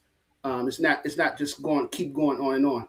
So this is just a function that they are using. However, in practice, we only observe IBD segments larger than length predominant segment trace of man. And so where L is predominantly minimum, the segment length and CM for all segments observed between the so this is how they define what they're looking for, and this is the function that they use, because you see that they also have the function at the top. If you look at the second equation at the bottom, this function is at the top of the numerator, and the denominator there's also a different equation. And so it's what they're just using this function right here to get the results that they want. So I'll have to read the whole everything before. But is this an example of a scientific method of finding out the information? Is this not just this is not just because to me, if they're using mathematical equations to figure out the time, space, and all the blah, blah, blah, wouldn't that be? Because I know that Brother Cosmic says that there's no scientific or mathematical equation toward the slave trade, but I'm looking at one right here.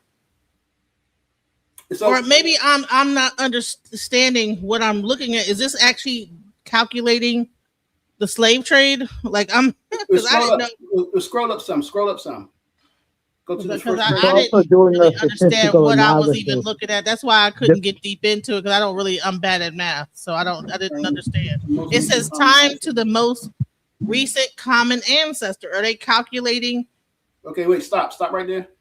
Population and individuals from America's historical record translate shipping of enslaved Africans. We estimate that the average IBDM segments using Bayesian's method, length of IBDM segments shared between individuals give recent common ancestry and earns two distributions of lambda G over 50, where G is the number of generations back in time. And so if we let L represents the IDM segment length, observe that CM and allow to this numbers.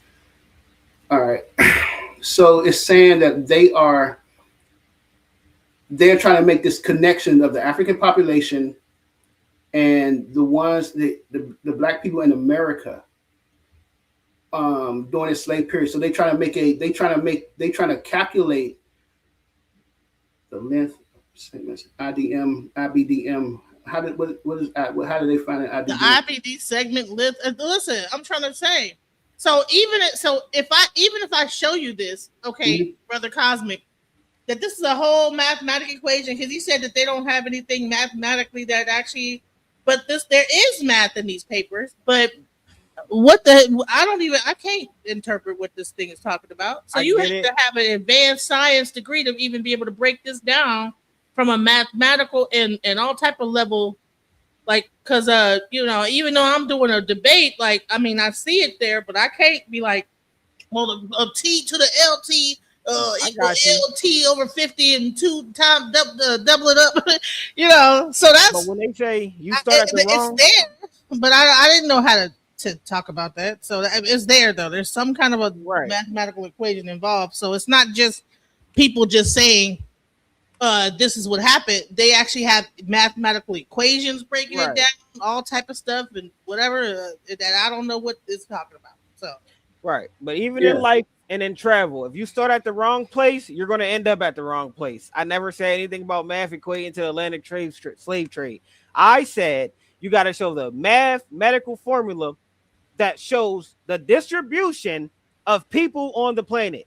That shows you, guys, his distribution. It's a mathematical formula for how animals and plants got all over, how nature got all over the planet. So you got to show. But this is a mathematical of the time's most recent common ancestor. So it might not be a distrib. It says distributed. So this is talking about the distribution of people. I just don't know what the math is because I'm not that good at like whatever this is, algebra. All right. Hold on. All right, hold on. Dazali, you shaking your head. Why are you shaking your head, brother? Because he's biased. I'm shaking my head firstly because math cannot explain what the actual debate topic was about. But I never got a chance to ask Cosmic Chris my question. First of all, I really wanted to debate him in this, but I see that, his pseudo has no bounds. So there's not much I probably could have said to him. But let me ask him this, Chris. I'll preface this by saying, are you basically a creationist? Because that's kind of what I'm hearing from you. When you say that people popped up here and there and there and everywhere, are you basically a creationist? I think you tried to explain how Black people got here by saying they evolved possibly from Neanderthal. Are you saying that? Or are you saying that? Well, all right, thank you. So how did those people get here? Now, they can't pop out the ground like a mushroom. Are you a creationist and saying that some force created them fully formed and they were just here? Let's get some clarification on that. Let's expose to the people what you really are. How did those black people who always been here get here? How did they first get here? Break that down to us. Got you. This is not hard. That's because y'all don't listen and you're biased and you want to call everything pseudo without even listening. I make everything so childlike. You can explain this to a child. It's not hard. Now, we got here through how everything else got here. No. Stop there. Stop there, brother. Explain how we got here. Okay. We got here through scientific means of natural distribution, central limit theorem. We got here through what? You want me to go back to the beginning of time? We got here from the Big Bang. Like, what do you want me to? I don't see you shaking your head. What are you looking for specifically? I can give you a trail of how Homo sapiens sapien popped up in Africa. How did Homo sapiens sapien pop up in America? The same way that Neanderthals popped up in Eurasia and never was in Africa. All right, stop there. Neanderthals descend from Africans. No, they don't. So they did not pop up in Eurasia. They descend from African hominin. No, they don't. Or are you just gonna say my name Chris and I say so? I showed a whole PowerPoint. I showed a PowerPoint. A whole PowerPoint saying nothing. That's a lie. We know, biased opinion. Us modern 21st century people know Neanderthals descend from Africans who left Africa very early. We know this. They don't. Are you saying?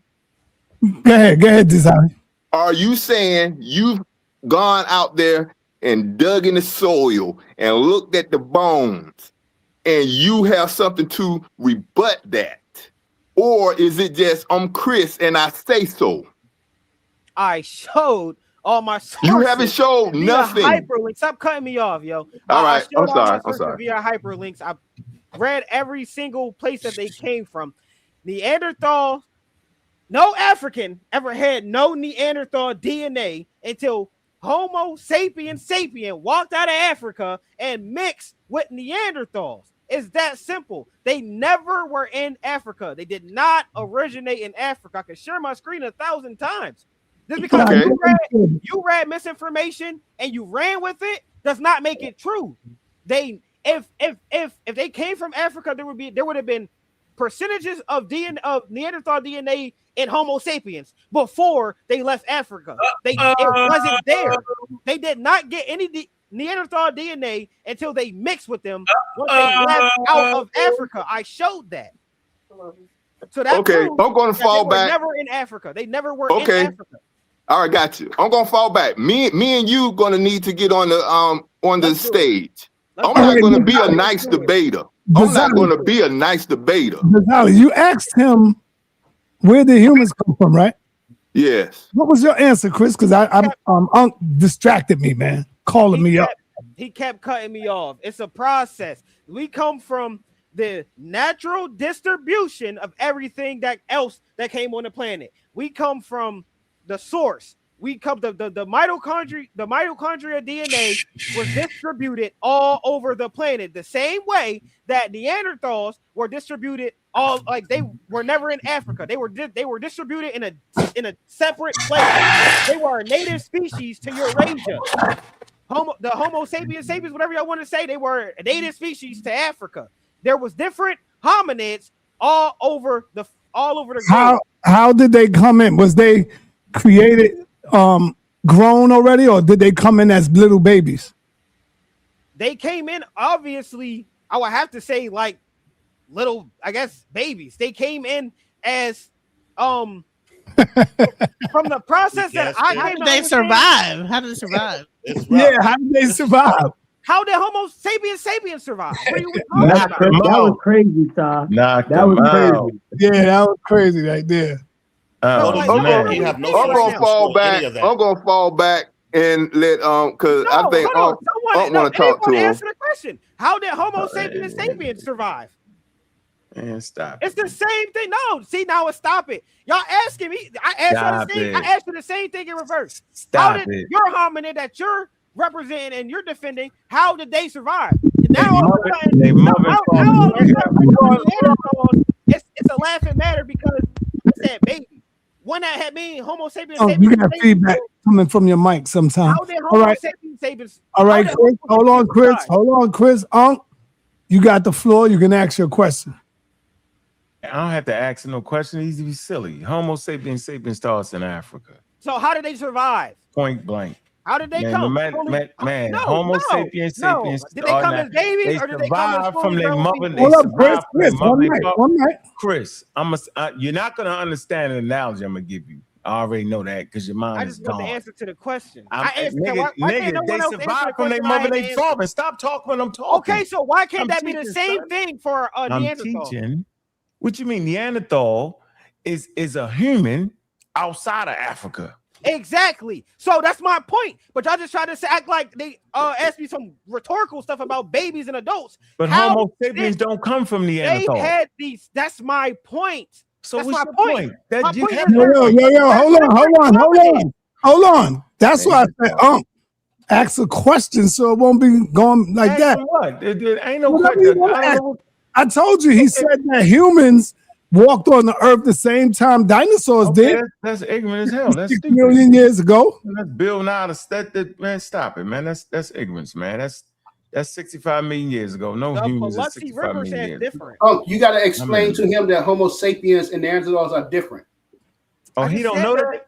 I just said that. I'm the one. That's my argument. I said they're different. My whole point is, if we all came from Africa, no, hold on.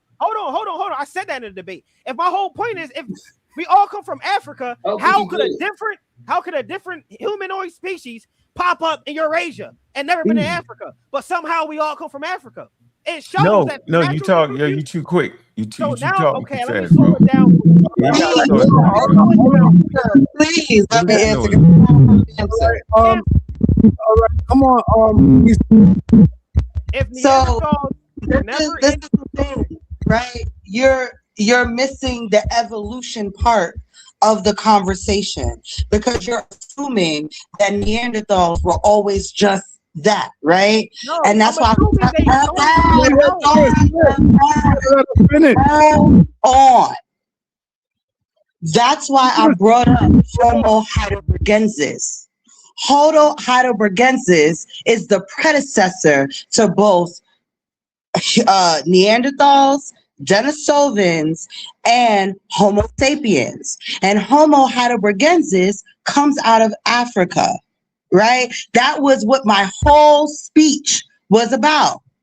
The fact that none of these species are popping up on their own, that this is a mixed breed of people, right, that is getting knowledge and DNA and structure and tools from one another.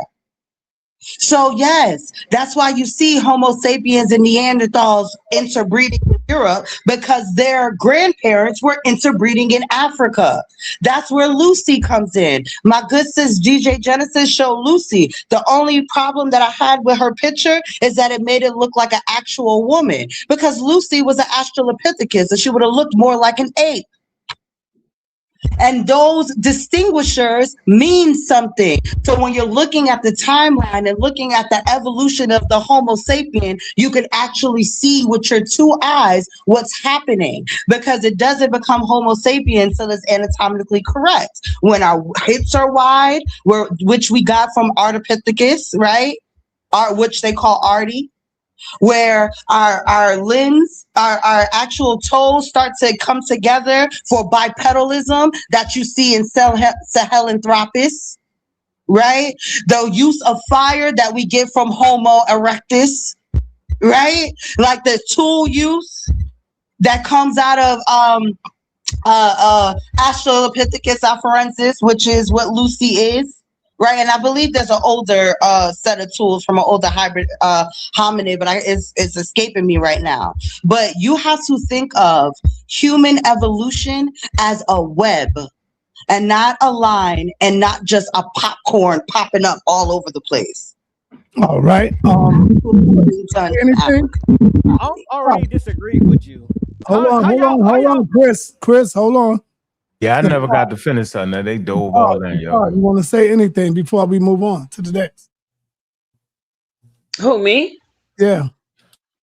No, they're handling it okay. I'm just listening. Okay. I kept asking you to ask the question. You ain't want to ask him a question, brother. Because I want everybody else get to explain what they want to explain. Y'all don't have a question for the nigga. He can't answer my question. You know, try him. I ain't got to try him. I want to explain because he dove in.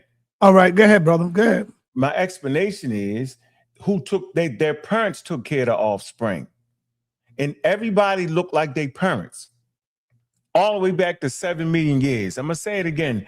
Everybody looked at their parents. It never was a time where they didn't have parents to take care of the little ones. It never was that.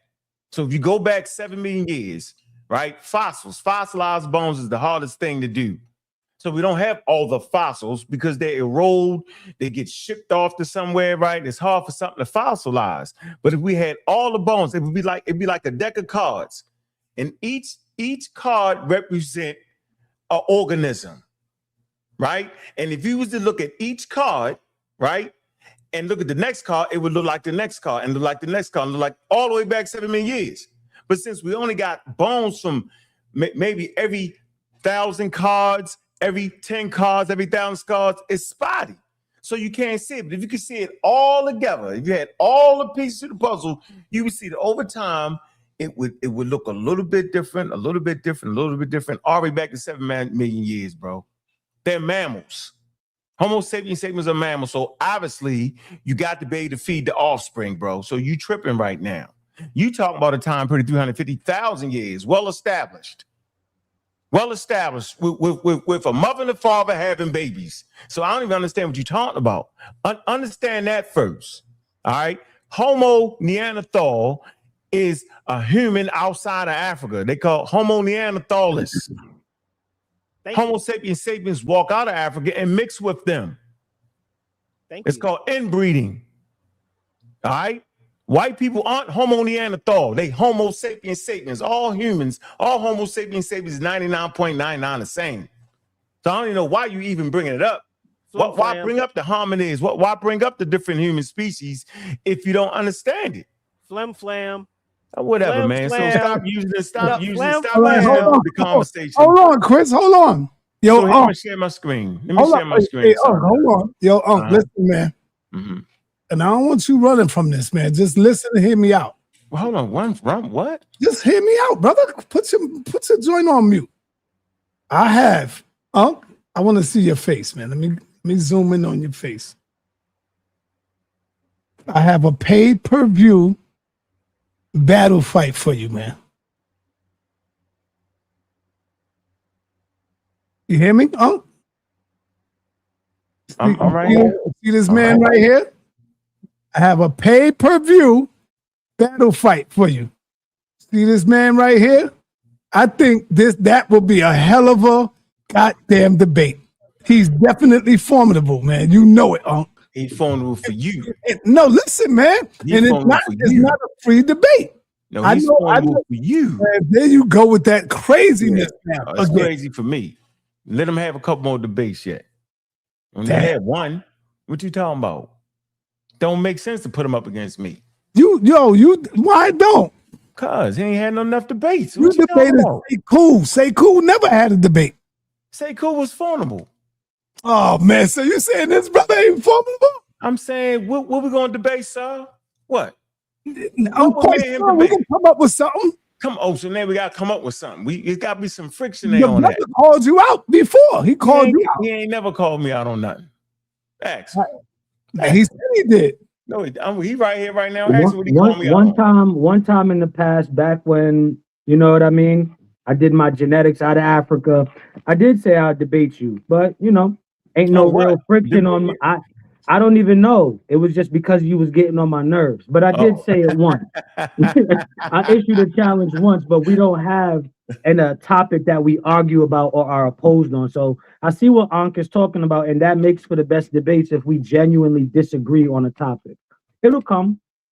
Yeah, it'll come. Yeah, it'll come. You should let him wash up Cosmic Chris.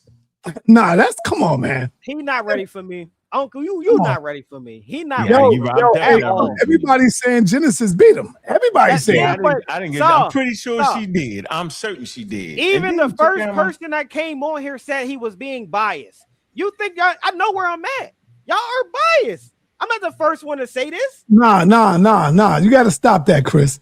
It's a fact. Because no, listen. You got Kim Netta. You got Nepal, who is the perfect moderator.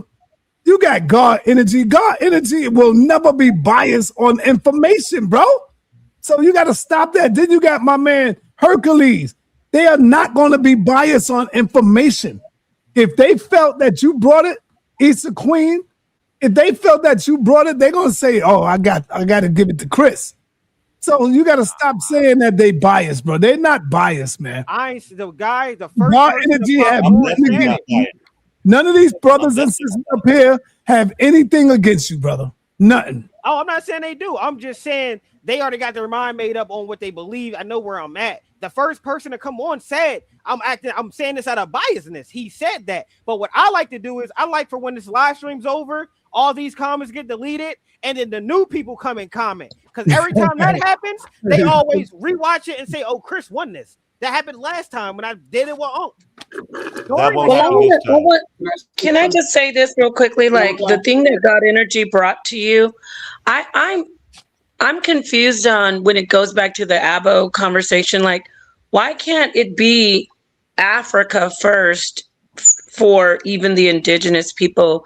And you were like, no, because that's not natural. Like, that is dumbfounding. I don't understand that part, but I just sit back and listen. Because I'm going to say the same thing that our great leader, Dr. Khalid Muhammad, said. Africa is not our home. He said Africa is our throne, but it's not our home. This whole globe, every inch of this beautiful planet is our home. Nah, you don't even know what he mean when he said that, Chris. Why would he say Africa is the throne? Can I tell you why? Hold up. He's misquoting Why did he say that? Why did he say the throne? Misquoting as usual. That's exactly what he said. Everybody, hold on. Brad said. Why? I know that's what he said. Why he said that? Because Africa is robust. Can you say the whole quote? If you do the whole quote, then you might get it. Yeah, well, he said that's what he said. He said Africa is not our home, it's our throne. All right, this is what he said. Let me give you the whole full quote, because now you're talking about my teacher. I know. He said, Africa is not our home, but Africa is our throne. And from the throne, we ruled 196,940,000 square miles of the planet. No, can I say why he said that? Hold up, be quiet. So he's telling you from the throne of Africa, that's where we ruled the globe. That's what he's saying, brother. That's fine. Tell him, Let you me got to say the whole break it down. You gonna quote him, bro? No, that's fine. Let me break it down. I understand all that, but like he said, it's not our home. This whole globe is our home. He said that's our throne because no, brother, no, man. Yes. No, that's not what he's saying. Misunderstanding. Listen, yeah, this is what he said. He said that's our throne because we have all the resources there. Because back in the day, when Egypt, no, brother, now you're trying to put words in his. When everything was what he meant, Chris. People used to go to Africa to learn. They had universities we colonizers built of Africa? If that wasn't our material and our resources, how was the resources in Africa ours if we're not from Africa? Answer the whole planet is ours. Did you not hear what I said? See, you taking it out of context. No, like you said, at the throne. Y'all are too biased. Can I read the source, man? Can I read the source? Yeah. Hold on, everybody. Let me bring Unc in and let him go ahead and read the source. All right, so this is just a checkmate piece right here. I want y'all to take a look at this. Y'all can clearly see Africa is the starting point with the circle. But guess what? This ain't humans. This is the migration. It's tracking ancient human migration by viruses. See, he can't get past the science at all. So just let me read this to you real fast. To say the polymovirus known as JC virus, is transmitted amongst families and populations and has co-evolved with humans since the time of their origin in Africa. I'm gonna say it again. This particular virus, it co-evolved. Let me explain what co-evolved means. Meaning it evolved the same time as humans evolved. Now watch this. In Africa, it says this virus produces no disease in normal, healthy people. Most individuals are infected in childhood. It says, after which the virus establishes a persistent infection in the gastrointestinal tract and is shed in the urine. So when you pee, this virus comes out. It says analysis of the genome of the JC viruses in human, this is important, populations from different geographical locations has suggested expansion of ancient humans from Africa via two distinct migrations, each carrying a different lineage of the damn viruses. So this proves that humans started in Africa and ended up in North and South America, and we tracking the viruses that came with the damn humans. If you lose the molecular clock, right, and go backwards, because the genome, the viruses, the genome, the DNA, it actually mutates at a constant rate. We can trace it all backwards back to Africa. Ain't no getting around that, bro. You're wrong. You can't. That's the same map that the mitochondrial Eve had too. You can't talk this talk. You can't walk this walk. What you need is a source to prove that humans did not bring viruses with them, that we cannot use the molecular clock, right? Because the mutation is constant and we can go backwards and trace it straight back to Africa, not to America, not to Australia, but right back to Africa. We trace the humans with the daggone viruses that co-evolve with them. This is called a checkmate piece. So I'm gonna ask you the question. Here's my question. Hey, bro, do you have a source that would suggest that viruses did not co-evolve with humans, left out of Africa with humans, and ended up in the Americas, and we can chase it? We can't trace that back. Do you have a source that suggests that you can do that? Do you have something to defeat what I just brought you? He don't. First of all, in my PowerPoint, I do not have whatever source you're looking for in my PowerPoint. I don't. I'm sure if I search and really look up that, I can find it. But you're wrong for two reasons. First of all, nigga, answer no, the question. hold on. I am. Even with the map you showed, one of the I think I showed it in my second round. First of all, look at how the size of Africa on your map. That's not even a true size of Africa. So your patterns can't even be that way because they're not even showing. No, go ahead with all that. Your patterns, quit cutting me off. Now you hurt it. Your patterns cannot be them patterns because it's not even the size of the way Africa is. So I would have had to show a different size, the actual size of Africa, and show a better migrational pattern. Second of all, South America. What are you talking about, bro? You heard what I just let said. him go. Let him go. Second of all, South America, Mexico, and Florida literally aligns with the coast of Africa. So during Pangea, guess where South America broke off from?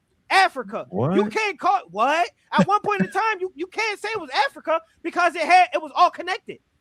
I can pull up my script, my jaw right now. On the globe, if you really look at it, the way that the border is shaped for Africa and the way that it's shaped for South America, Florida, and Mexico, if you push them back together like Pangea, South America is right there on the coastline.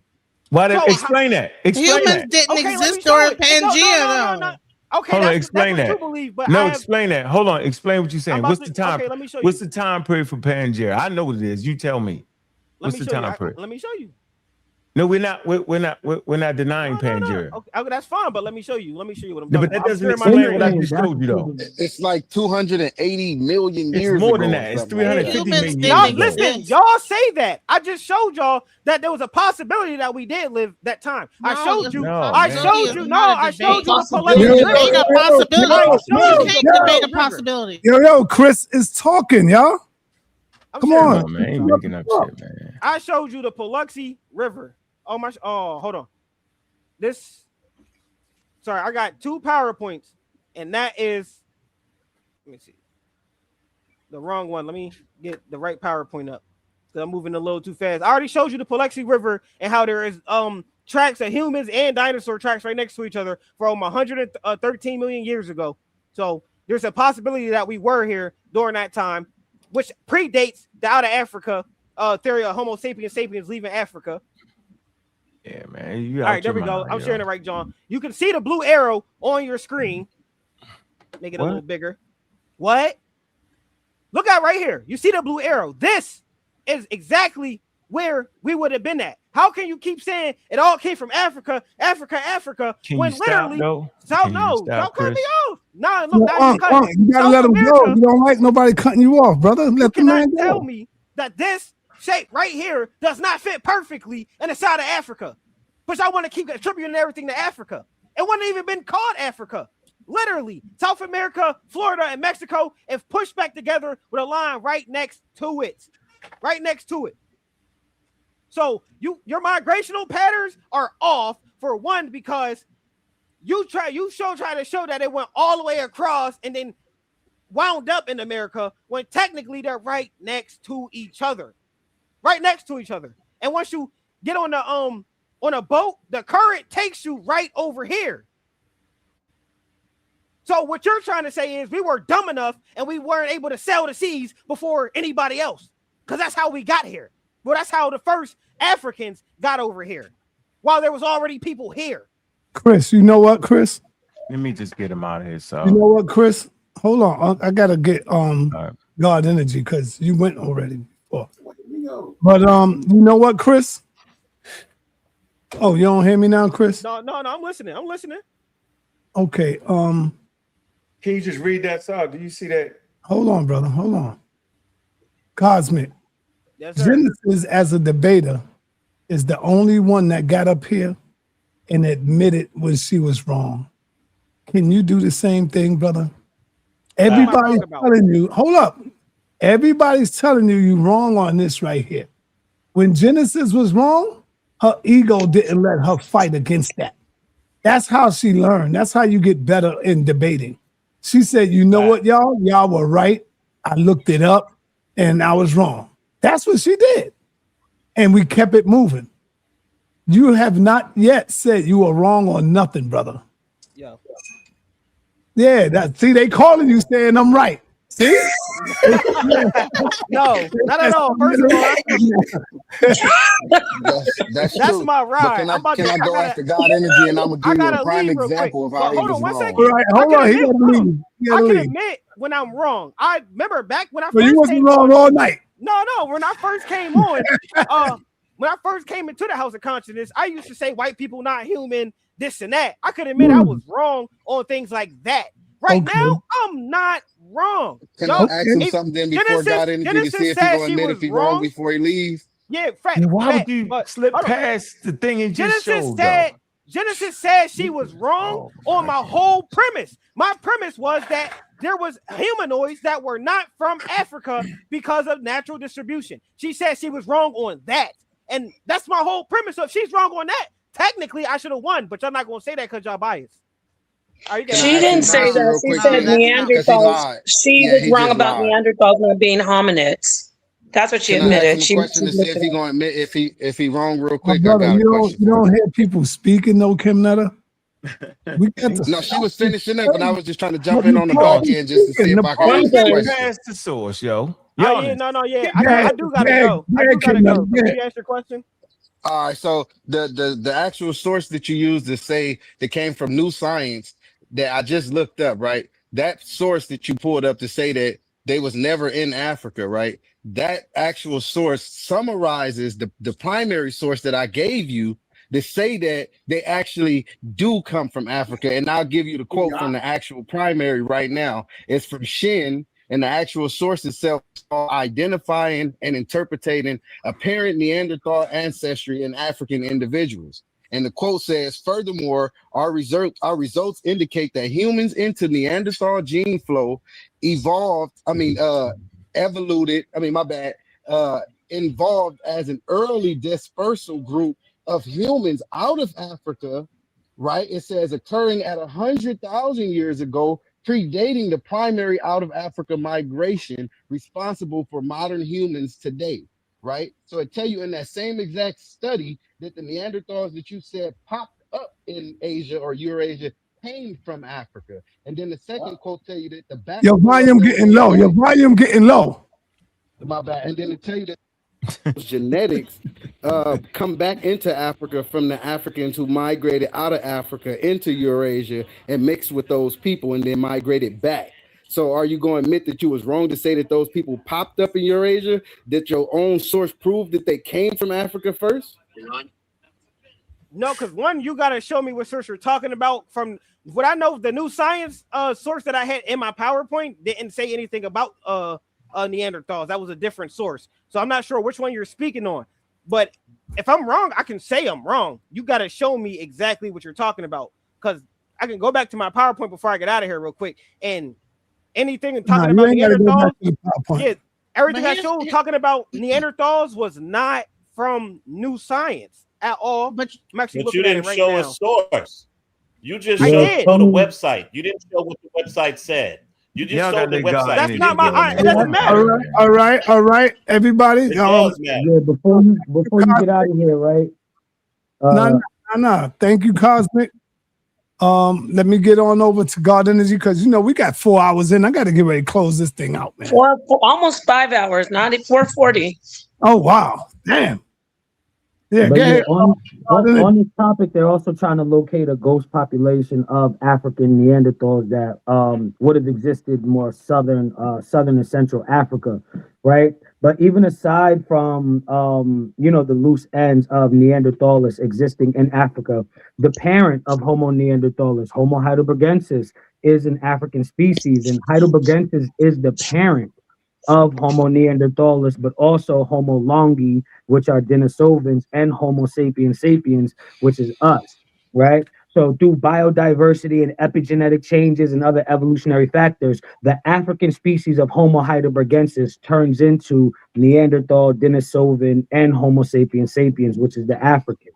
And to connect it to Homo sapiens sapiens, the Jebel Erud findings that they found in Morocco, right? They're trying to figure out if the Jebel Erud findings represent the earliest populations of humans that formed out of Heidelbergensis, or if it is a stage of Heidelbergensis about to turn into Homo sapiens sapiens, because the Jebel Erud findings have Homo sapien features, but they also retain archaic hominid features, being Heidelbergensis. So it would be what one would call a quote unquote missing link, right, in the evolutionary tree of hominids. So when we talk about Homo heidelbergensis, you are talking about the African parent of the Neanderthal, and that is the Neanderthal's link to Africa, the hominin species that it mutated from. But Land was saying this. You yourself point out how Africans left Africa and mixed with Homo neanderthalis, and then you yourself will also admit the African American population is also mixed with Neanderthal, but you will try to separate these two population groups as if those two admixture events don't make the two people related. All right. Yeah. Hey, Seven Asar, don't leave. Seven Asar, don't leave when I close out. Stay right there. Stay in the back. All right. I want to Hey, say something too. let me go on over to Unc, man. Once again, Unc, you got to get a debate. You're getting rusty, Unc. You're gonna get rusty, man. Whatever, yo. You said I was going to debate Sekou or somebody, yo. When Sekou come back, he's in Liberia right now, and so when he come back, to the end of this month, he's with his mother right now. Oh, so how I'm getting rusty, man? Show my screen. I get rusty when you dive in and mess me up. So now we gotta go all the way back to this man with a green arrow on the map. He's tripping. All right. So this period right here is 355 million years ago. All right. This 200 is this the here go map. All right. No one's disputing that the continents was together. Nobody's disputing that. 250 million is the beginning of the Jurassic area. Period, right? Okay. Mesozoic. Just giving you different periods, right? But this is what I want to talk about right here. These time periods, there aren't any humans, no hominids, no nothing at 250 million, 350 million years ago. They found fossils, fossilized bones, evidence, right? Of different types of dinosaurs, fossil remains. Now, They find these fossil remains in South America and they find it in Africa, which shows that the two continents was together. We're not disputing that. That's not up for dispute. The dispute is there is no Homo sapiens sapien fossils at 350 million years.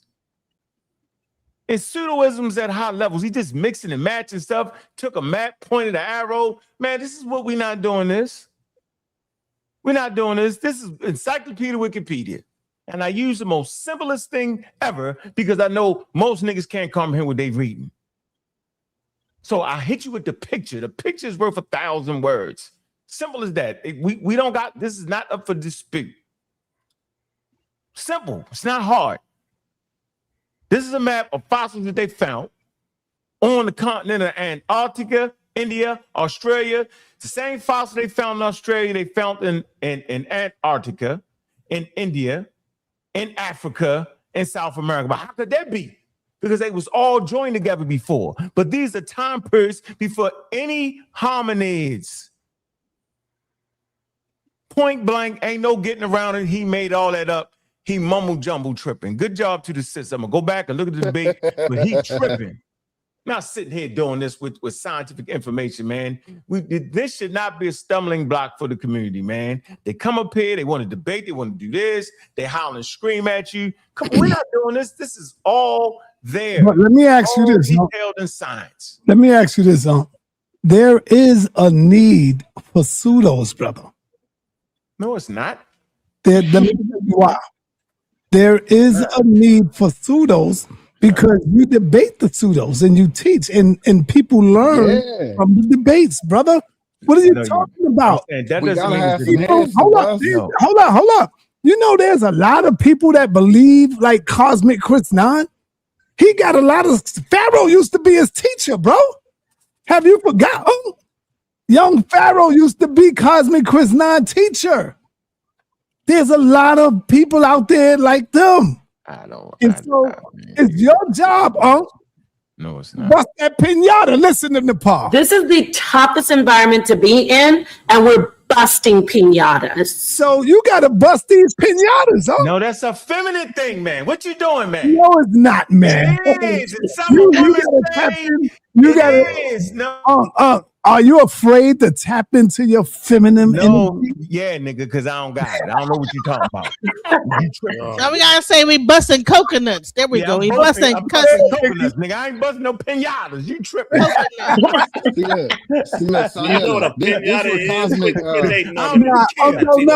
know what a pinata is. I know that, but sa.neter, listen. You said there's a need for that. No,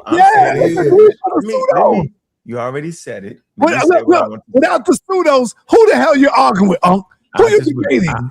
I just would appreciate you allowing me to finish the speech. Yeah, brother. You said we need pseudos. That's some bullshit. What we need is scientifically literate African Americans. Pseudoisms is a direct result of being enslaved. And everyone is not scientifically literate. Everyone don't believe in that, man. Hey, what is wrong with you, sa.neter? So now you're gonna do that, yo. So no, what I'm trying to tell you is that everyone is not that. Everyone's not going to be like you. Why are you trying? I use words for a reason.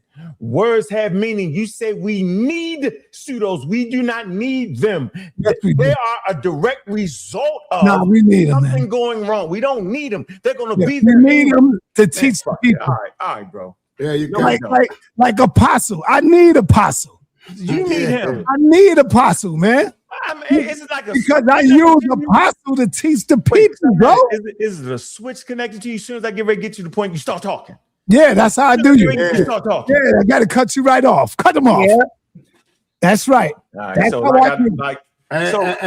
let me say this real quick. Then he won't come in. Yeah, but you've been talking too much. I've been talking too much. He cut me off every time I talk. That's right. I gotta squash a beef. Nepal, I ain't got no beef. No beef. Oh my Lord. No beef, Nepal. I don't have beef with you. I just about the information. That's it, baby. I mean, he ain't got no beef. That's it. All right. Wait, how did this go to me? Look, this is the thing. Let's get back to Punk. Listen, it's the toughest environment. You can't say you study electrons. You can't say Nepal. The man just came on here before we end to tell you We ain't And got it's no never been beef. Why can we beat up Cosmic? Look, why can we beat up Ankh and Cosmic and Seven Asar and all the homies? And there's like, then you just said you make sure you beat up Apostle, who's way older than Suntan. And all I said was, it wasn't ever beef. He put some information out. Look, no, sa.neter, calm down. Hey, honey. He put some information out in the toughest environment. It got beaten up, and it's not ever beef. Okay. All right. So, we brought it up. Genesis, close us out for me.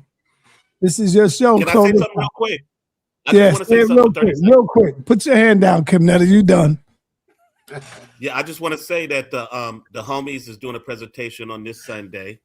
Please What come is it out and about? see it. It's going to be part 2 on the Atlantic Trans slave trade. It's going to be about the religion, revolution, and infrastructure. Part 2. Can I say something about that? Can I give y'all a little pushback, man? Sure. Say what you have to say. I want y'all to I'm getting ready to time a bunch of people out because I'm crying. Ankh was talking to sa.neter, and then the brother said something. I'm crying. I don't think I'm the one that looks like I'm crying. Nope. Okay. Don't nothing, Nepal. You ain't No, I do. I love timing out fools. Yeah. Anyway, I want to be like Suntan right now, super sensitive. Yo, real quick, man. The only thing, Seven Assault in the Dahomey tribe, y'all got to be able to speak to the people and not so much just get up here and read to the people. Who the tribe? Who the homies? I'm talking to the Dahomey. Yo, listen. I don't need feedback, brother. That's the problem. When somebody give constructive criticism, I'm telling you what I know. I've been doing this for years. And when people get up here just to read to them, you know what they do? They fall asleep. They get tired. They like it's called read them shit. Yeah, so sometimes you got to be able to break down what you're reading. Stop for a minute, go in, look the camera in the eye, break it down. That's how you make it more, we're entertaining or more, information where the people could be into it. But if you're just reading and never look up and talk to the nobody want to hear all that. sa.neter stupid. No, I'm not, brother. I'm trying to tell you what I know, man. This is what I know. You read and you say something that's deep, you stop. Break that shit down. That's what I'm saying, Asal. Other than that, y'all killing it with the information, but you gotta stop and read and break it down. That's all I'm saying. He said y'all don't read them shit, yo. No, they're doing good scholarship. I respect your opinion. I just want to say this. I have to say this because you said you gave your opinion, and I have to say this because I'm always gonna keep it 100, right? We do that, sa.neter. We do look up and we do explain. But these presentations, there's 3 of us. These presentations. Well, we'll see Sunday. We're gonna see Sunday. Yeah, we'll be up there for 2 hours if we just stop there and explain every slide, right? But I also have to say this. You know how many presentations I've watched on here, sa.neter, where they're straight reading the straight reading. It's more of that. Hold on. Almost 90% of your presentations, they looking at the presentation and reading straight from it. Tell them. It's very rarely are the people breaking down each segment. Unc read a lot, but Unc will stop and break it down and look at the camera. Because everybody wouldn't understand some of the things you say. Presentations, though. Right. We're talking about presentations. But hold on now, sa.neter. We do that. But you got to remember, it's 3 of us, and we got to split this time up in between. So when we do stop in between the slides, we break it down quick and we get back to the information. We don't spend a whole lot of time on the breakdown. It's too much. We'd be having 50 slides. But if you want us to, we'll make it a 2-hour presentation. I remember Unc saying, if you need 50 slides to get to a presentation. It's trash. That's Unc opinion. That's Unc opinion. But if it's 3 of us, it's only 50 slides because it's 3 different. That's 25 and 25.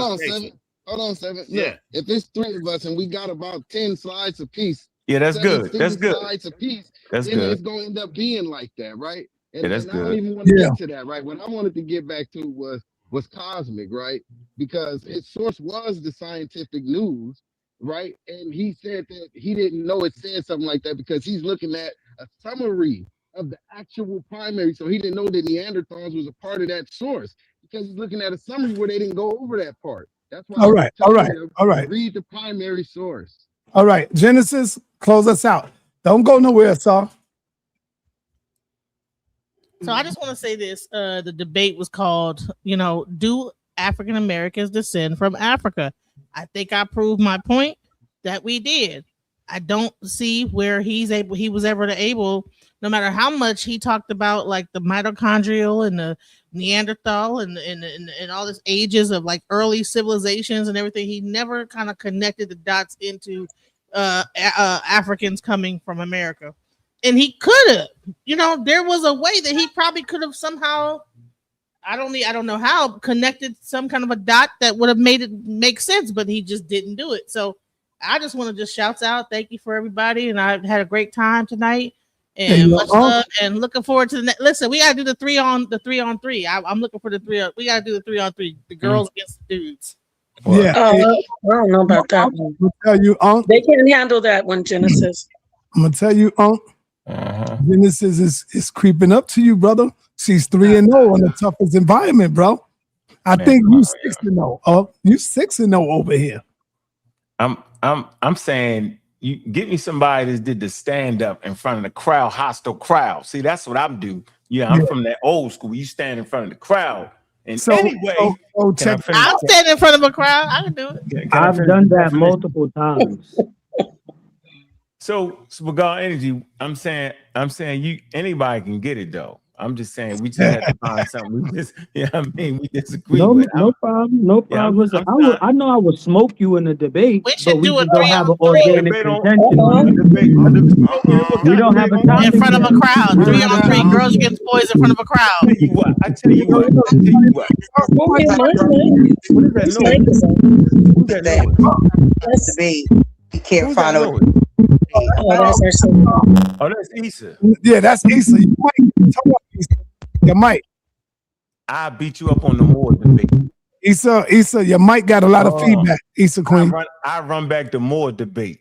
I'm telling you that the Moors ain't. I'm saying the Moors ain't Western Central Africa. You got a little bit of them. You got a little bit of Western Central Africans. That's part of the Moore contention. I beat you up on that. You didn't watch my debate because that's not my stance anyway, that the Moors are Western Central Africans and that's why they're black. So you gotta go back and rewatch my debate to even be qualified to re-debate me on that topic. Right now you're not qualified. Did you hear what I said? Mm-hmm. I made a claim that they're not. Said nothing. I said that the majority of the Moors are not Western Central African. The majority of them are not Western Central African. That's what I said. Nah, I also agree with that. And I said that. Hold on. You know what? You got to bring this scary ass nigga out right here. Who you want me to bring out? This dude right here. You got to bring this dude right here. He always hiding behind the curtain, and the only one he want to debate is JJ. That's all he want to debate. He just want to debate JJ because he know he can win. He retired with 2 titles though, yo. Oh, look at little Kim Nutter, man. That's what's up, brother. I be telling y'all I'll be busy, man. She be right here with me all day. Yeah, little man. Yeah, look at the. That's a girl. Oh, look, yeah, I see the pink. My bad. But yeah, bring this scary ass nigga out here. Man, he cleaned up the division. He's always hiding. That's why you never see him over here with a debate. Because he always hiding. I would like to see him go up against God Energy. Now, that. You gotta find a topic, son. Debate with them two right there. What's the topic? What's the topic? Believe me, Cedric call everybody pseudo. So that's easy to find a topic. Oh, we agree to that. We agree. I got bodies to work out there. Yeah. Hey, yo, listen, man. I'm very accurate with my scientific literacy. Very accurate. Not gonna. All right, let's debate the Egyptians not black. Who want to take that on? Well, that's be up on that. Where they started out black. That's T-Fact. Are you saying? Yeah, nigga. That the Egyptians were not black, and if they wasn't, what are you saying? They was what? They was He playing indigenous y'all, Africans. man. They They was indigenous indigenous Africans. Africans. He They playing started semantics out on They was black. y'all. No, be quiet, man. I'm Everybody is trying to talking. hear him. Everybody talking. No, I'm trying to hear him. They was indigenous. They called themselves the Remish. No, I'm not saying what they call themselves. Because when we say black, we talking about We us. talking about what? What we talking about? No, they wasn't us. They's not our ancestors. Not our connected color. us. Our This color. nigga Our is skin complexion. talking. This nigga is talking. You always. Hey man, this guy got a The main problem. people that cutting Hey, people off and man, talking you about got other a people. problem. But go ahead, let him talk, man. That's Go what ahead. Unc do. That's what he do. Let him do it. I ain't mad. I'm gonna get it clear so we can. What? We ain't gotta get it clear. Ain't no black we people, gotta some white break this people. down so we know. Are Chancellor you Williams said it. Egyptians Huh? wasn't Yeah. Right. you, people of you? Hey, Yeah, son, let me say they run something. from Negro land. They run from Negro land, yo. They definitely run from Negro land. Were they humans of hue? Were they people of hue? People of color, of course they was. The majority of the planet people of color. All right, but we know black wasn't used at that time, Unc. So that's trick shit. So then stop saying it then. If we know they didn't use it, then stop saying it. No, but we can use it today. You can do whatever you want to do. Now you can do whatever you want to do, but you ain't gonna beat no debate on that. Now, Hey, I'm gonna let me say this to you. It's a Let me say this semantical to you. argument. It's not semantic. Listen, man. Hold on, man. Chancellor Williams said they started out black Africans, and through the migrations and through all the invasions, they color changed over time. They started out. That book right there said they started out black Africans. That's how. Show us your book. Show us your book, Elder. Yeah, let's see. I got the same book. Let's see if you read it. Look, Go look get at it like you got that electron. Okay, let me go get get it like you got that electron book. That's what I. Hey, Look, see that? See the problem? What's your problem with me? I like messing with you. Hold on, let me get my book. I love you, Sergeant. I like messing with you. Like sa.neter like to mess with the apostle. And y'all see that dirt right there? That's how you know you really ready. You see that dirt right there? They all off your fingers, bro. When you like that, yeah. Yeah. And he was wrong. How about that? He was wrong now. He was wrong. Who was wrong? Chancellor was wrong. You said Sheikh Ali Diop was wrong. Everybody was wrong to you. That's a nice hat. Right. Some people. Everybody was wrong to you, Unc. I don't listen to you. No, I'm saying one day y'all gonna be able to get me wrong, yo. But we already got you. No, God energy. If you just move like 2 clicks to the left, yo, you right now you trying to appease people, yo. No, I want to get back to the Egyptians. You hear what I'm saying? You hear me, God energy, right? What do you think about that, God energy? What Uncle said. When they don't like you, yo, then you know you're doing it all the way right, yo. All right, hold on. There's some semantics going on and strategic positioning with the phraseology. But we already know from the Narwhal article that was put out. They tested the genetics of the Narwhal individual, the Old Kingdom Egyptian, and the geneticist described the Narwhal individual as dark brown to black. So the geneticist also used black as a description for the Narwhal individual. So you're going to be able to find a bunch of things. But also the Comedics themselves would use terms like cam, which means black. So I don't know what I'm talking about. He don't know what he's talking about. I'm gonna bat him down. That's I'm gonna bat him down. Integration. We know Eurasian. We know Eurasian integration. Eurasian integration is what Ankh is gonna rely on to wash out some of the blackness. But at best, his argument is gonna show admixture, which we all know that the ancient Egyptians were mixed. But also, if the ancient Egyptians can't be called black, your brother God energy can't be called black, because you know there's admixture going on with me, but you guys will just colloquially call me black. And however admixed the ancient Egyptians were, you think the ancient Egyptians were more admixed than me to where you could call me black but can't call them black? So what are we doing? What are we talking about here? Thank you, sir. How nuanced are we getting here? You know what I'm saying? Hey, Sal, show my screen real quick. Yeah, hold on. Do you want that debate? You want that debate? That's a topic. Nigga, I will beat them up here. I'm You gonna want the debate, yes or no, bro? Nigga, I'm gonna end the debate right here on the screen. No, you're not. Nigga, You ain't gonna do it. You ain't gonna do it. Here you go. Watch this. Nope, you ain't gonna do it. You're gonna do it in the debate. What? Nigga, let me read. We gotta do it in New York. Yeah, you scared. I'm not. We might find something. Show my screen. Hold on, everybody talking. Stop. Everybody stop. Unc, I will fly you into New York, brother, for this debate. Let's do it. I will beat the brakes off him. Can I Do read you my want to first? do it? Yes or no? Nigga, of course. Now, can I read my first Okay, slide? there you go. So, let me read my first slide. This is gonna be my first slide. The modern racialized understanding of what is the white race or white people entered the major European languages in the 17th century when the concept of a unified white people was achieved. Great acceptance in Europe, particularly in the context of race-based slavery and social status in the world's European colonies. So y'all some racialized. You're gonna lose your middleweight belt because you got the belt. No wiki. Y'all some racialized Europeans. Ain't no white people before the 1700s. All right. All right. wiki. Go ahead, Suntan. Look, and this is my book right here, Nepal, but I use auto books because I let it read to me. So that's just to let you know. Yeah, that's good. And that's what I do. So in this book right here, say they started out Black Africans. So I don't care what you're talking about because you said Sheikh Anta Diop got beat up at the symposium. Then you said you believe in Darwin and you left out Dr. Leakey. I don't believe nothing you say. You be scamming. That's all I gotta say. No, I left out Leakey. Yeah, you left out Leakey when we was talking about your evolutionary theory with Darwin after his cousin told him he was wrong. Hey, but I hate to be petty, but that's not you didn't actually purchase it yet. You need to go ahead and push yourself to purchase it.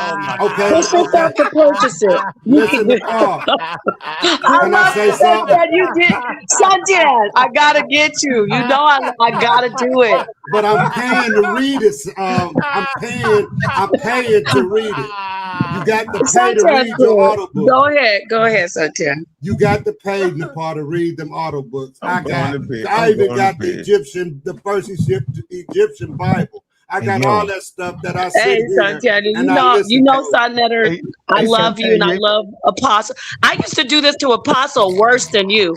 I used to be so vicious toward Apostle. That's true, Santiago. And now I protect him.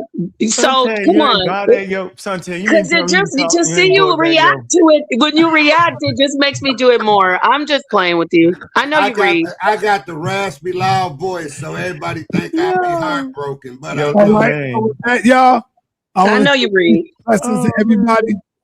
Thank y'all, man. And but you're not a philosopher, though. Yo, I am not going to be. I'm not gonna let you off the hook. I'm gonna keep. Don't let him off the hook. I'm gonna keep pushing you in God energy. We're gonna deal with that topic, bro. Yeah, what's the debate? What's the debate? It's gonna be about ancient commandments. We're gonna word it out right. All right, us. We're gonna have another live debate, another live one, y'all. Yeah, fly me in. I'm gonna beat them up. Oh, that'll be good. Hey, Si, you got to do it, man. I'm gonna use 3 slides around. This will be your first loss, though. I'm telling you. Oh shit, man. He gonna get it. No joke on this, bro. sa.neter's a master at this. He gonna get it. Chief X is gonna be looking in the background. He gonna be smiling. And Chief X is gonna be looking in the background, shaking his head because he can't come help you because he don't like you. See? Now you in trouble. Hey, Suntan, make sure you push that button to purchase that book, though, while you at it. That's okay. I'm convenient, baby. You can do it. I got a whole library of auto books. No, nothing's wrong with auto books. A free sample auto book.